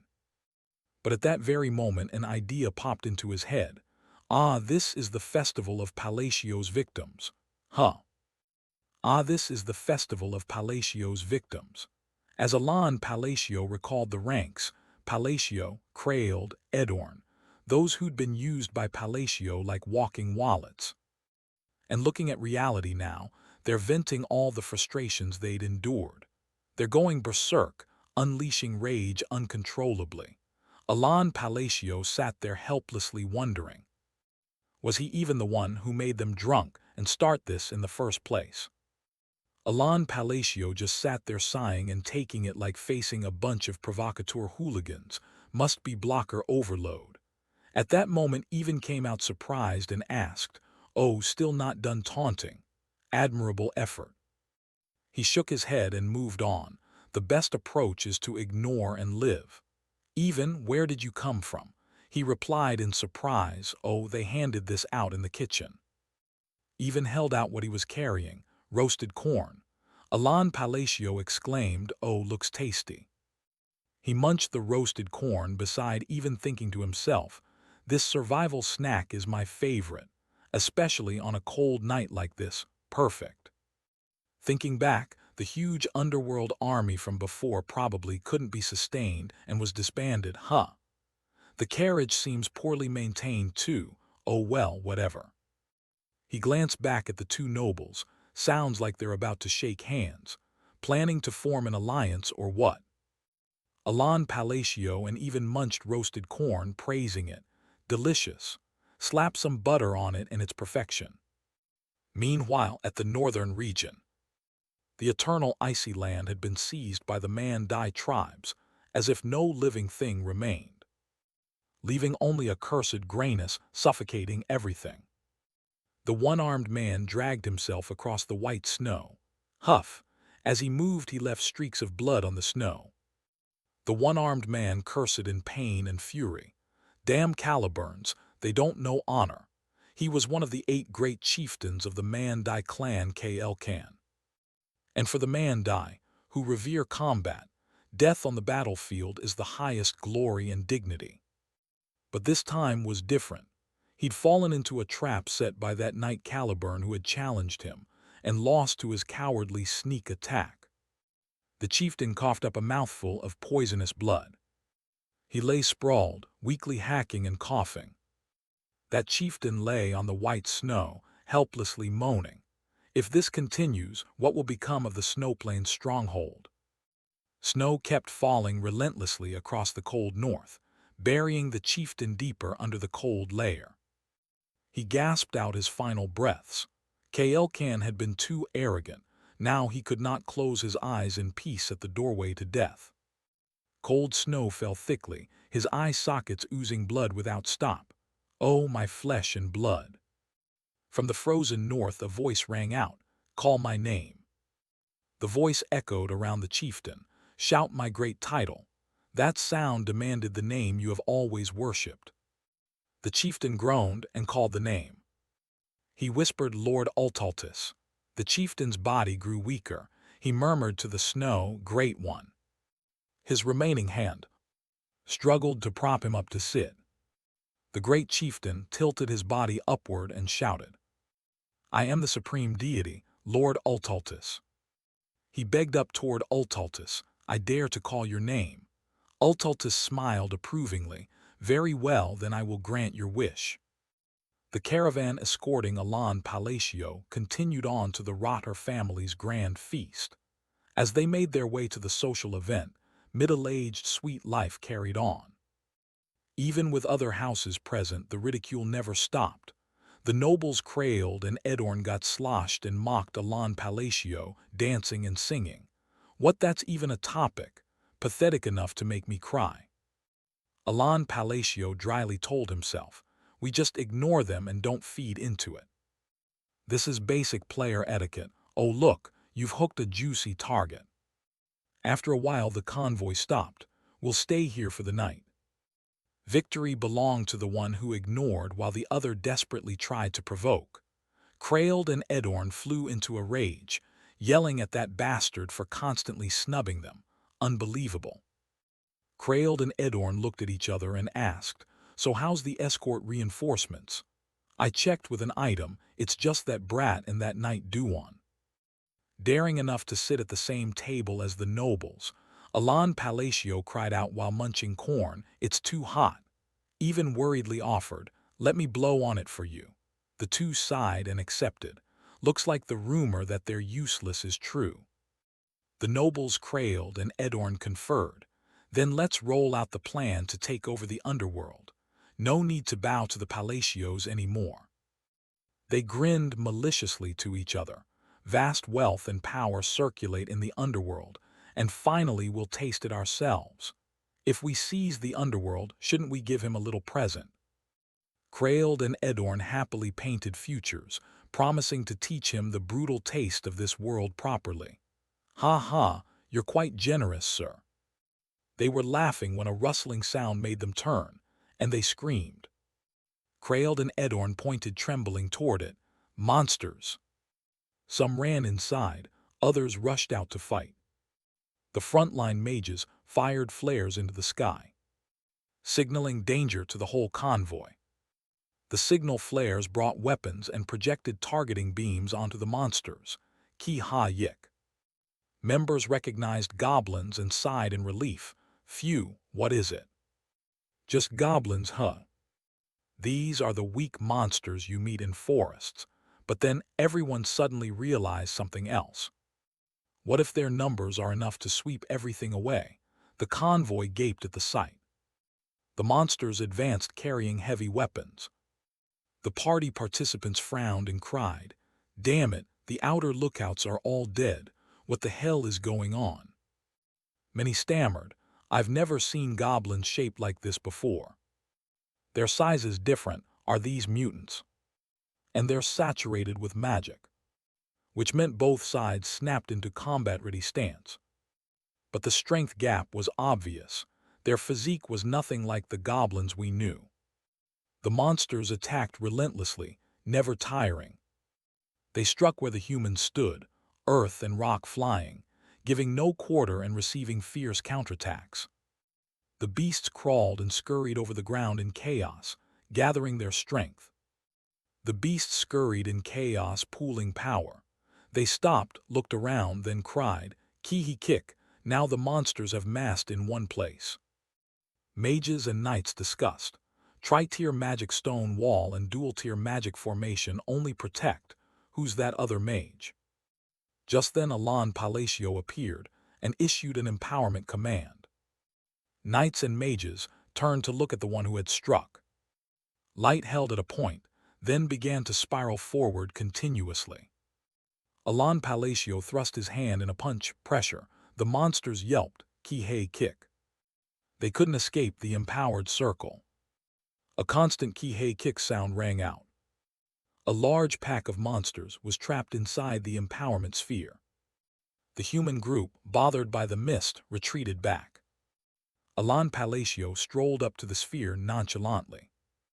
He clenched both hands tight, squeezing out a vacuum. A high-intensity light flared between Alon Palacio's palms. Earth, rock, and shards of light began to explode and rain down everywhere. Alon Palacio intoned another primal command. The ring on Alon's arm glowed step by step, like a bar indicating raw power. The empowerment sphere then detonated, scattering the monsters to pieces. Alon Palacio calmly stood his ground and watched it all. Kraeld and Edorn gaped, unable to believe their eyes. The mages and knights were equally stunned. Alon Palacio turned and told everyone, "Don't just stand there, get ready to move." Soon after, everyone snapped back to fighting the incoming beasts. Humans and monsters charged at each other in full force. Alon Palacio swung his hand to lend support to the mages. Countless slashes from his hand were sent toward the monsters. Those slashes were precise and didn't harm humans. Even, fighting nearby, stared in amazement. Time kept passing. The brave humans kept fighting without retreat. Neither side stopped until dawn. When it quieted, those hiding in safety ran out cheering, "Over, it's over." The mages and knights panted, exhausted but relieved and proud. All eyes turned to Alon Palacio, everyone thinking about him. Seeing Alon in armor, everyone wondered who he really was. But no one knew his face had gone pale. He'd nearly died. This was bad. Alon looked at the special ring on his hand. Even though his daily spell uses had increased, it was only 3 or 4 times. In battle, he was still just an ordinary man with a meager mana core. Even ran over and asked, "My Lord Count, are you hurt anywhere?" Alon nodded. "I'm fine." Alon's face remained pale as he thought, even here. Losing the ability to protect myself is truly terrifying. Even asked confusedly for confirmation.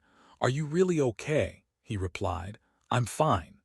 Alon thought, "I was so annoyed earlier I almost went alone, but lucky I came with the nobles."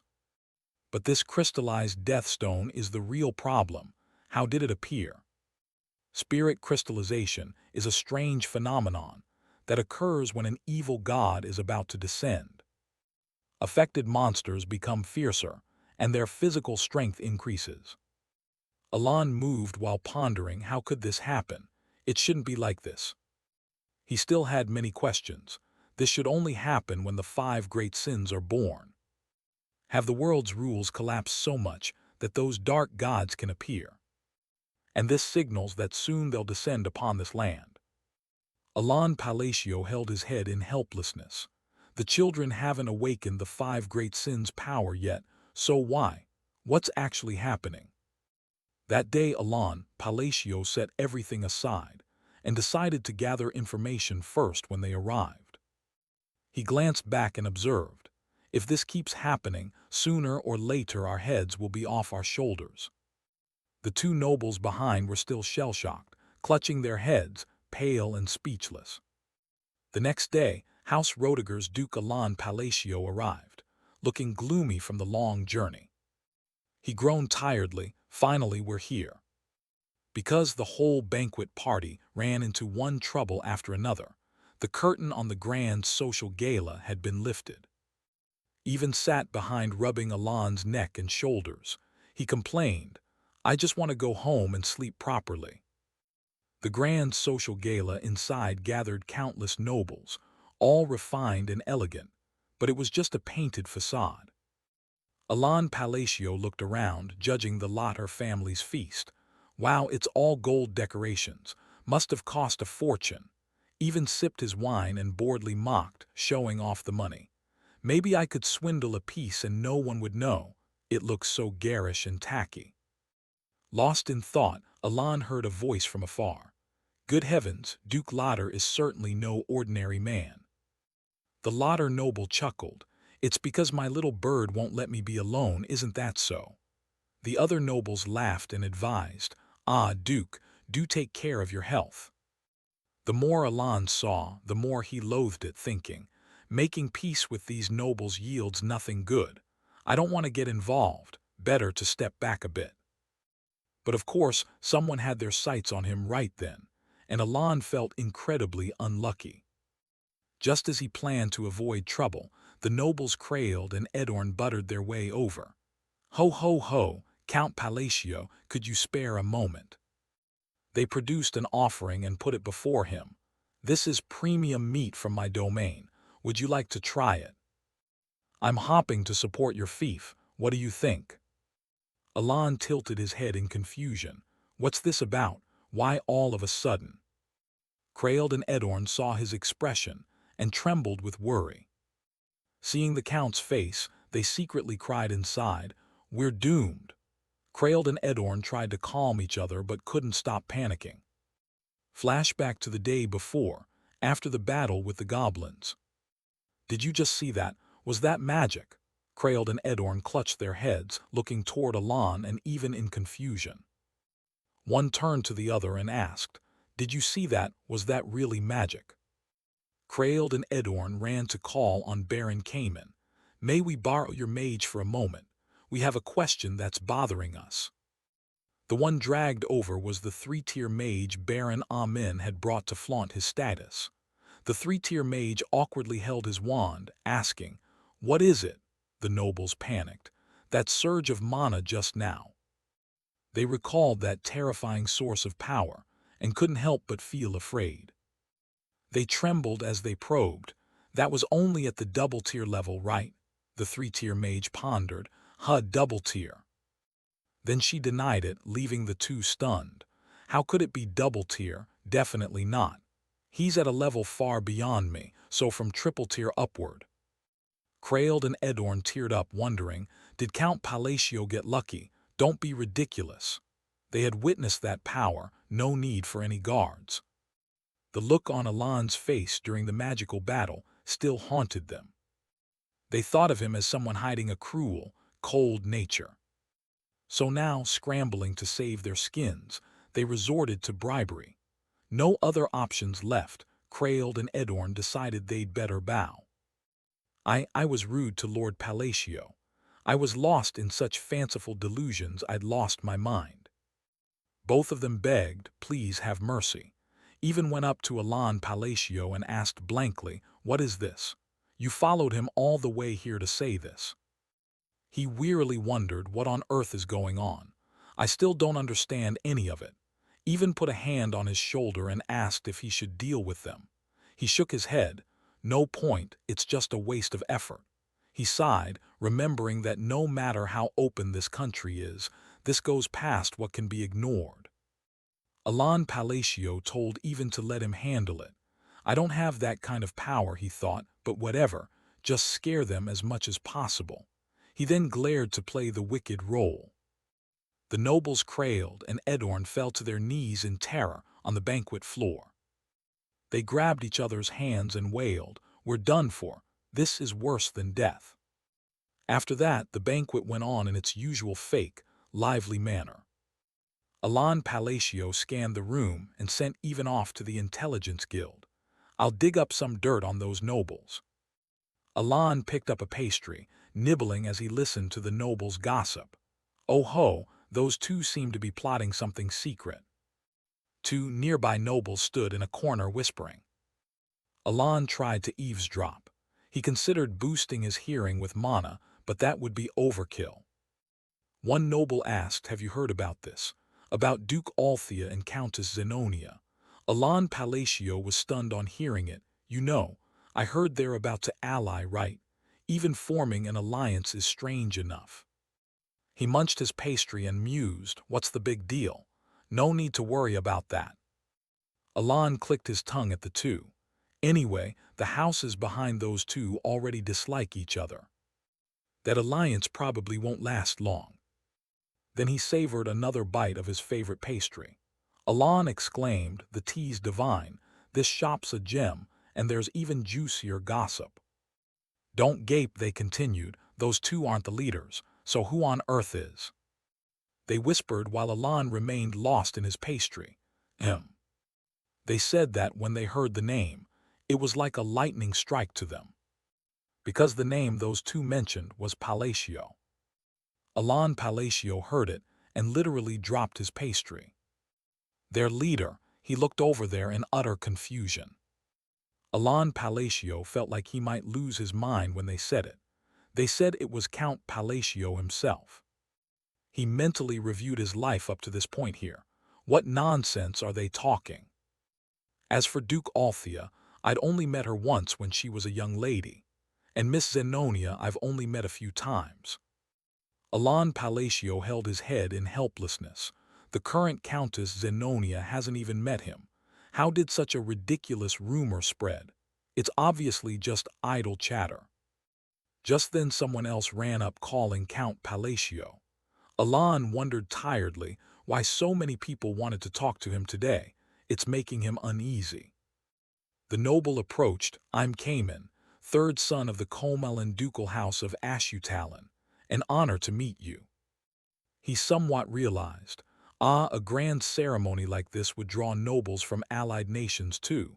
Yes, pleased to meet you. I am Count Palacio. Cayman suddenly went mad and picked a fight with Alon Palacio. I heard you lucked into that count title. I'm so jealous I had to see if you had some secret trick.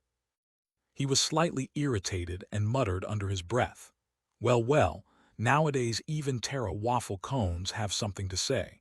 Just then other nobles came over to confront that fool Cayman. What did you just say? Are you defending Alon Palacio?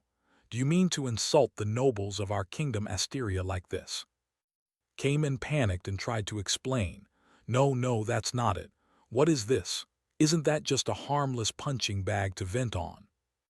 This fool then introduced himself. I am Cayman Comelin, a romantic and refined gentleman. I traveled far to court the youngest Miss Lotter as my wife. Would my betrothed like to taste the exquisite pastry I brought?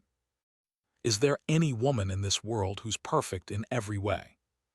Cayman, with his fiancée in tow, cast a glance at the two young ladies passing by. He immediately switched to nasty judgment mode. That young lady should watch her figure a bit, right?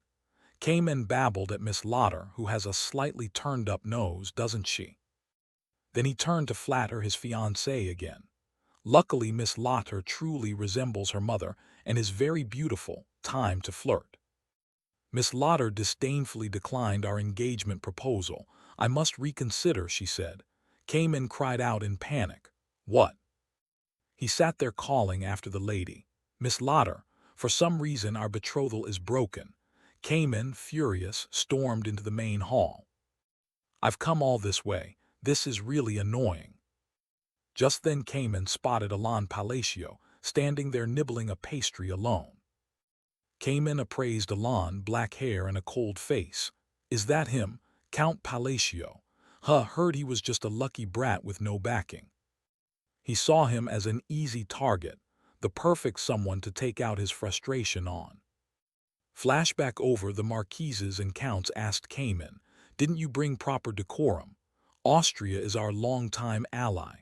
Cayman stammered like a frightened mouse. No, it's not like that, it's because. Alon Palacio watched the scene and couldn't help but sigh in helplessness. How unlucky must one be to have these three all step up together? And why does this noble pressure routine look so familiar? Watching Cayman bow and cry out, please forgive me. The three top nobles, stern as officers, scolded him. You think saying sorry makes everything over? He trembled, taking the punishment and pleading. I said sorry, won't that do? Alain Palacio finally recalled what it resembled. Ah, military service flashbacks. Cayman sobbed and fled while wailing. I committed a grave disrespect. I deserve to die. Duke Lotter, Marquis Mardanio, and Count Balin came over to ask if Count Palacio was all right. He waved them off urgently. I'm fine. Later, Alain Palacio kept it to himself. But why is everyone acting like this today? I'm starting to get scared. From what he noticed, they had begun to move. That proved the rumor was true. And if Althea and Zenonia enter politics seriously, Palacio's power as a leader would be enormous. Alain Palacio wondered if it was because of that rumor. Better to publicly clarify it's just gossip. This is bound to cause big trouble otherwise. Marquis Mardanio stepped forward to speak. Come to think of it, I've never really spoken with you before, Count. Duke Lotter added, You must be very busy. I understand. Alain Palacio, flustered, began, Actually. Marquis Mardanio rubbed his hands and asked, Ah, I heard Count Palacio has been busy researching magic lately. Coincidentally, I happen to have a few rather fine artifacts. He continued, so I'd like to present you with these relics that can store mana. What do you think? Duke Lotter and Count Balin also stepped forward to offer. What a coincidence, I too prepared a gift. Count, please accept this token of our sincerity. Alain Palacio was dazzled. He should definitely deny and call it a rumor. But he couldn't resist temptation, so he stayed silent and accepted 2 magical artifacts and 5 vials of mana-restoring potions. Dawn at the latter ducal villa. In the villa's parlor, a mysterious woman asked Marquis Mardanio, How did it go? He replied, Fortunately he accepted happily. Small gifts among nobles are mere etiquette, but rare items like relics carry a different meaning.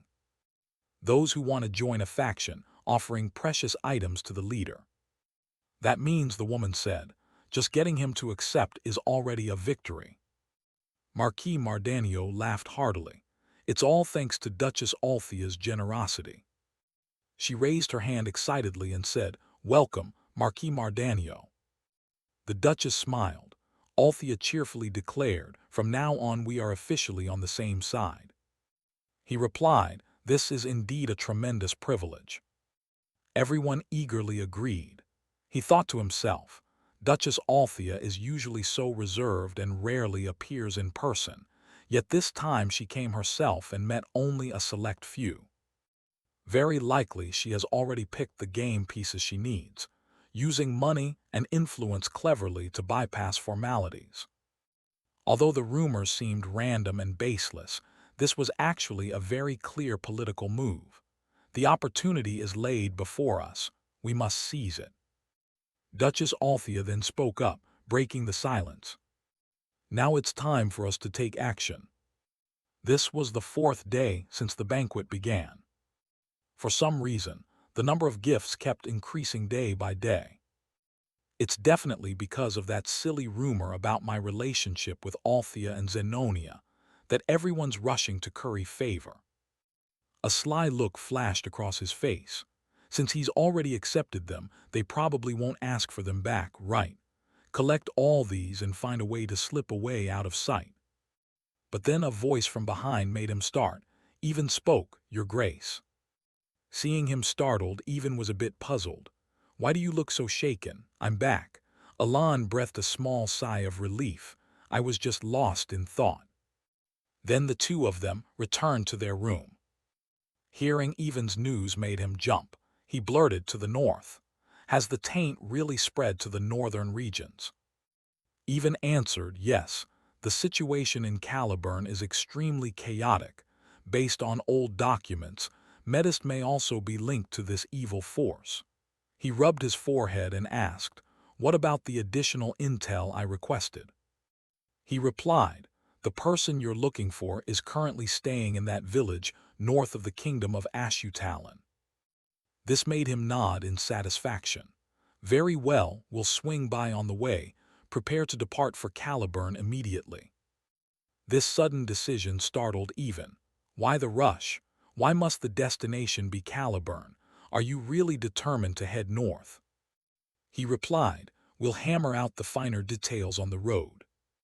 Prepare to depart right now. He nodded in acknowledgement, understood.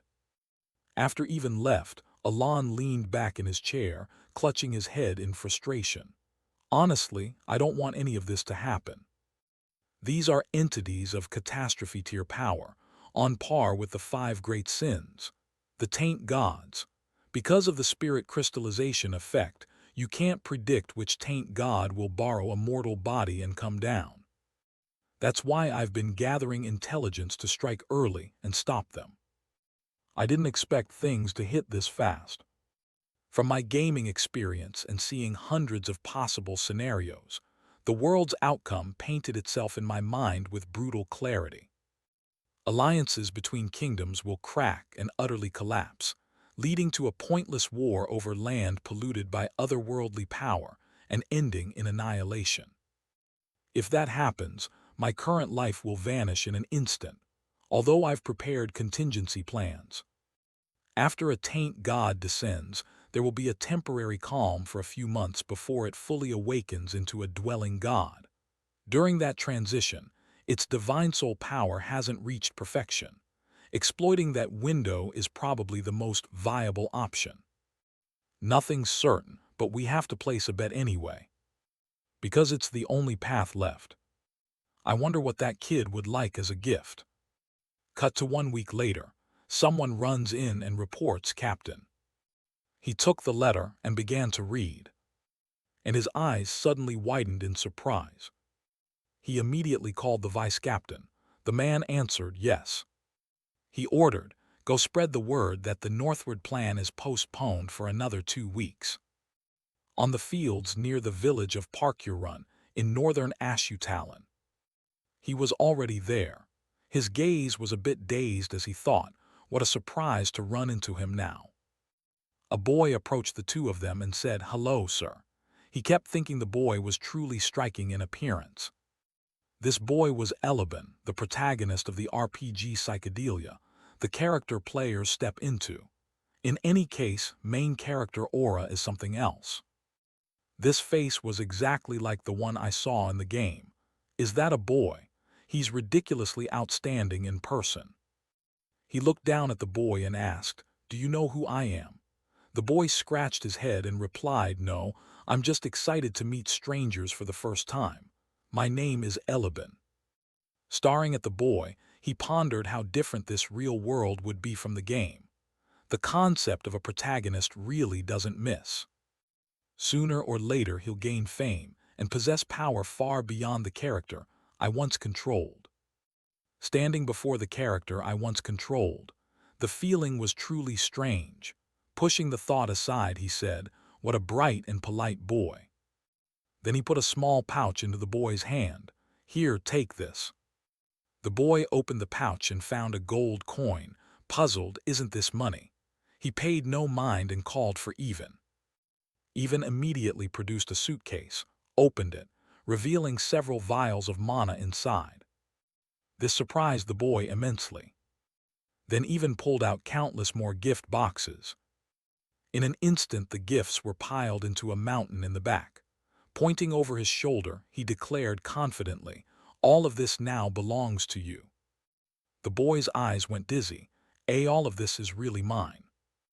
Then he asked curiously, why are you suddenly giving me so much money? He replied, consider it an investment.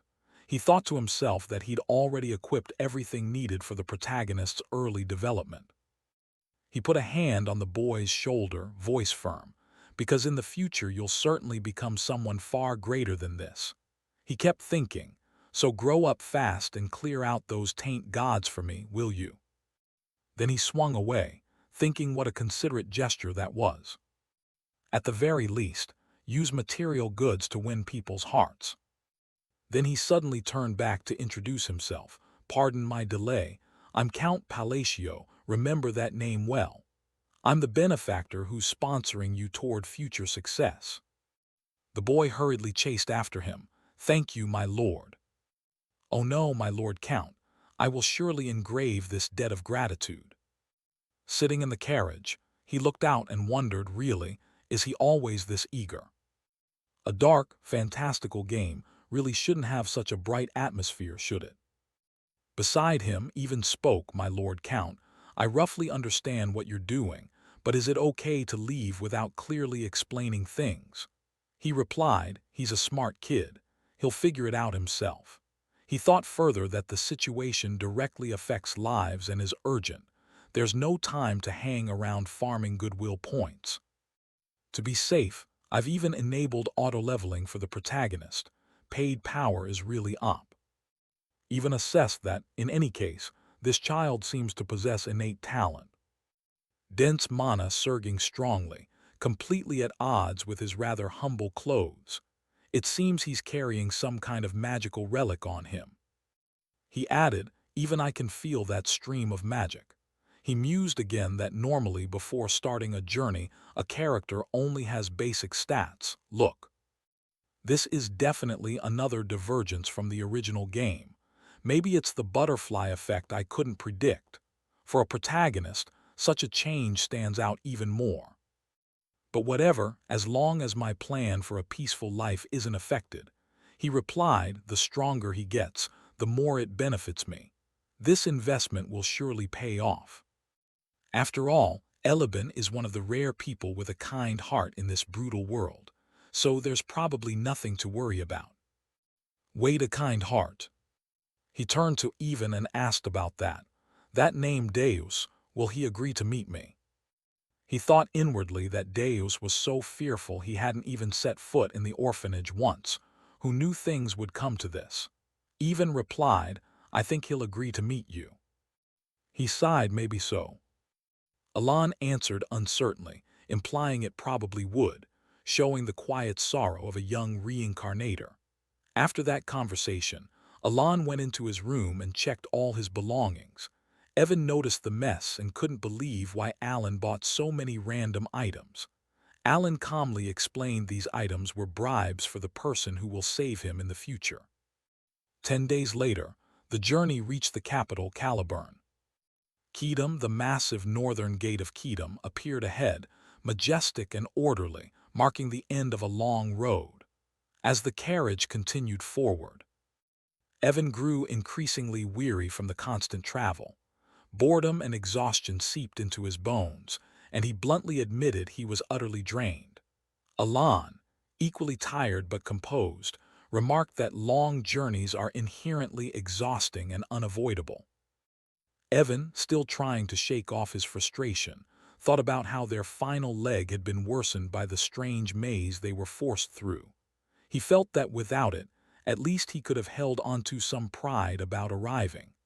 Alan calmly accepted the hardship, understanding there was nothing to be done. As the carriage rolled on, Alan gently held the pendant in his hand and sank into thought. He recalled their journey from place to place, preparing for the coming fight against the outer gods, accumulating strength and gathering gifts along the way. His thoughts turned to Deus, wondering if those efforts would be enough to satisfy him. A father's heart rose within him, wanting to give without hesitation or reserve. As the city gates drew nearer, Evan realized it would soon be their turn for inspection. When the gates approached, Evan noticed they'd be checked soon.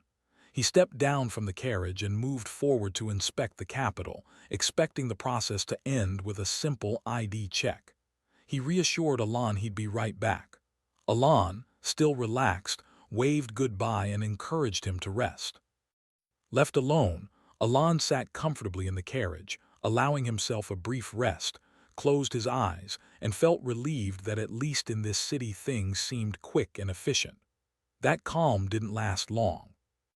Evan hurried back with a tense expression and urgently told Alan a small problem had arisen. Alan wanted clarification, and Evan explained they'd been asked to step aside, although Alan's identity had been verified. Something else seemed to be causing concern. He replied without showing agitation. Alan stepped out of the carriage. At that moment, a knight approached from behind. The man wore a crooked, overconfident grin and arched an eyebrow as he neared. He identified Alan instantly, confirming whether he was Count Palacio. The knight introduced himself as Burin, claiming to be a direct disciple of Captain Knight Fiola, known as the Fourth Swordsman. With a smug expression, Fiola stared at Alon.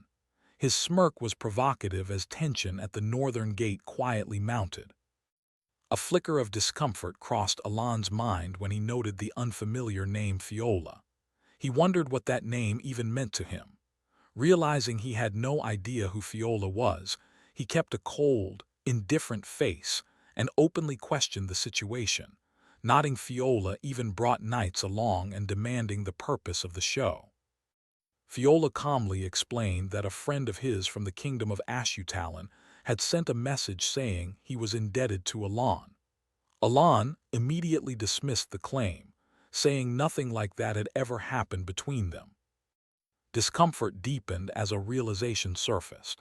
He suspected the friend mentioned could only be the overly dramatic and unstable man Cayman. In a clearly bored tone, Alon asked if Fiola's friend was Cayman. Fiola answered with a sly smile, raising an eyebrow as he confirmed Alon had indeed grievously offended his friend. Inwardly, Fiola recalled his friend's furious words and how Cayman said he'd been utterly humiliated. Fiola vowed silently to avenge Count Palacio for that insult. The scene then cut to the past, showing Cayman contacting Fiola through a magically created orb. Cayman appeared enraged and exhausted, seething as he described how Count Palacio had grievously harassed him. With the help of 3 other men, he called Alon a bastard and informed Fiola that the Count was heading to Caliburn, asking Fiola to attack him in revenge. Cayman's face darkened further as he slowly broke into a smug grin, full of confidence. He tempted Fiola by suggesting that if he truly wanted to improve his skills, he'd need more deep dead bodies to work with. The memory continued as Fiola laughed loudly, admitting he owed his friend a favor. He resolved that at least he'd put on an impressive display to repay it. The memory continued as Fiola laughed loudly, admitting he owed his friend a favor. He vowed he'd at least put on an impressive show to repay it. Just then, the knights with Fiola sprang into action. In unison, they drew their swords and quickly surrounded Evan and Alon. Steel flashed under the lamps near the northern gate. Confusion showed on both their faces as the situation escalated suddenly. Evan reacted instinctively, drew his sword, and took a defensive stance beside Alon. Irritation surged in Alon's mind as he sized things up. He bitterly thought the brat had started the trouble, ran off, and now this mess had followed him here. He recognized it as revenge through a friend, pathetic and cowardly. Fiola then drew his sword. He stepped forward and pointed the blade straight at Alon's chest, the corner of his mouth curling into a self-satisfied grin. He stated his demand clearly, insisting that if all valuable items in the carriage were handed over, he might consider leniency. He treated the action as nothing more than a favor he was obliged to perform. Pride swelled in Fiola's mind as he kept that confident smile. He believed he had nothing to lose here. By his assessment, everything leaned in his favor. The odds of success were clearly on his side. In his view, Alon was just a minor noble from the kingdom of Asteria, with little influence in the alliance and no ties to Caliburn. Fiola had investigated thoroughly, and with that certainty he believed no consequences would follow his actions. Alon visibly grew angry, annoyed and irritated at Fiola's words, a fleeting thought crossing his mind that like attracts like. He clenched his fist, and a powerful, flame-like energy formed in his hand, aimed directly at Fiola. At the same time, Fiola lunged forward with a wild grin, charging straight at Alon. Alon remained calm as another thought flickered through his mind, believing that even if things got messy, his master would sort it out. Before the clash occurred, someone suddenly appeared from behind and grabbed Fiola by the throat with great force, stopping his attack mid-swing. Fiola screamed in pain, accompanied by the clear sound of bone breaking. The person holding Fiola's throat then hoisted him into the air. In too much pain, Fiola whimpered helplessly as his sword slipped from his hand and clattered to the ground. The pain grew so intense the veins on Fiola's face bulged visibly, and he gritted his teeth to endure it. The one holding him by the throat kept him suspended midair. Meanwhile, Fiola, full of rage and agony, tried to identify who this was and who dared try to kill him. As the scene continued, it was revealed that the one gripping Fiola's throat was none other than Deus. Deus stated plainly that his identity was irrelevant at the moment, and instead condemned Fiola's actions, asserting Fiola had no right to lay a hand on someone who had helped him. Fiola hovered in the air, moaning uncontrollably from the pain. Unfortunately, an important truth that Fiola didn't understand began to unfold. The truth was that Count Palacio had won a duel against Kier of the Snowfields. Thanks to that victory, Count Palacio earned the title of Master Unarmed Knight and was known as the benefactor of Deus Macalan. Deus suddenly released Fiola and threw him to the ground. Fiola groaned in pain as Deus repeatedly kicked him without mercy. Deus grabbed Fiola's hair with a vise-like grip, holding him down. Keeping a cold, deadly stare, Deus turned his attention to the surrounding knights and issued a clear warning. He said that if even one of them dared move, the consequences would be beyond their imagination. Deus delivered a brutal kick straight into Fiola's chest. The blow was so strong blood spurted from Fiola's mouth as he was flung away. Alon watched the scene in astonishment, a realization forming in his mind as he recognized that knight. He understood this was the Deus of the present. Deus then told Fiola plainly that he should be grateful to be in a situation where he couldn't be killed. Fiola struggled to rise after the previous blows, barely able to move as he leaned against a tree to steady himself. Immediately, Deus stepped forward and slammed his knee into Fiola's chest, sending him crashing into the tree once more. Fiola's cheek swelled badly from Deus's strike, and Deus continued to batter him mercilessly, unleashing blow after blow without relent. Nearby, Evan remarked to Alon that his son's hits were quite impressive. Hearing that, Alon's mind flicked back to the moment Deus declared his fury at anyone who dared touch his benefactor. Alon suddenly realized Deus had indeed called him a benefactor. He wondered how grateful Deus must have been when he was young. Yet now that Deus had grown, Alon thought the lad wouldn't welcome a man he barely knew. He recalled that Deus had never once replied, which made him feel as if he'd already received all the rewards fitting for raising a son. Alon told himself Deus had truly matured, mentally calling him a troublesome brat while also acknowledging his real growth. The impression became clear, about 52% certain, that one could easily tell who had sponsored Deus because he had developed remarkably. Alon realized Deus had grown into an extraordinarily upright young man. With that thought, Alon reflected on the feeling of seeing a well-raised son and felt a deep pride as a father. A powerful impact echoed through the scene. Evan then teasingly pointed out to Alon that he knew his son was beating someone mercilessly. Alon replied that he hadn't heard. Deep down, Alon understood Deus had acted because his father had been insulted in a foreign land. As that thought sank in, the scene showed Deus continuing to kick Fiola mercilessly, with no restraint. Another thought popped into Alon's head as he wondered why his son could be so annoyingly sweet.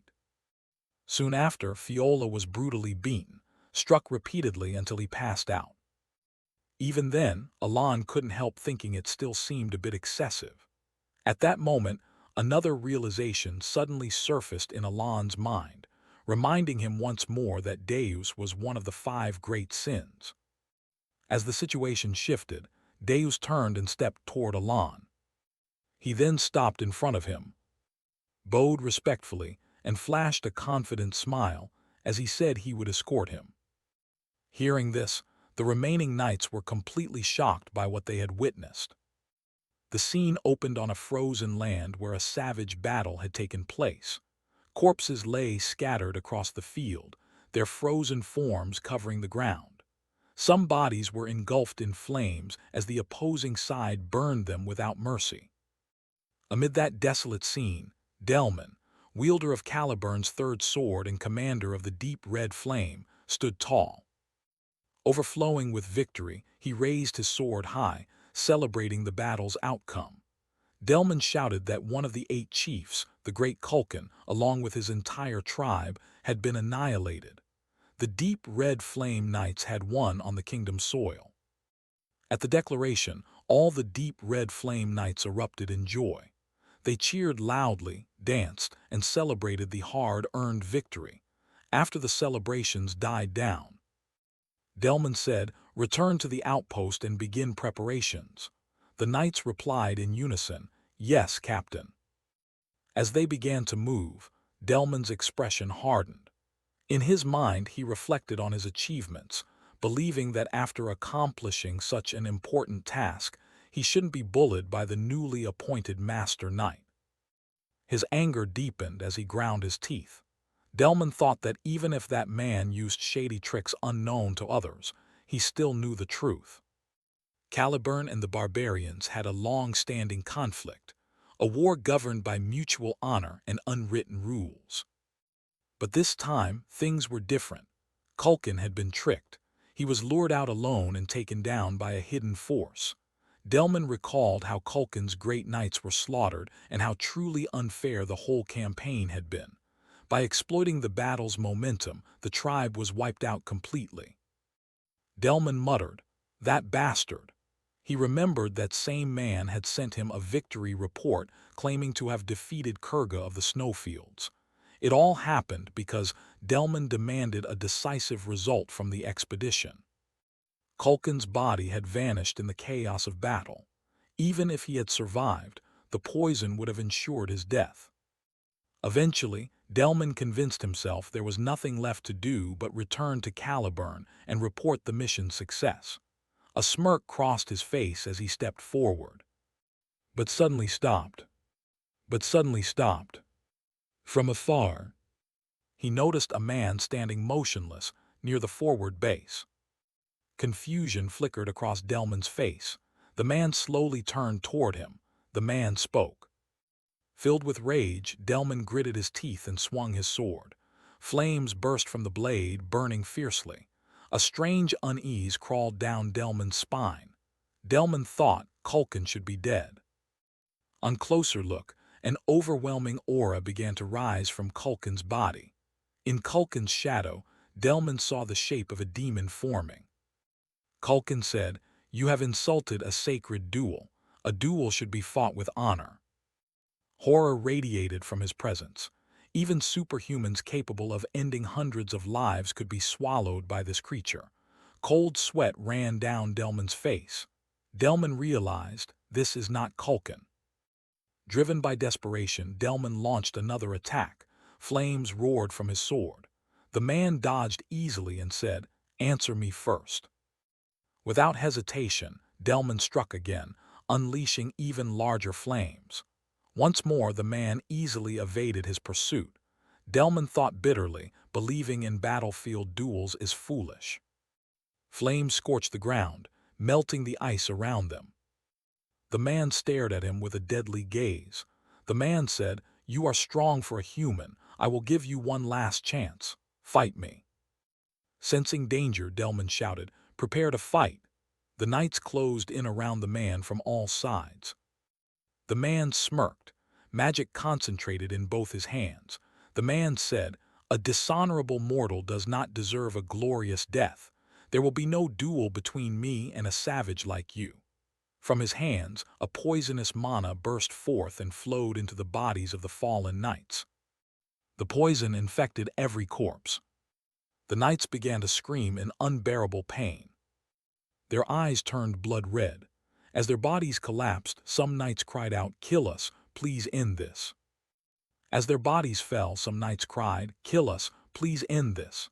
As their screams faded, the man stepped forward. He tore Delman's throat with his bare hands.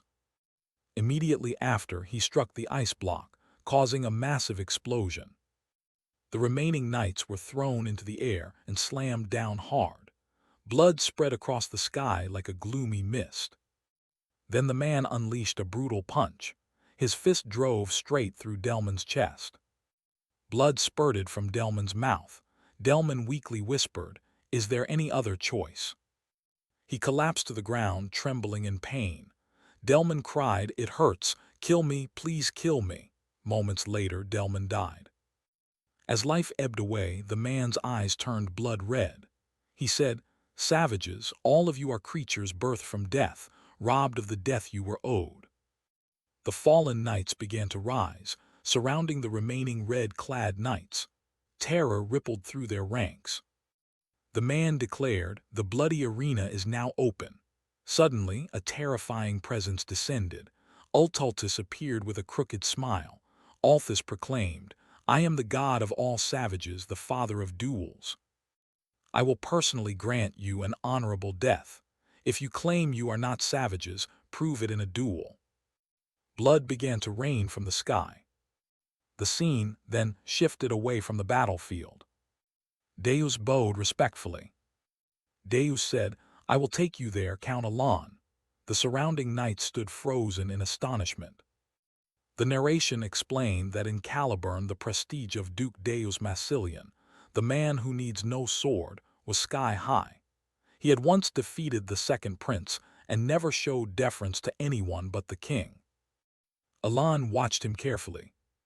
The knights wondered, what kind of man is Count Palatio to be so revered? The knights around them stared at Alon in disbelief. One whispered, "Who is he?" Deus summoned a luxurious carriage. Deus said, "Please get in." Alon felt weighed down by the excessive attention. Evan quietly said, "Go ahead, Alon, I'll follow behind." Before long, Alon arrived at Deus's manor. Stepping out of the carriage, he saw a massive, gleaming structure that looked like a giant crab-shaped fortress. Inside, silence enveloped the manor. Alon thought, by technicality this is a success. I got Kim Dong Dong, but something's off. After some thought, Alon decided to be forthright.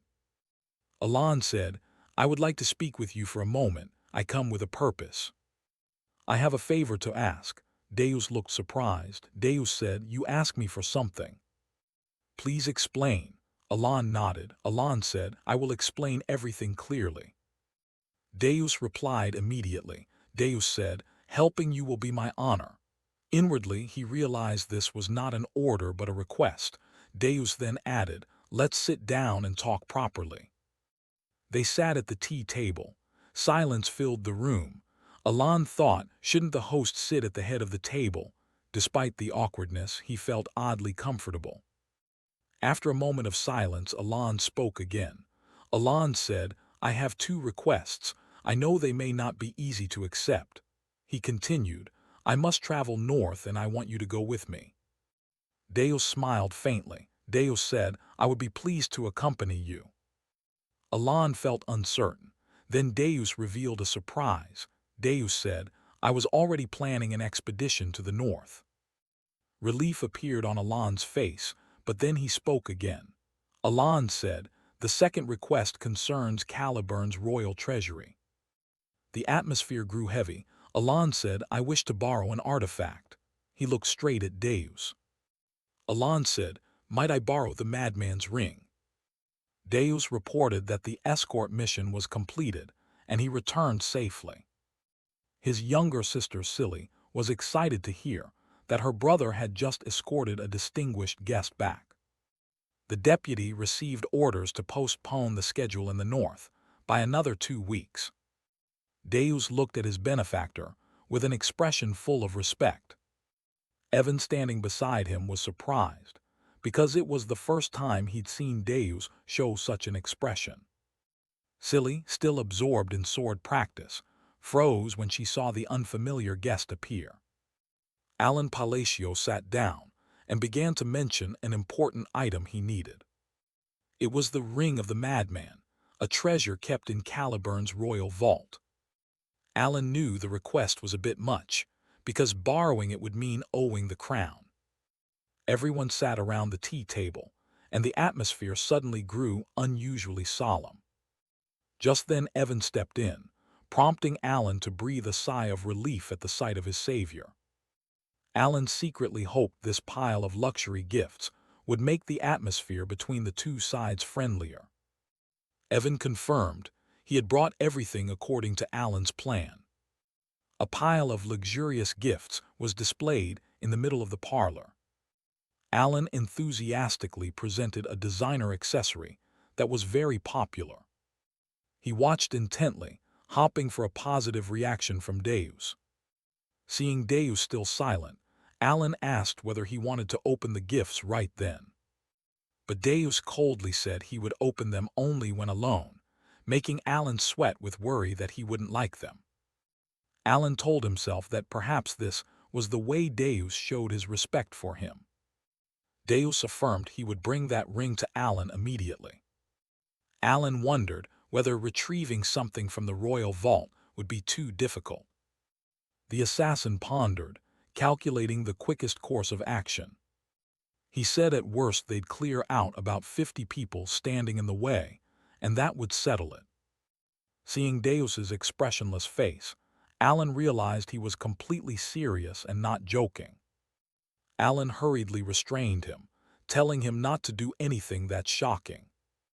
Even so, he felt the dedication Deus had for him.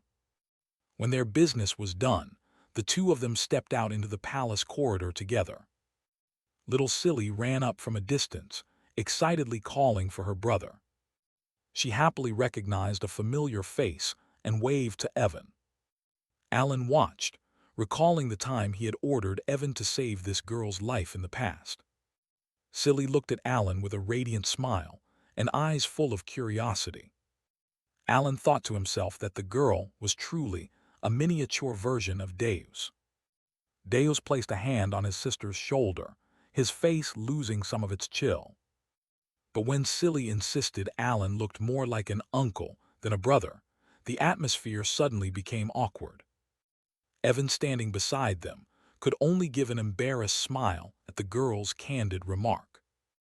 Deus immediately exuded killing intent, ordering Evan to be silent and to stay away from his sister.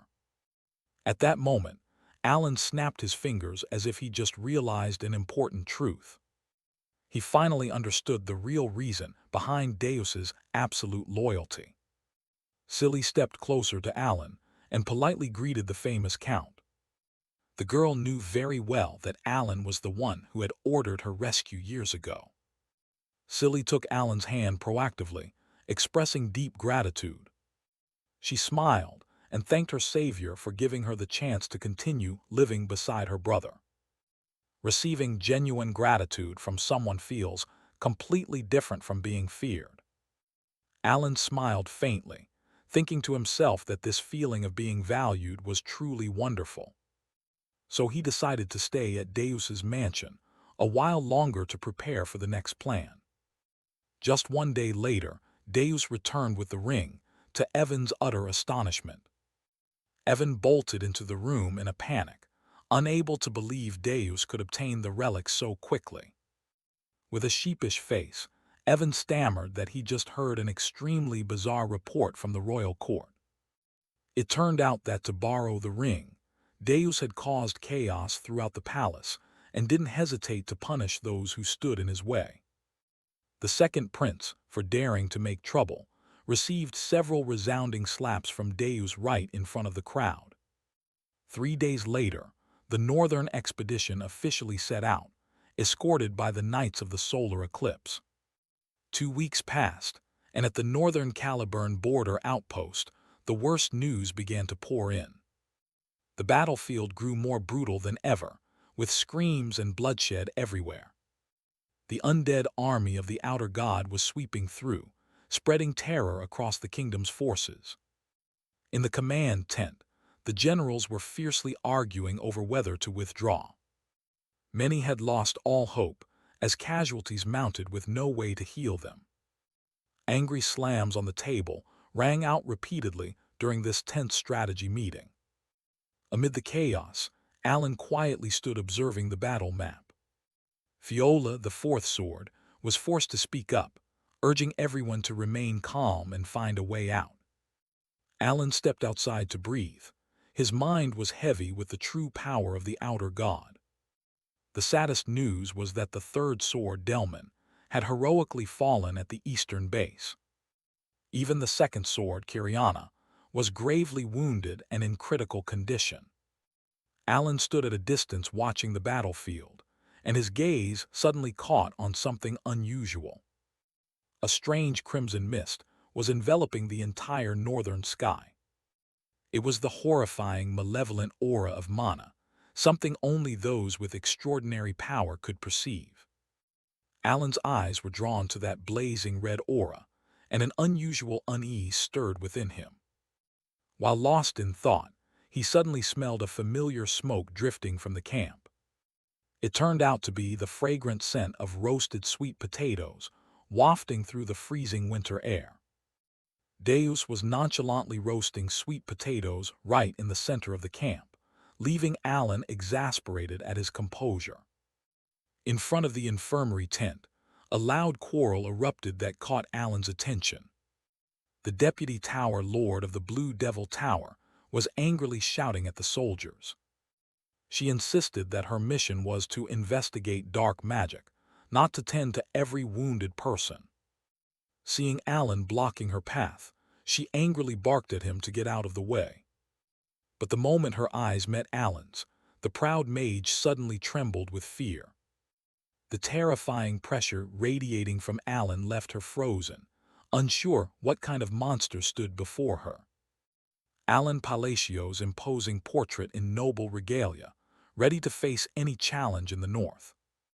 Alan leisurely waved to the deputy tower master of the Green Magic Tower. The woman immediately froze. "Oh, deputy tower master, the tower worker said you'd be here, so you really are." She let out a terrified squeal. She squeezed the roasted sweet potato so hard it nearly snapped. Her whole body trembled. Panicking, she tried to deflect. I don't have extra potions like you said. The crafting process is very, very time-consuming and I'm really busy." Alan immediately pulled a puppy dog face as if abandoned by its owner, sighing heavily. That's my desperate plea, but I understand. I must have asked too much." The deputy tower master's face filled with panic and astonishment. She completely crumbled under the pressure. "Kaya, no, wait, I can definitely do it." Seeing the plan's perfect success, Alan decided to press his advantage. "Oh, so you can do it. Wonderful, but our finances have been tight lately, so payment might be delayed a bit." The deputy tower master became increasingly flustered.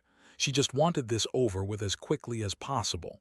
This is my responsibility. 1 gold will be enough." "Heh heh." Alan nodded slightly. Then I won't refuse your generosity." The deal was sealed, leaving the nearby soldiers utterly shocked. Even her subordinates couldn't believe their eyes. The deputy tower master wasn't just smiling.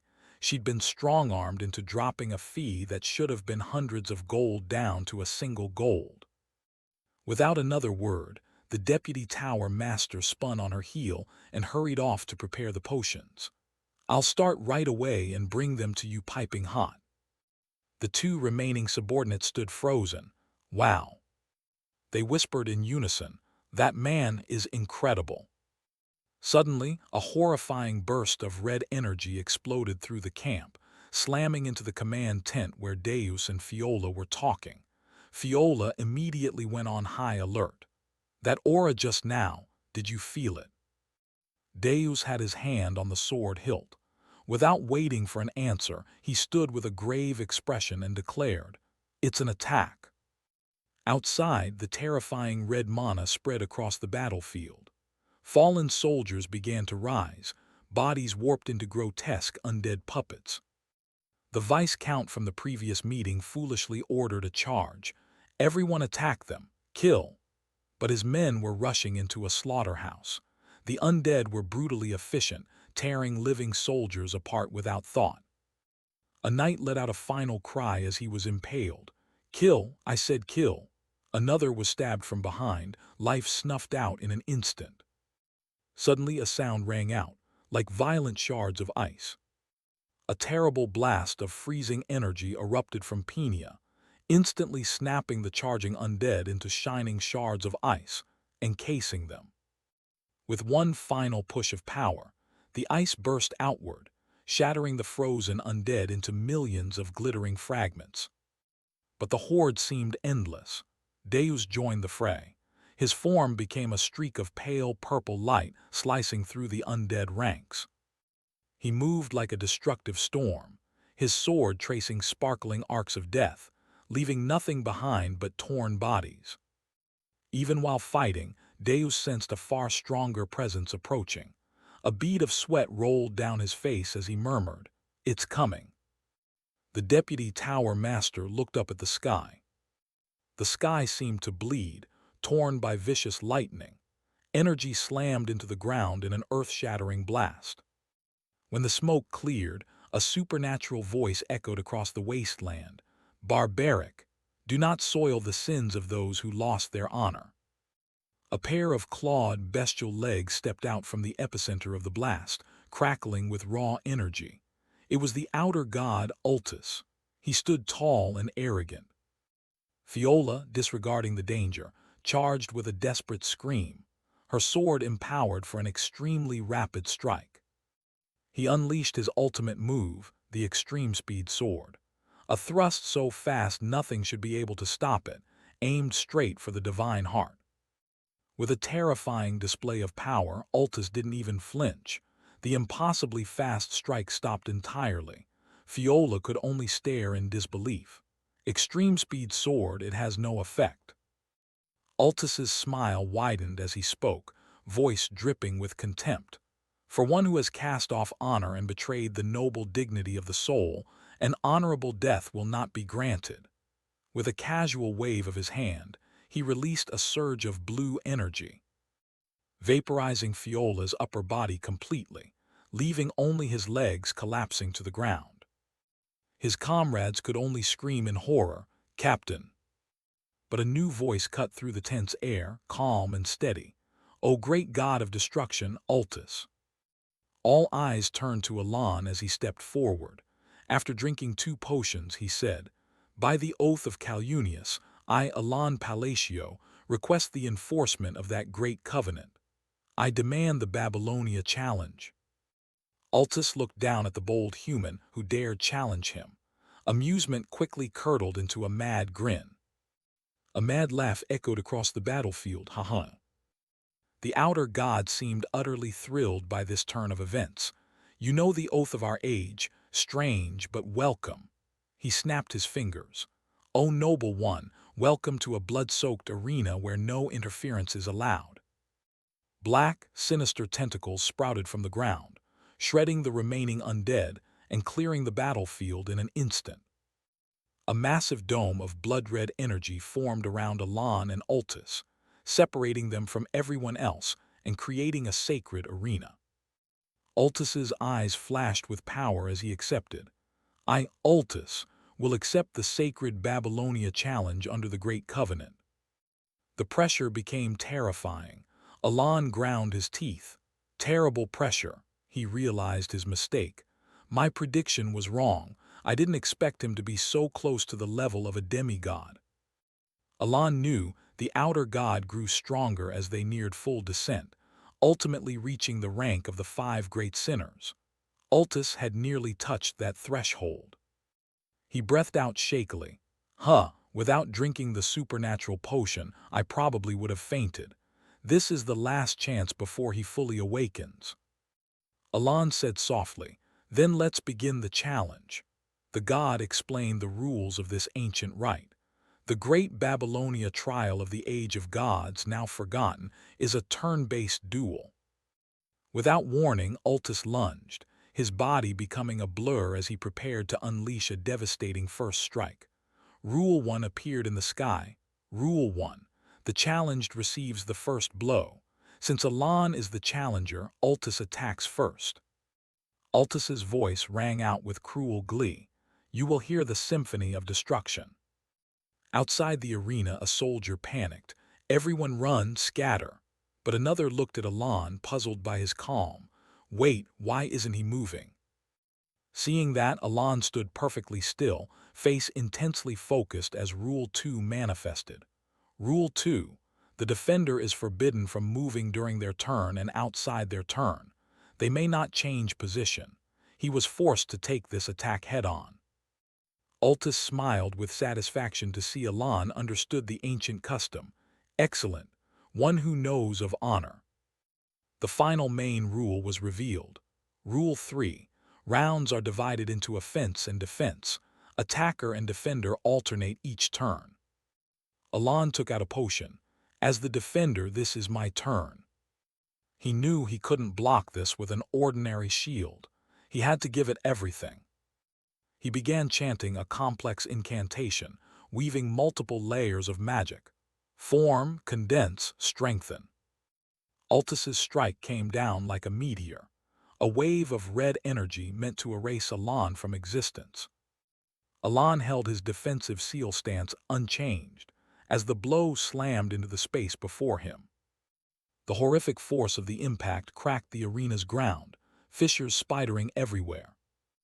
The world was drowned in a blinding light, as the two powers collided in an earth-shattering explosion. The ground was churned into an unrecognizable mess by the attack. As dust and destructive energy began to settle, everyone outside the barrier held their breath. Deus and the Deputy Tower Master stared at the aftermath, eyes wide with shock. Penia couldn't believe it. He's still standing. And at the center of the rubble, surrounded by the dim glow of a shattered magic circle, Alan still stood. He was gravely wounded, bleeding, but alive. His deep red pendant crumbled to dust. Its task had been completed. He staggered, clutching the potion, his body protesting from taking the full force of a godly blow. Moments earlier, Penia had held up the two potions she'd prepared and murmured, "You know this one is the supernatural potion. This other is Romphian to block pain." She asked, "Where do you plan to use them?" Alan thought to himself, "They worked wonderfully. Without them, I'd be ash." He took out another vial, the highest-grade recovery potion. As planned, it was undamaged. He poured the golden liquid over himself. The wounds began to mend. "It won't heal completely, but enough for me to stand. Now it's time for the real counterattack. Finally, it's my turn to strike. I've been waiting for this moment."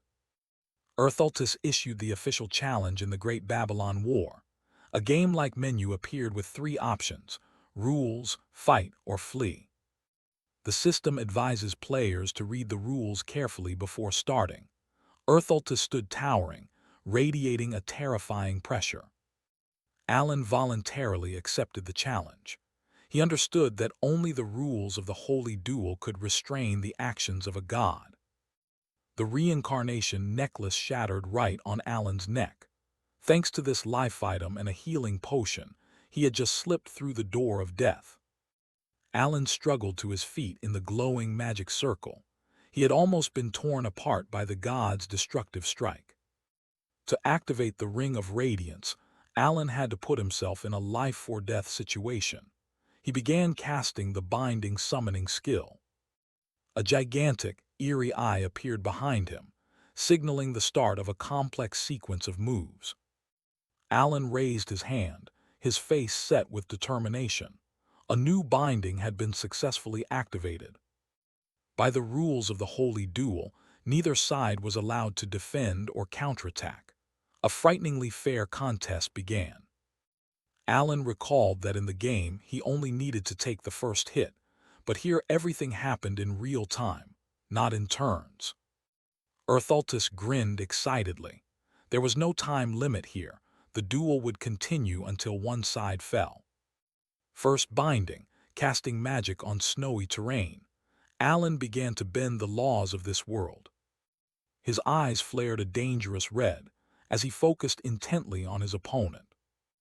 Magical energy started to gather, swirling violently around Alan's position.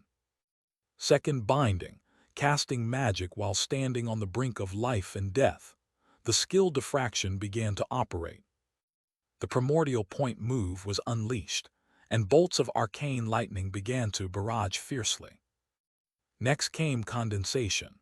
All magical energy was compressed into a deadly beam of light to increase its power. The attack named Extinction struck directly at the god's position, an extremely precise blow. The beam pierced the target with terrifying force, tearing space apart. Third binding, confronting a god. Alan did not stop. He continued to push the bindings even further. The fourth binding was activated. A violent explosion shook the surrounding space. The world's laws were broken once more, as magic targeted the supreme god Earthaltus directly. The god's face showed astonishment at this strange power, but his smile did not fade.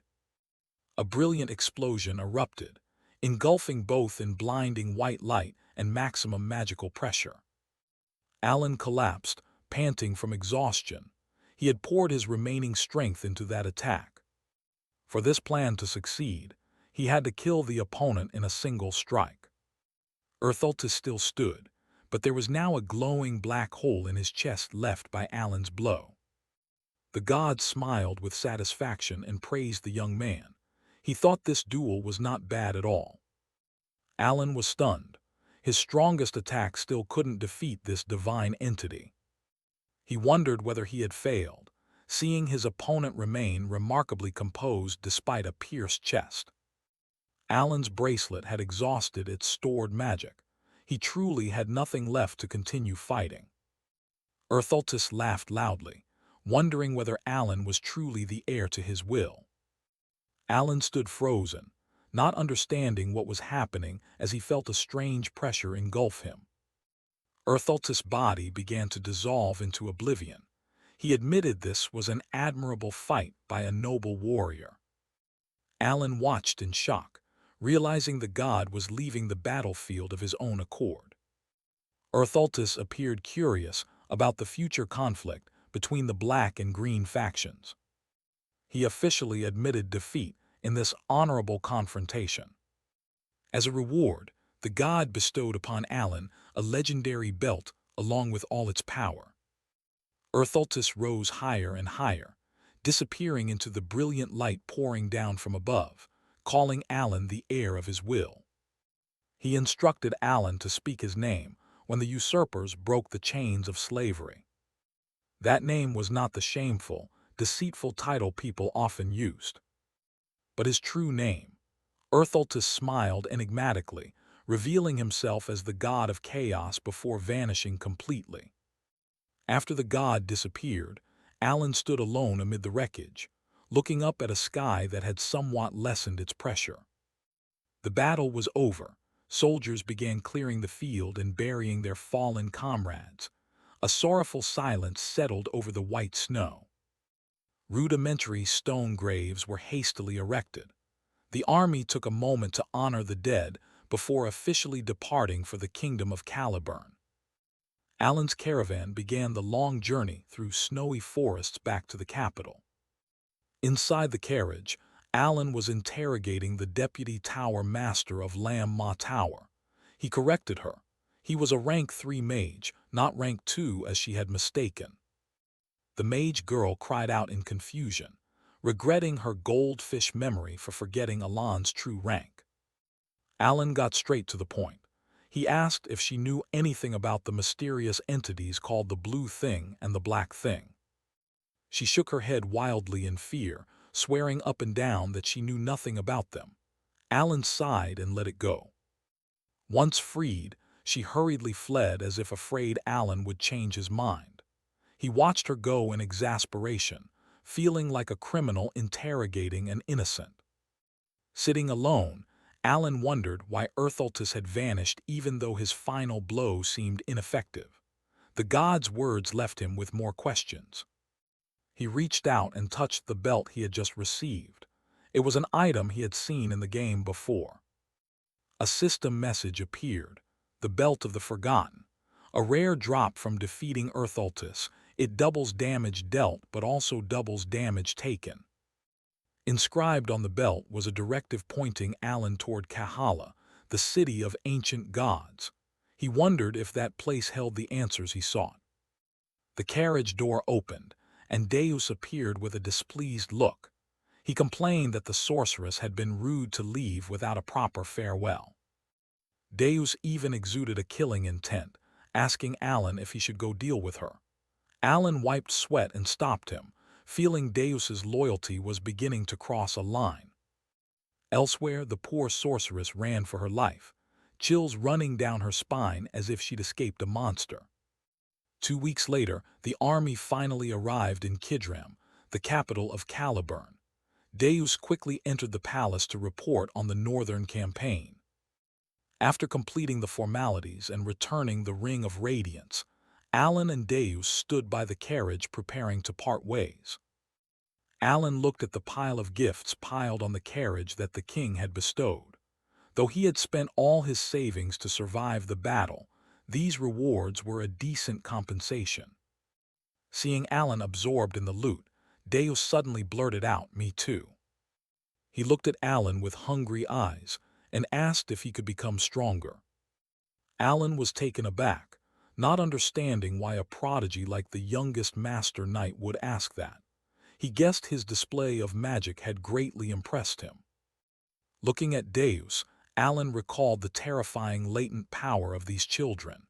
Even without divine aid, they were genuine monsters. He understood that with his innate swordsmanship, Deus reaching the pinnacle of strength was only a matter of time. Alan encouraged Deus that with effort, he would surely become as strong as he wished. He secretly envied the innate talent Deus possessed. At departure time, Alan climbed into the carriage and told Deus not to worry too much. But Deus still had one final question. He asked why Alan always used the word request instead of ordering him directly like other masters.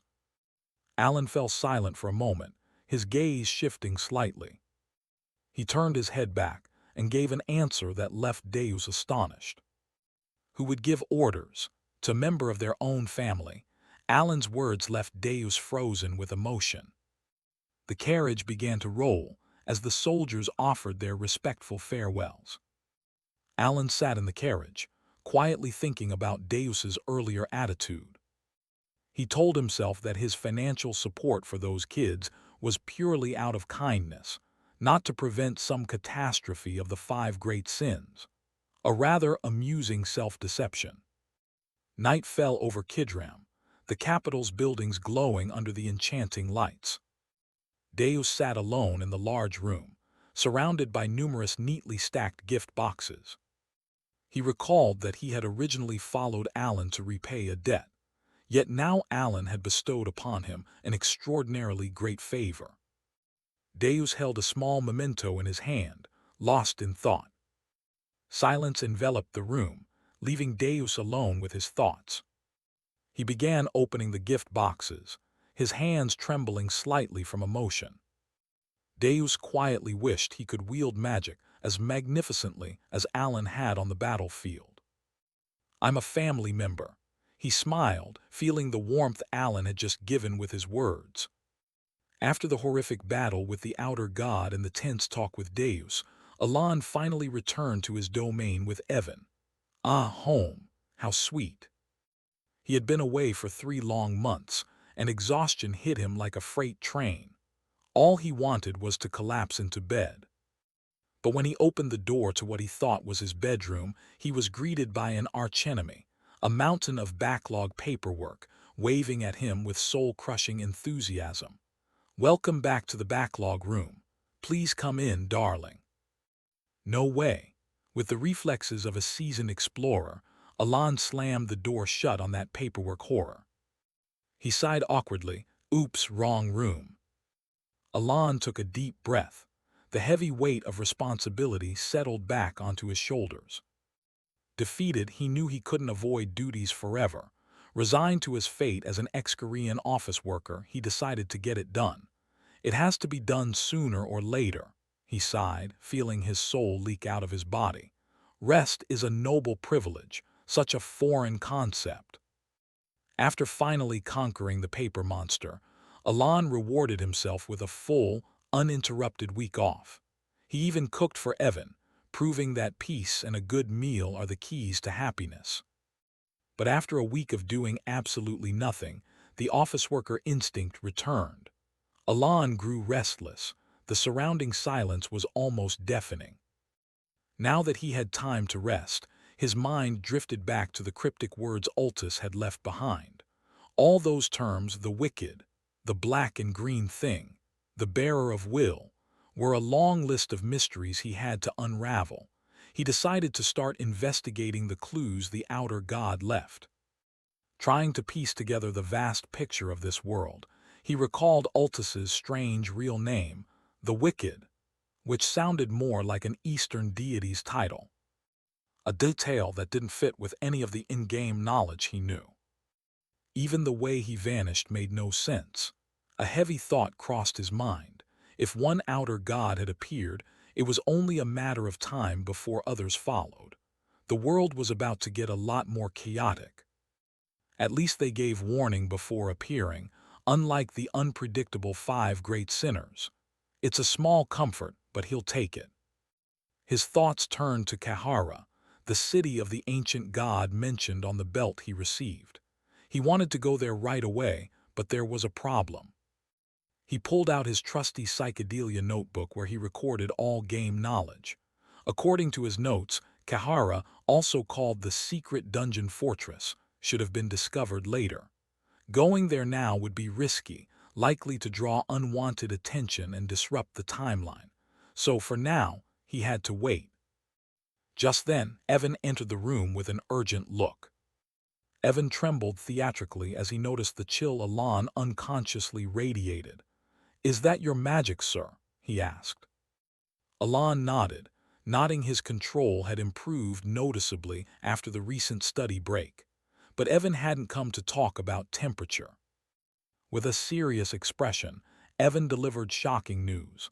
"I report that a secret city has been discovered in Colony." Alan's eyes widened. Colony Kahara has been discovered. The timeline has already started to shift.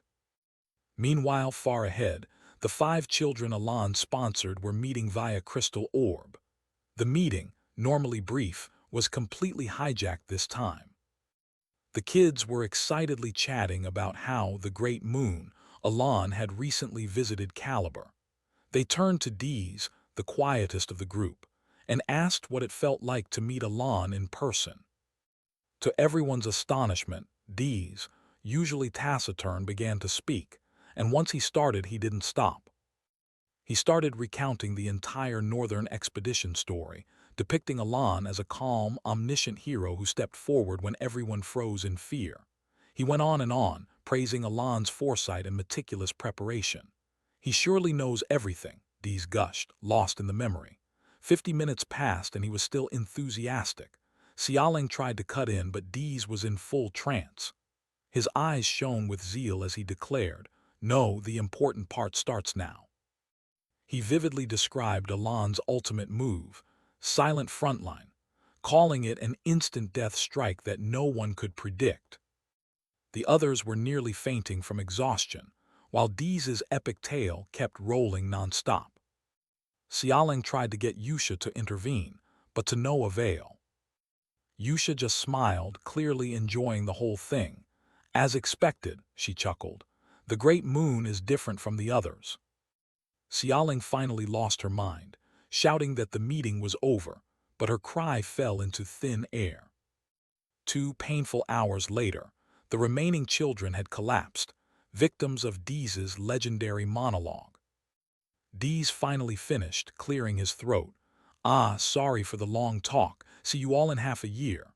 The leader could only giggle, thoroughly entertained by the performance. And so that day, the Blue Moon meeting set a new record for length. A full 3 hours, all thanks to Dees's unexpected oratory skills. Back at Alan's domain, things began to get crowded.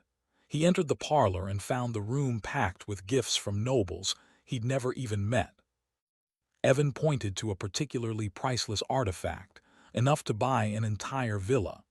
The scale of the gifts was truly absurd. Alan didn't even know which noble had sent him this pile of stuff. Most gifts came from minor nobles, all vying for Alan's favor. The letters were worse, overflowing with flattering praise.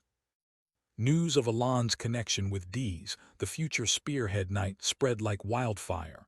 Alan held a golden goblet, a wry smile at his lips. As a former office worker, he knew the value of connections.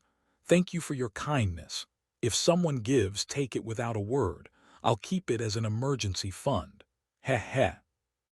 A week later, the gifts kept pouring in. Evan grew worried. We've been receiving gifts all week, he reported, standing before another mound of boxes. Alan blinked. Is the relationship with the spearhead knight really this influential? He looked down, eyes glistening with proud tears. Dees, you're truly a good child. A whole month passed and the tide of gifts showed no sign of stopping. Alan's expression said it all. They're still coming. He began to feel weighed down by the excess. Finally, as summer neared, the flow of gifts slowed to a trickle. The scene shifted to Tyria, the capital of the Asteria kingdom. Today was the Grand Council meeting, mandatory for all nobles. And our guy, Alan, was terribly late. If attendance weren't compulsory, he'd have left for Cologne ages ago. He was practically sprinting, cold sweat on his brow. I can't believe I'm late for my first council meeting. The last thing he wanted was to draw attention to himself. Evan watched him leave, amused. I've never seen him stride so big. He must be in a real hurry.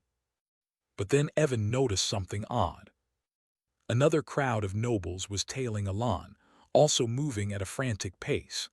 They seemed to form a line right behind him, following Alan like a flock of well-dressed sheep. Completely unaware of his new fan club, Alan finally reached the council hall. He cracked the door, praying he could slip in unnoticed. He slipped through the door and scanned the vast, ornate room. Fortunately, the hall was still fairly empty. He wasn't as late as he'd feared. Thank the gods. Okay, time to plan. He knew the royal faction sat to the left and the noble faction to the right. To avoid trouble, he figured the neutral center was the best choice. And to be extra safe, he aimed for a seat in the back row. Maximum stealth, minimum interaction. But the moment he sat, two nobles suddenly appeared right behind him, staring. Where did they come from? Panicked, he moved to a middle seat, thinking maybe they were annoyed he sat in the back. A rookie mistake. But the nobles kept staring, their gazes drilled into the back of his neck. Social anxiety is real, folks. No matter where he moved, they followed. A silent, creepy procession made his skin crawl. Eventually, he surrendered and landed in the worst spot, the front row, right beside the leaders of the major factions. There went his hopes of staying neutral and unnoticed. Alan sighed. At least now I get it. By pushing me forward, the other nobles can avoid the hot seats. A classic example of political maneuvering. The meeting finally began as the chair stepped up to the podium. Alan immediately lost focus, his mind wandering. This meeting is going to be painfully boring. But then the chair announced, "First, we inform you that the newly formed Kalpa faction has been granted voting rights." The chair continued, "Representing this faction is Count Palacio." Alan jumped as if struck by lightning. What? He whipped his head around, utterly confused. The Kalpa faction. What the heck is the Kalpa faction? He was the only one clueless about what was happening. And just then he saw them. The two noblewomen he'd only met once or twice sat together, wearing triumphant smiles. They gave him a polite nod as if to say, "No big deal." Alan's brain kicked into overdrive. What's up with those two? He panicked. Why are they sitting together? The horrifying truth crystallized. Their alliance had become an official faction, named after his territory. This was a full-blown nightmare. The chair's voice cut through his panic. "Count, do you have any remarks to make as the representative?" Alan could only stare straight ahead as the world spun. Was he really the leader of this newly powerful shadow faction? Amid the snow-white land, a mysterious figure silently watches the world, bearing an omen of a great upheaval about to occur. The stranger stood motionless in the winter sky, his tattered cloak flapping in the cold wind, exuding an unpredictable air of danger. He smiled enigmatically, his eyes flashing beneath the hood. It seemed a fascinating game was beginning. Beneath his feet, the ground suddenly cracked like a gigantic scar across the ice, proof of a power capable of upending everything. Back in the kingdom, Alan Palacio was sweating profusely when he was suddenly pushed forward to speak as a representative. He just wanted a quiet life, but the darkness at his back clung to him relentlessly. Alan was stunned to realize he had become the leader of a villainous force overnight.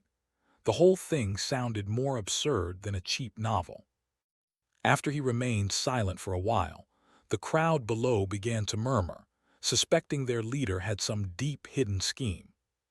Fireworks sounded along with warm congratulations on the birth of the Cal faction. Alan stood there under the stage lights, his heart aching like a knife. Watching the nobles cheer below, he wondered whether he was merely a puppet in this grand play. Alan tried to keep a calm face when someone approached to ask if he was enjoying the party. It was the noble Duchess Altia and the sharp Countess Zenonia. Both believed everything was unfolding according to his perfect plan. Alan's head spun as if struck by wind. He wondered if he had multiple personalities. How could the other self have committed such outrageous acts behind his back? Altia smiled, mentioning she was happy for the chance to repay the debt of being rescued. Alan was bewildered, not understanding what she was talking about. In their memories, it was Alan who had arranged and connected the two great powers in a clandestine meeting. The name Cal Faction was officially born from the secret notes Zenonia received, turning the alliance into an empire in the shadows. In fact, those secret notes were just a few scattered lines lamenting that he couldn't get along with anyone, asking for leniency for his clumsiness. But the nobles misunderstood them as a call for loyalty. They rushed to send mountains of gifts to join his faction. Alan clutched his head in despair. He only wrote an apology letter. How could things have escalated this far? Truly, a small mistake became a great one. Recalling when he wrote the letter, he had tried to choose modest words, admitting his awkwardness so as not to offend anyone. Yet the result was this mess.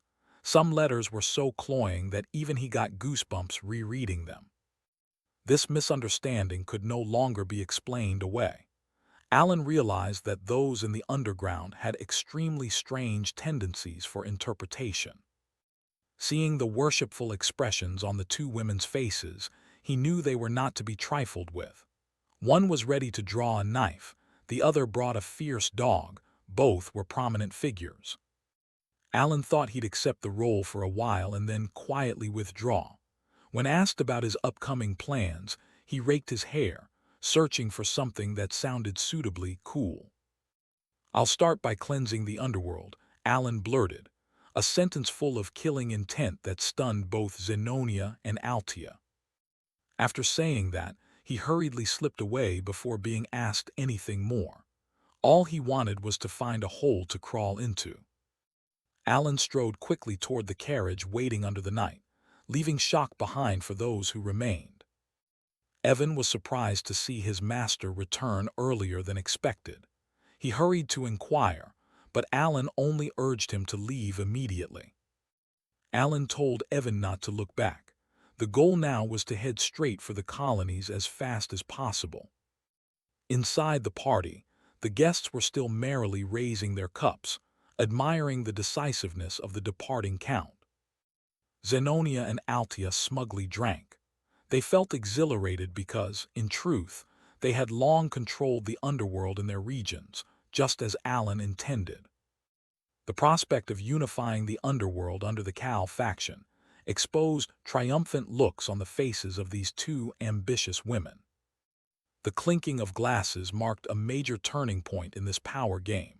They were waiting to see what surprise Alan would bring next. Meanwhile, Alan's carriage rolled along the lonely forest road, unaware that a pair of eyes watched from the mountaintop. The assassin had found his target. The assassin was smug, thinking killing the Count would be as easy as turning his hand. Still, he hesitated because of the presence of the master knight escorting him. He drew a pitch-black sword that exuded a deadly purple aura, preparing for a merciless finishing strike. He always kept the organization's rule in mind: never create an enemy too powerful no matter the reward. That's how an assassin survives long. But this job was too tempting. He believed even the leader would understand this risky decision if he knew the reward. At the Duke Comelon's manor in the Southern Kingdom, another dark plot was being staged in the silent night. Carmine, the Duke's son, sat waiting. He recognized at once that the intruding assassin was from the organization, the agents. Carmine smiled arrogantly. He believed that with his fame and power, the assassin would serve him loyally. The assassin replied coldly. He knew well the relationship between Carmine and the Seeker. The agents were a notorious assassin organization with swordmaster-ranked bladesmen. However, some things lay beyond the expectations of both hunter and prey. A sudden leap, a blade slicing the air, the assassination officially began. This mission was of utmost importance. No mistakes could be allowed. Any rats in the way had to be eliminated without mercy. Carmine, the one who hired the assassin, applauded, pleased with the agent's prowess.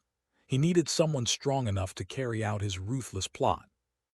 With a sly smile, he ordered the assassin to definitely eliminate Count Palacio. As the tyrant of Ashutalon, he believed no one would refuse such a request.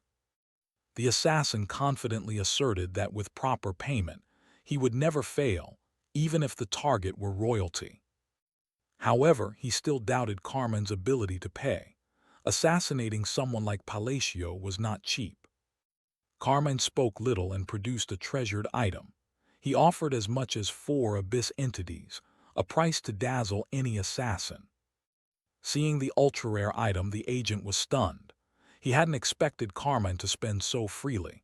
These were abyss entities, not ordinary gems. These were items the Duke Comelon distributed only sparingly on the black market. Unlike abyss gems that merely boost physique, these entities bestowed special powers. The assassin swallowed, ravenous with desire. If he obtained them, how powerful would he become? This was why his organization led the assassination world. Carmine vowed he would send Alan on his way as soon as possible to vent the rage burning in his heart. He ground his teeth, his smile grotesque. He could not accept being slighted by Alan and wanted his life at any cost. "You have no chance, Palacio." Under the cold night sky, a vicious assassination plot was officially sealed. Alan's fate seemed to hang by a thread. At that moment, the assassin sensed another presence. He startled, wondering if the plan was compromised by someone else's detection. The graceful figure of Duke Comelon, also called the Seeker, emerged from the darkness. He radiated an absolute authority that struck fear into others. Duke Comelon muttered about what his useless son might be scheming after stealing the abyss entities. Despite the tempting reward, the assassin still remembered the leader's warning: never confront the Duke's family. However, he acted indifferent. "I heard nothing. Now get out of my sight," Duke Comelon said coldly, waving his hand. It seemed he would turn a blind eye to the matter.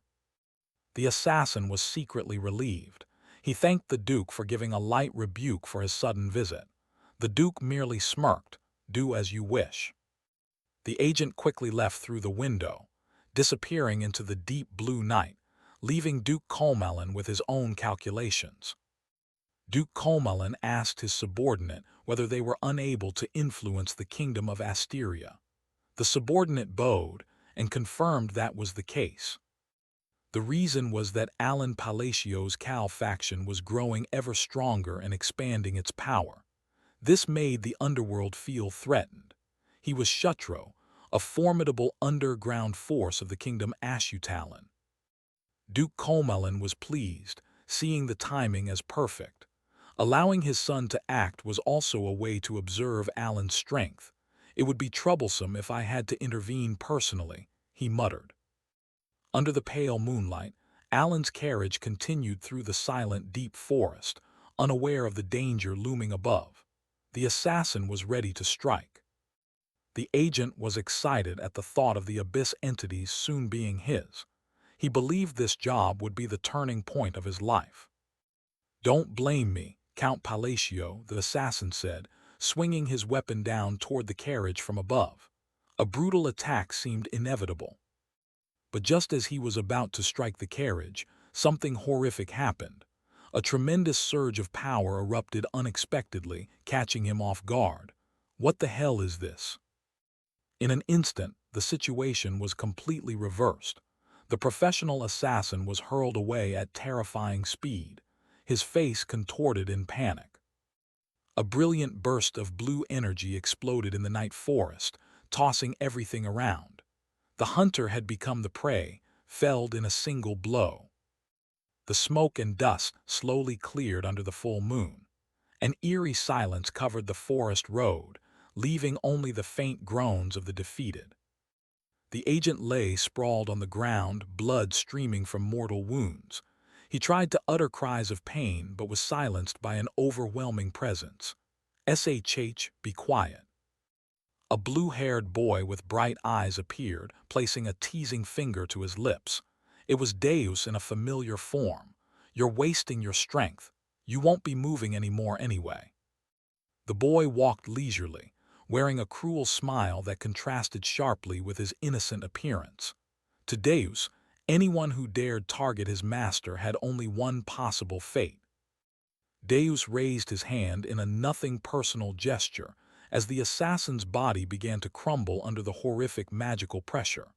"Goodbye."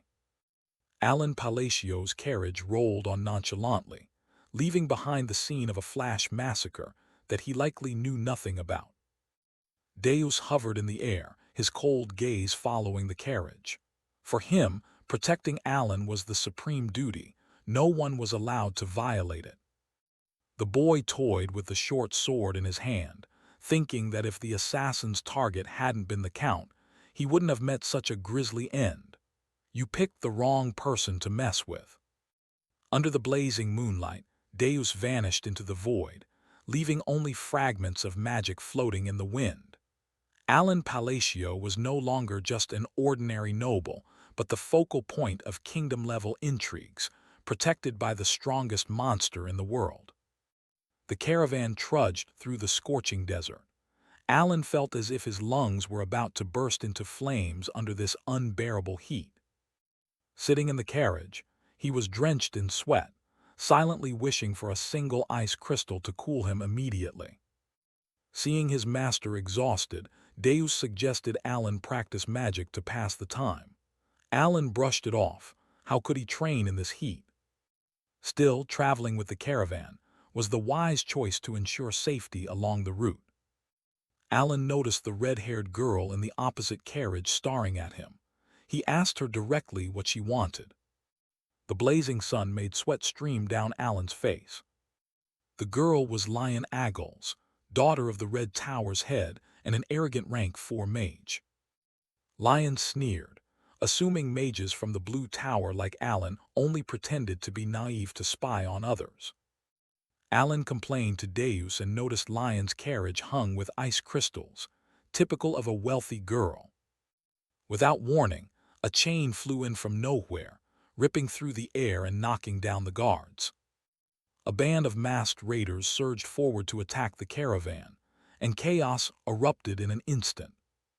The gang leader quickly seized Lion, pressing a weapon to her throat to the shock of everyone.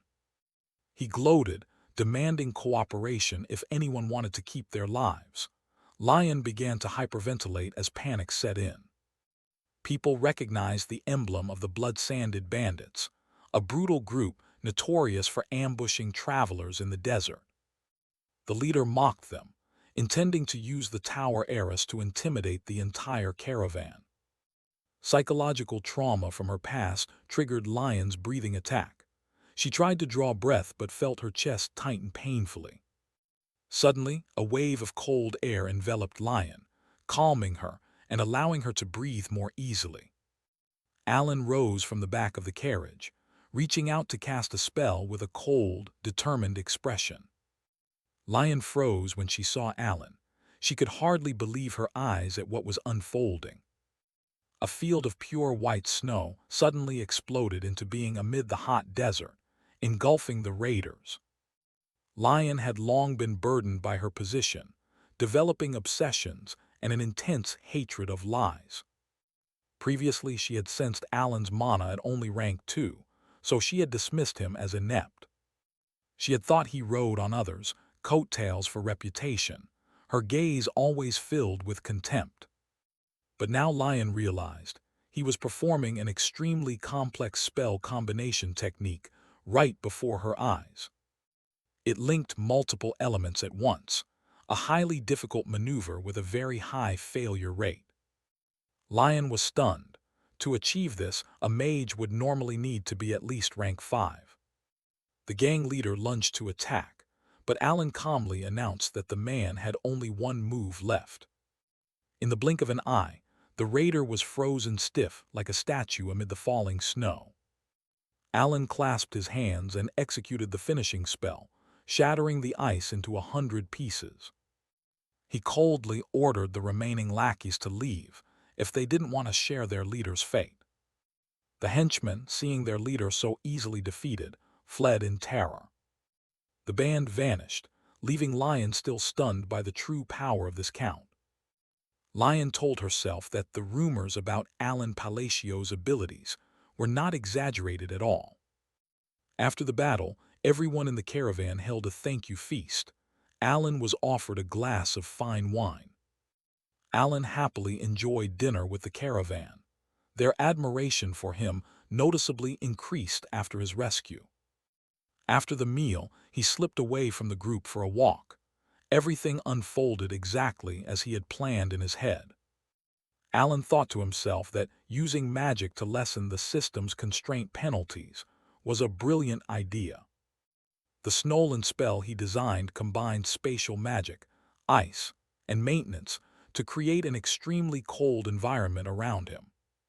Thanks to the snowy terrain, the mana penalties from his system's constraints were completely nullified.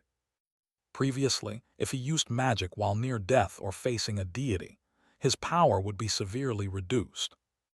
Especially when opposing the great dual god Earthaltus, this technique allows him to limit the penalties he must bear. Alan clicked his tongue, having to force himself to combine 3 incantations just to sustain it for a minute still didn't seem very efficient. Alan adjusted his belt. Thanks to this piece of equipment, his power had increased significantly. Now only the system's penalties remained a bother. While lost in thought, Lion tiptoed over and called to him with an embarrassed expression. She bowed her head to apologize for her earlier attitude.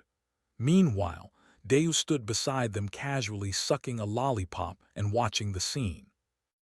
Lion asked to discuss magical knowledge with Alan further. Her eyes were now filled with admiration. Alan looked at her and wondered inwardly why she had been so eager to pick a fight before, yet now had turned 180 degrees. With noble bearing, Alan smiled and accepted her apology. Lion beamed with joy, and Deus whispered praise for his master's nobility. During the rest of the journey to Colony, Alan took the opportunity to teach Lion. She diligently took notes like a model student, while Deus had long since rolled over and fallen asleep. At last, the gates of Colony appeared before the caravan. Lion thanked Alan for the valuable knowledge and asked whether he would attend the upcoming magical conference. Alan replied that he did not belong to any mage tower, so he certainly had no invitation. Hearing that, Lion suggested he join her red tower. Alan smiled and thanked her for the offer. Watching Lion's retreating figure, Alan calculated inwardly. He actually needed something from the conference's Mage Tower organizers, so this was very convenient. Deus announced that the carriage and luggage had been arranged.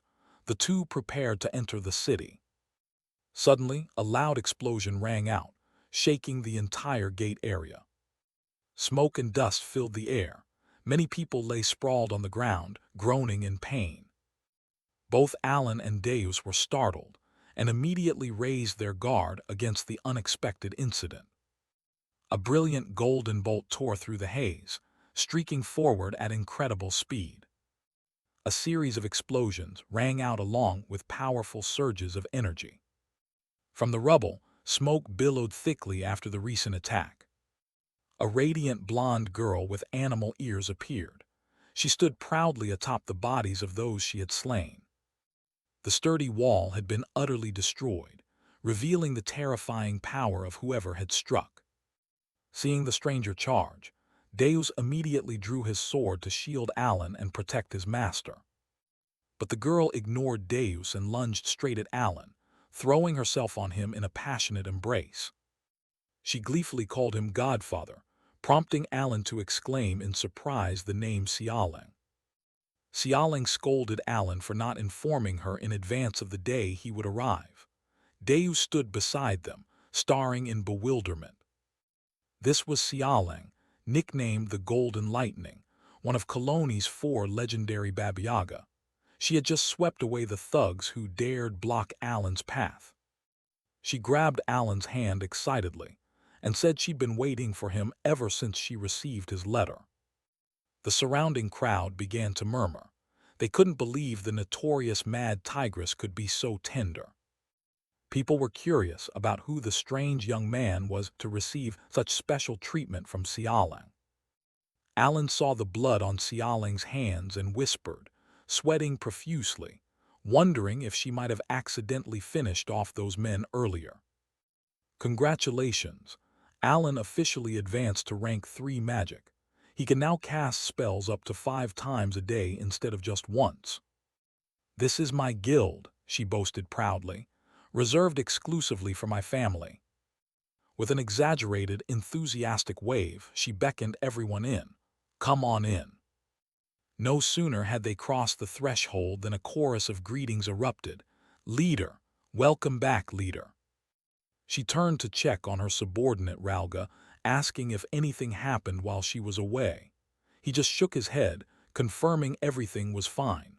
Ralga's sharp blue eyes then fixed on the 2 guests.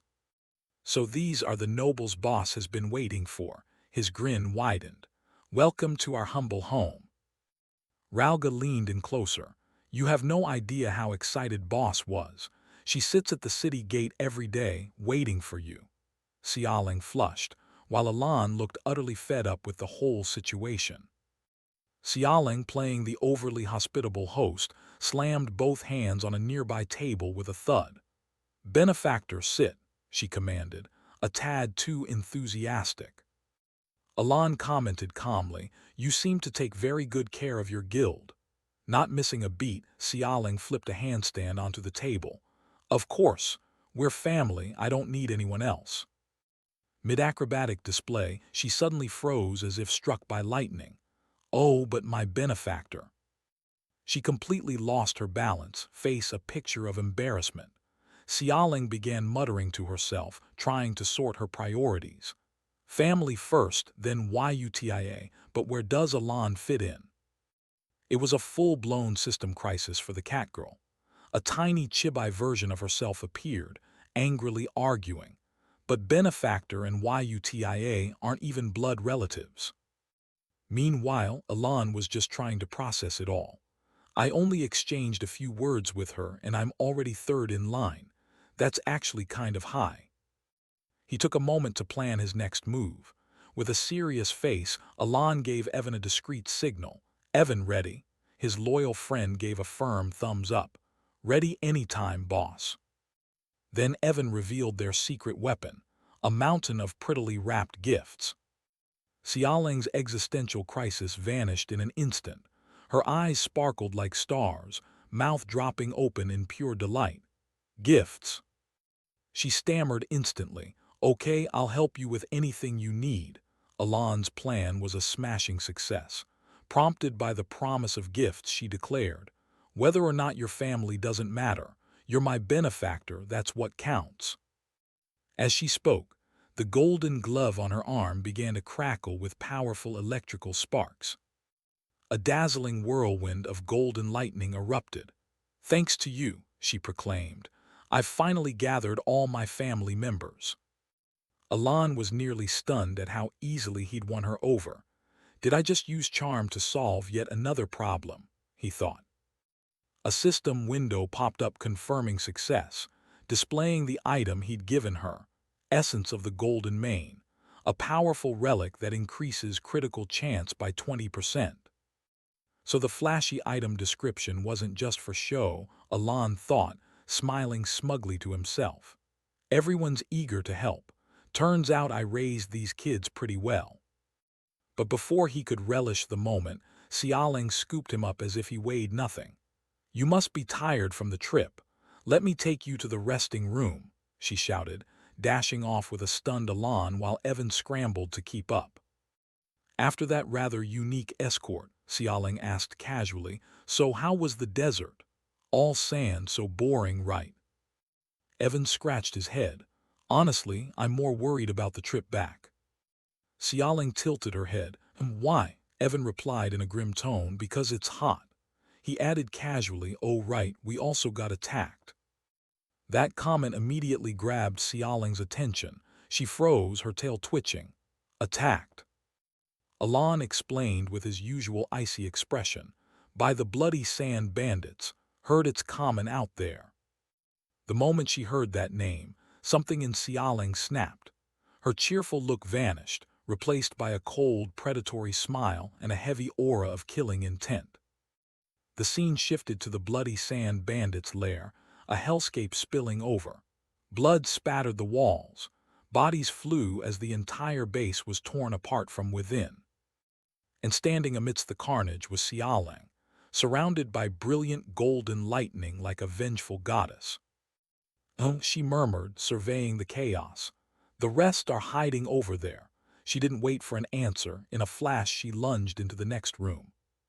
She grabbed two of the bandits by the collars, then tossed both of them like rag dolls. Her eyes flashed with power. Finally found you, she purred sweetly. You're the leader, aren't you? The man trembled like a leaf. Wait, I'm Gonko's brother. The strongest Baba Yaga of Koloni protects me. You'll make an enemy of him. Xialing remained unfazed. But you were the ones who touched my benefactor first, right? And more importantly, I absolutely hate being scolded. With a final blast of blinding golden light, the entire Bloody Sand Bandits organization was wiped off the map. The next morning, Alan was awakened by the news. The Bloody Sand Bandits have been exterminated, he thought, still groggy. Xialing stood by his bed, beaming proudly. Now that they're gone, you won't have to worry about them anymore. Problem solved. I'm a genius. Alan could only stare. What the heck happened overnight? She immediately crawled into his lap, whining. I did it all by myself. Praise me. Alan's brain nearly short-circuited.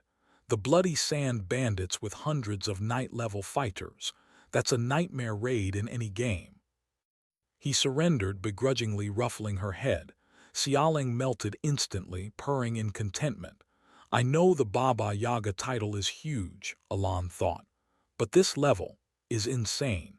Now I see why she's destined to be the sin of pride.